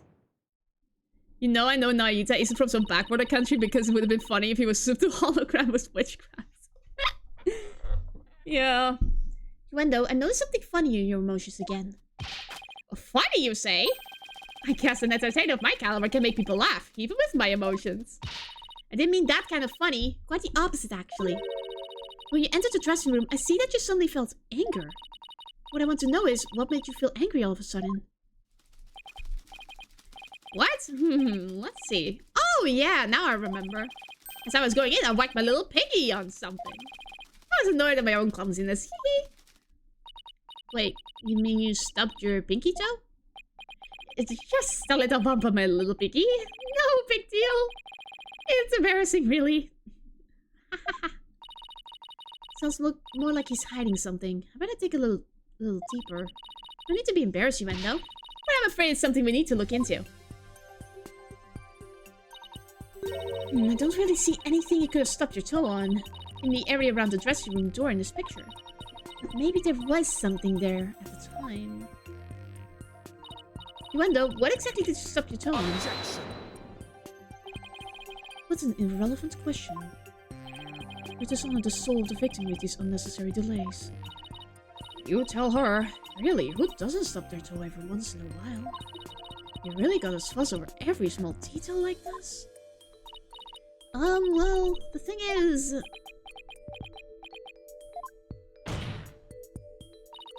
Even the most subtle of fluctuations in a person's psyche can clue us in on the truth. That's why it's important to get to the bottom of this question. Plus, if I back down now, who knows what new insult Simon will throw my way? Is there really no trace left of what you end up still on by the door? Normal people, no one stubs their toe every once in a while. What sounded casual? What in the world might have been there then, but is not there now? Camels. Camel, you say? Interesting. But this box is not what he stubbed his toe on. I noticed that the TV only has one plug plugged in. Like it was done hastily. Maybe this? Take that! Please take a good look at this photo of the crime scene. Oh! You see it? This long track that goes from the door all the way across the room. Now that you mention it, I do see traces of something getting dragged. You'll ever stub your toe so hard it breaks? Because I'd rather not recommend doing it. Oh, that's horrible. Oh. When you get the right answer for the wrong reason. Yes, that's me. I've done that a few times. It's always the big... For me, it's always the big toe. That drag mark ends there at the TV. Oh my god, I see it now. This implies that the TV was originally by the door. I'm convinced that this TV is the object the witness stubbed his toe on. Well, you know, how about it? Yes, you're right. It was the TV. 10. Okay, very close. There, the noise level dropped again. Always my left foot. Yes, I stubbed my pinky toe on the TV. But what of it? Why is this so important to you? So the noise went down, but it hasn't completely disappeared yet. Which means he's still hiding something. Okay, then let's try this tactic instead. Yuendo, why was the TV moved there? Shisho must have moved it so he could watch my routine. But what a place to put it, right in the middle of the doorway like that? I didn't want to bump into it again, so I put it back where it belonged. Performances on stage can be viewed in the dressing room using that TV? That's right! That's right! It's a closed-circuit monitor that shows the stage! Okay, good. I see. So now what? I can't find anything else out of place. I still haven't gotten the noise level down to 0 yet. Simon, I'm still getting noise here, but I don't see anything else fishy. This is precisely why amateurs are such a bother. Sorry. I'm in no mood to play nursemaid here, but if that's what it takes to save the soba shop. Oi, Yuendo. Here's a curiosity for you. This table Master Tornado slumped over looks like it was moved. Did you happen to bump into it while you were moving the TV back? Oh my! Yes, you're right. The TV hit the table and Shisho's body moved with a jolt. That's when I first realized that Shisho was dead. Oh, but how scared I was. I see. Thank you. We're finally getting a more precise picture of how the body was discovered. I'm afraid you need to pull the spurs of Yuendo just a trifle longer. Right. I can't keep asking Simon to bail me out like this. It's time for me to regain my footing and really stand on my own.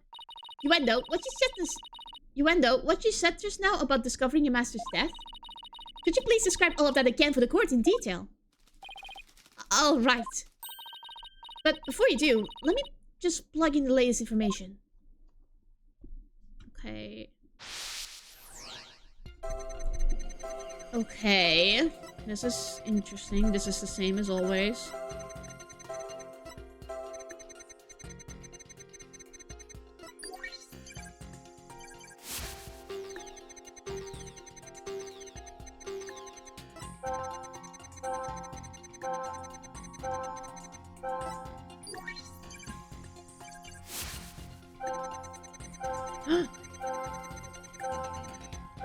Why are you so shocked? Wait! You saw the cards! Does this mean it was you? Oh, and force has something to do with you. That's odd. After the initial shock of finding the victim dead, you reacted with surprise again. What was it that surprised you, Wendell, besides your master's death? What do you mean? What's more, you were even more surprised the second time than the first. What could have surprised you more than finding your late master? Search me. Your little thingy must have made a mistake. Silence. The girl is as sharp as a trout, to be sure. But her ability to hear people's emotions is absolute. Now, get to remembering, Yuendo. What was it that surprised you? That was a compliment, right? Yeah, it was from him, yeah. Just take it as a compliment. Well, Oh, no! No, we pushed him too hard! Now he's mentally all over the place! His emotions are completely out of control. Out of control? Care to explain how that's relevant? You know how normally I listen for the hidden emotions in the witness's voice, right? From there, I look for inconsistencies between their testimony and those emotions. But sometimes, a person's feelings can run too high, making it hard to get proper readings. So that's how the program works. Fascinating. Ordinarily, it's just one emotion that runs out of control. But it seems there's nothing ordinary about this time.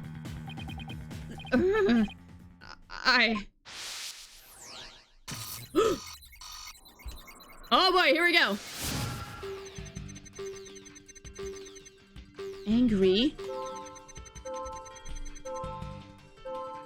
It switched to sadness? Fear? On each and every statement? That hasn't happened before. Normally, it would have been like multiple at the same time, but no, these are distinct.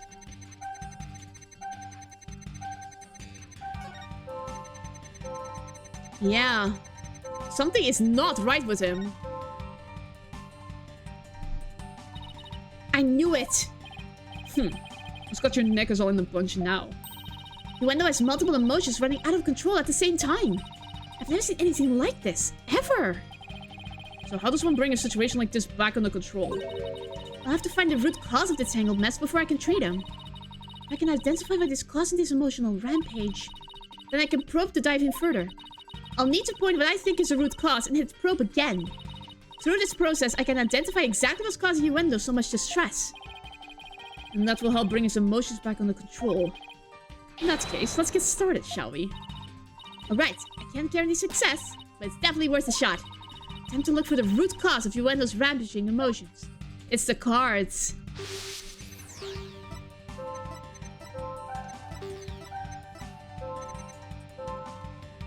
It's the cards. Got it! I get it now. The cards were the root of it all. Don't try to deny it. You can't hide your feelings from me. The dying message that was left at the scene of the crime is what was causing your distress. And if the dying message was the cause of all those feelings, then that means the phrase Owen Forth must mean something to you. Yes! Bye-bye! There! Noise level 0! Finally! The dying message consists of 2 words. Owen and Forth. But neither of these words have anything to do with this witness.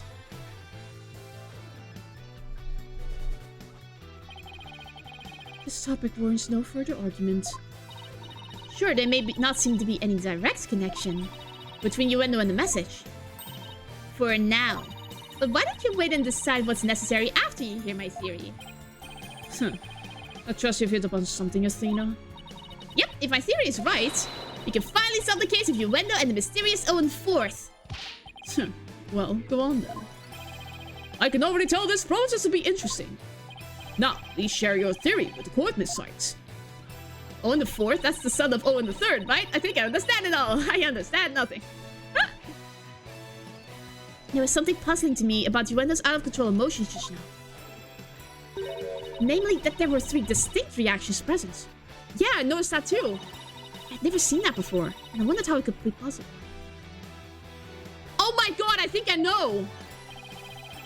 Is there a conclusion to this meandering musing of yours? I'm not fond of this twist, but curious what you'll think. Hold your horses, I'm getting there. So could a person flip between 3 distinct emotions of such intensity like a switch? In the end, I concluded that it just wasn't possible.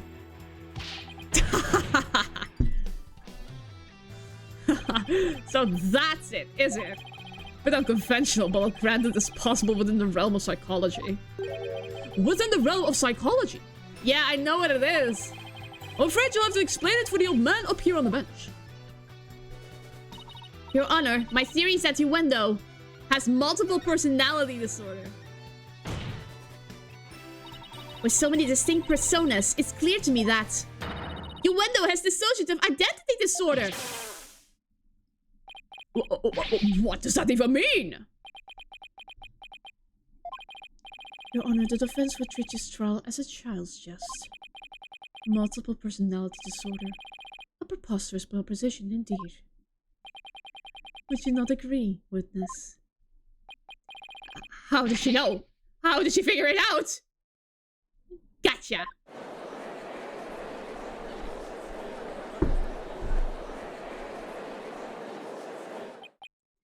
Pokunka! Can't believe it! I did it! I did it, Simon! I've read papers on it before. But to think I see a case of it for myself. Blimey, Rakugo artists tell stories as different characters, but as different personalities? Hey, you, lawyer girl. You got a problem with us, huh? Uh-oh, I really don't like the ID twist. Yeah, it's a bit overdone, and people don't really know how to handle it in fiction scenarios. Well, with that out of the way, we need to treat it as it is. We just need to... It's not a fun twist, but it's a twist we must endure for this trial. Oh well. It's sad he's not a fellow voice actor, but oh well. No problem at all. This is all very hard to believe. But now that we've established that the witness has multiple personalities, could each of them please introduce themselves to this court? Yuendo Tornado. I'm a Rakugo storyteller, as you know. Hello, everybody. Patches, the friendly jester here. Kisegawa courtesan. That Kisegawa is the worst of voice, honestly.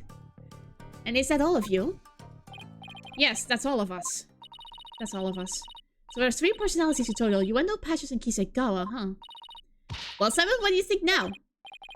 That you're one lucky duck. Just be glad that we're dense enough to help you. Can't you just straight up say I did great for a change? Never. You appear to be quite proud of your self-defense. But all you have done is infringe upon the privacy of the witness. I couldn't disagree more, Professor. Prosecutor. Why did I say Professor? I'm getting tired. No. He's no professor.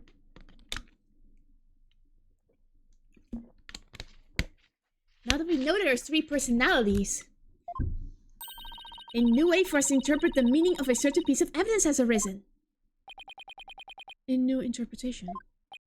Oh, now I'm very curious. What is this piece of evidence you're talking about, Miss Sykes? Knowing what we know about Yuendo and his personalities, this now makes perfect sense. 4th! He has a 4th one! That's it! The Karuta cards. That's right, Your Honor. Recall the original dying message left at the scene. We didn't have a clue as to what Owen's 4th could have possibly meant. But now, with this new information about Yuendo and his personalities, isn't it possible that Owen's 4th actually means a secret 4th personality of Yuendo's? A personality named Owen? What? Pokunka. Yuendo must have kept his dissociative identity disorder from us because he didn't want to be associated in any way with that dying message. No, that's not why. We kept our disorder a secret for a different reason altogether. But we've been taking advantage of our affliction to act out various Rakugo characters. If word of this got out, well, our reputation as a Rakugo artist would be tarnished. As would the tornado name. That's why we kept it a secret from everyone except members of the tornado school. But really, there is no fourth personality. It's just the three of us in here. A plausible enough sounding story. But it doesn't prove you didn't rearrange the cards, does it? But... I will concede that it's highly likely that the witness rearranged the cards. Prosecutor Samari actually agreed with us. However, it's also not possible that the accused killed Master Tornado.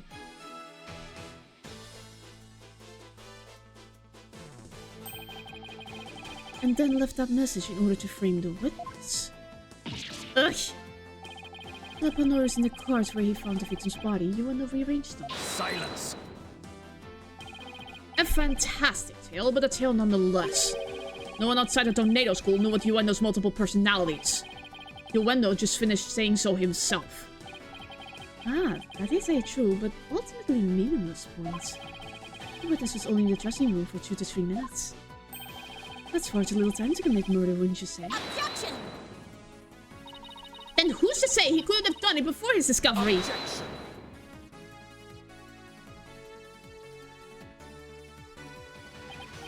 Ah, that spring chick memory of yours. Have you already forgotten Prosecutor Blackwell's testimony? Simon's testimony. Oh.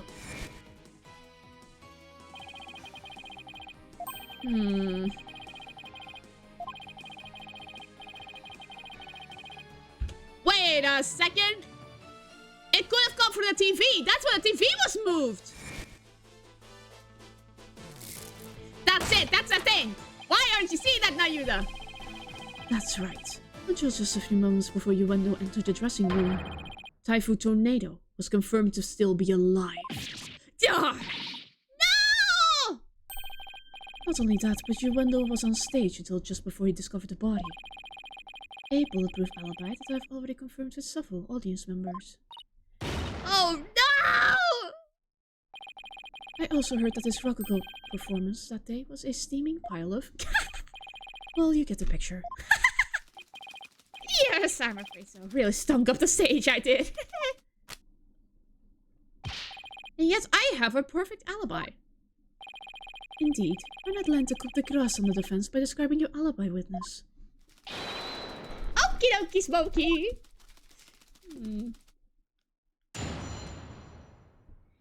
This is a long session. It's over 4 hours already. I was on stage until just moments before I went into the dressing room. The entire audience was my witness. But my performance was a huge bust. Not a single soul laughed. I'll never be able to live down how terribly I bombed during that important show.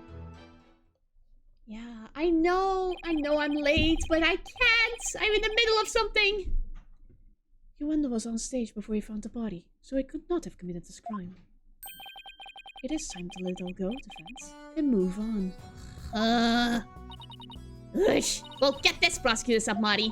The Right Anything agency never gives up. We fight to the bitter end. Allow me to say this once more. Let it go and move on. And allow me to say once more, I'm never giving up. Let it go and never!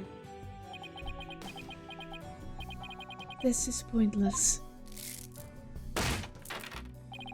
You really should have taken advantage of this opportunity while you could, you foolish child. Your worthless convictions only serve to prolong the accused's suffering. If words will not sway you, then perhaps pain will. No! Oh no! Oh no! Anything but this! Oh god, here we go.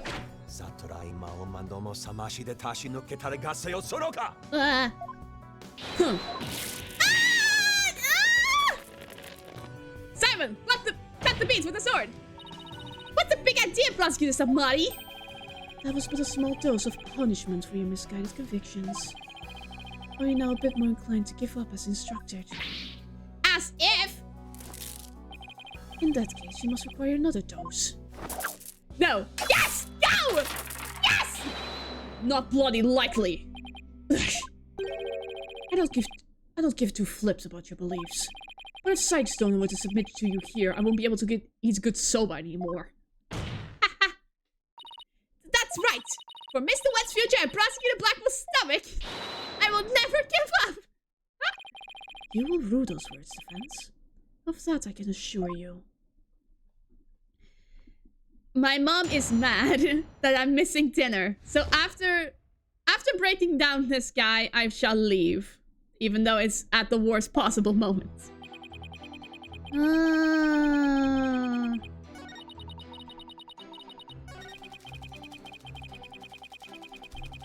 Hold it! Why was it a bust? Do you have an idea of what went wrong? I'm not sure it was my performance, or if it was just that particular audience. Or maybe it was the story I picked. But every entertainer knows that this kind of thing happens from time to time. I guess that makes sense. Still, I wonder how he could have flopped at this own commemorative show. Maybe I should dig into things a bit more. What you and Endo performed? Could you tell me which Rakugo story you performed? I could, but I'm not sure if it would mean anything to the uninitiated. Well, even if I might not get it, can't you at least try me? Alright, if you insist. The story I performed is called Talkisoba. That was not your show to perform, my dude. That was for the master. Time Soba, huh? Maybe Uendo's right. He's only set the number of the routine, but I'm already lost. Ah, so you performed Time Soba, did you? What? You know it, Prosecutor somebody? In the course of my studies last night, I became familiar with a number of stories. I must say, Defense, you would do well to prepare better for your next trial. Ugh. Simon, what's Time Soba about? Look it up yourself. Allow me to give an overview. Oh no. The story takes place on a winter's night. A man orders a bowl of soba at the street stall. How are you doing, sir? What can I get for you? I see you've got seaweed-topped hanamaki soba and mixed topping shippuku soba. I'll have a bowl of shippuku, my good man. It's sure is cold tonight, isn't it? There's nothing like a hot bowl of noodles and a soup to warm the soul. You know it, sir. One shippuku coming right up. So, how's business? Not so great, sir. Is that so? Well, that's great, because things can only get better from here, right? Whoa, Prosecutor! He's not good at voice acting, but... The customer talks on and on like this. Finally, when he is done eating, he goes to pay for his soba. So how much do I owe you? That'll be 16 mon, sir. I see. I see? Sorry, but I only have one small charge. I'll count the coins into your palm, so could you hold out your hand for me? 1, 2, 3, 4, 5, 6, 7, 8. Hey, what time is it? It's 9, sir. 10, 11, 12, 13, 14, 15, 16. Thanks, and bye. Ha ha ha ha ha! Very well done, Prosecutor somebody. That was excellent. Huh? I don't get it. What's so funny about that? Don't you see? The customer paid with coins, counting them out one by one. Then just after counting 8, he asked about the time. And the soba vendor answered with 9. Oh, now I get it. He made the vendor say 9 and then he continued counting from 10. Exactly. He cheated the soba vendor out of 1 mon with his smooth talking. The story continues with another man who saw the whole thing and tries to do the same. But he bungles the trick and ends up paying more than 16 mon for his soba. The story ends on that as the punchline. You can look up the rest of the details yourself. Or I'm sure Prosecutor Sap Monk over there would love to perform it for you after court. So basically it's a story about the man cheating on his soba bill. It's kind of petty, isn't it? Is that really all you have to say about this classic story? Time soba is such a well-known staple of Rakugo that the skill of the artist is... Fine, so you studied a lot. But we haven't the time of a lecture detour right now, Prosecutor Sap Monk. Aw, but I wanted to hear a little more. But I suppose it is off topic. I'm trying to eat dinner here. Getting back to the matter at hand, Miss Sykes, the witness stated that the story I performed is called Toki Soba, otherwise known as Time Soba. Would you like to add this statement to his testimony? Should I have that statement added? Yes, it's important.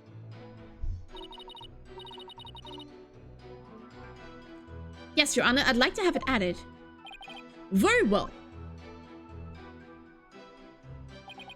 The story I performed is called Tokisoba. Hold it! The story where a man cheats on his soba bill, right? Why do you think it didn't go over well? I suppose I was a little nervous. It's a lot of pressure when you're the star of such an important show, you know. You, nervous? I thought you'd be all calm and collected, but I guess even you can get stage fright, huh? I wanted so badly to live up to the great name of Uendo that I inherited. I guess I overperformed a little this time. Wait, Uendo was the stage name of a former member of the tornado school, right? That's right. The name belonged to one of Shisho's former disciples, who died of illness at a young age. With the weight of a new name like that to carry on your shoulders, I can see why you were feeling the heat. Just like me. I'm carrying the weight of my entire agency on my shoulders right now. In that case, can I count on your sympathy and have you go on a little easier on me? With the audience as his witness, Uendo has a pretty unshakable alibi, doesn't he? You're not giving up, are you? Why is that never say dice spirit you displayed earlier? Of course I'm not giving up, Simon. I just know Uendo has something to do with this case. I know what it is. But how do you connect him to the crime when he has an alibi as strong as that? I don't know just yet. I'm going to press his testimony and keep an eye out for contradictions.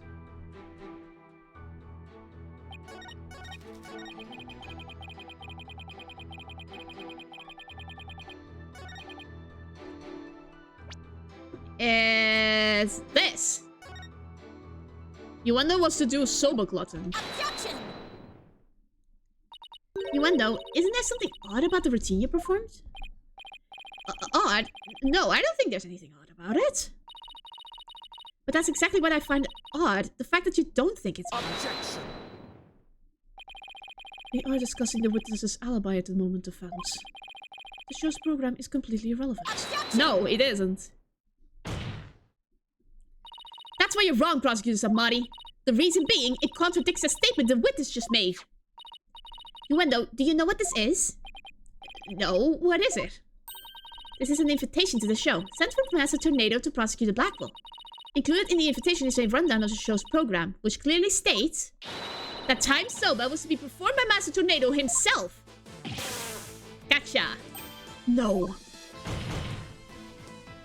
Uendo, why did you perform the routine your master was scheduled to do? Well, you see, the reason for that is... How do I say this? You see, let's say it was a prank? That's right, it was just a little joke, you see. I was trying to surprise Shisho by performing his routine before he did. I don't know if I buy that. Was doing the victim's routine really just for laughs? Or... Hey, didn't Simon happen to hear Time Soba coming from the dressing... Oh my god! It seems like too much of a coincidence. Wait, can it be... What's the matter? You look like a hen with a dozen eggs to lay. Stop comparing me to birds! And seize this burn for timidity.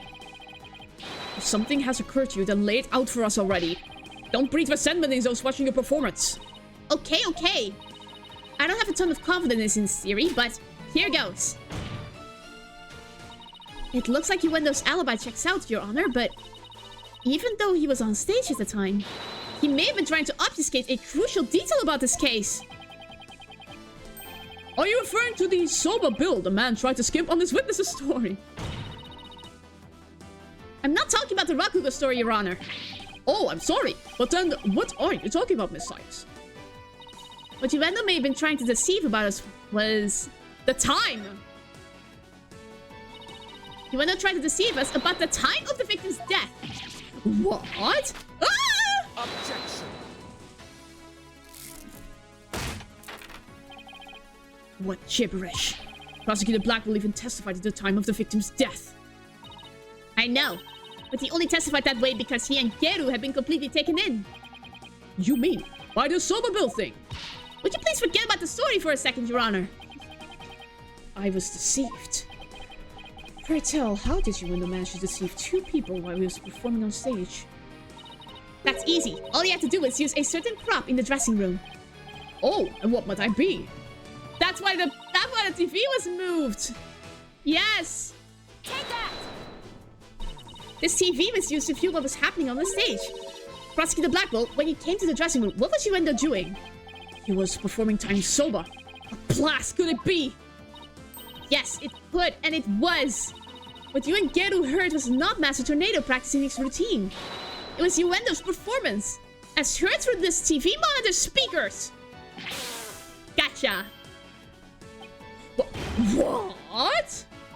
With the TV just inside the inner door of the dressing room, it could easily be heard from the hallway outside. Because we knew that Master Tornado was scheduled to perform Time Soba, we were easily manipulated to think he was still alive at the time, rehearsing. Yes, your knowledge of today's program is why the two of you could be fooled this way. Simon, did the voice you hear belong to Master Tornado? With the doors in the way, I couldn't tell exactly who the voice belonged to. Because I heard Time Soba, I just assumed it was Master Tornado. I can't believe I was taken in by such a simple mind game. Objection. All of that is mere conjecture. Where is your proof defense? Objection! Yuendo moved the TV back when he discovered the body. After all, he couldn't very well leave it by the door. Because then someone might figure out the trick he'd been playing. Ugh. And there's one more thing about Yuendo's actions that's suspicious. And that is... the fact that he flopped so badly on such an important occasion. What's so suspicious about that? Even Pro slip up once in a while, you know. But I believe that this time it was intentional. Because Yuendo knew it'd be strange to hear laughter coming from the dressing room. Oh my! He flopped on purpose! Yikes! It's all just a bit too perfect to be sheer coincidence. Plus, if the voice prosecutor Blackwell and Geru heard was due to Yuendo's scheming, then the victim's time of death could have been earlier than 4 p.m. In other words, Yuendo could have killed Master Tornado himself! We've got you by the stones now, Yuendo, so you better confess everything! Well, witness, what do you have to say for yourself? Well, with that, I'm going to save because I don't have the time to continue on this inquiry. So unfortunately, I will have to stop for today, but because I need to attend to my dinner. My goodness gracious! This trial, man. This trial. So yeah, it's gonna be a quick goodbye. But I will have to say that unfortunately, I won't be streaming on Sunday. I am busy during that day. It's a very important meeting, you see. Anyway, so the next stream is unfortunately next week. I hope you all understand. And I hope you all had fun today. Thank you very much for watching, everyone. And I will see you all next week. Peace.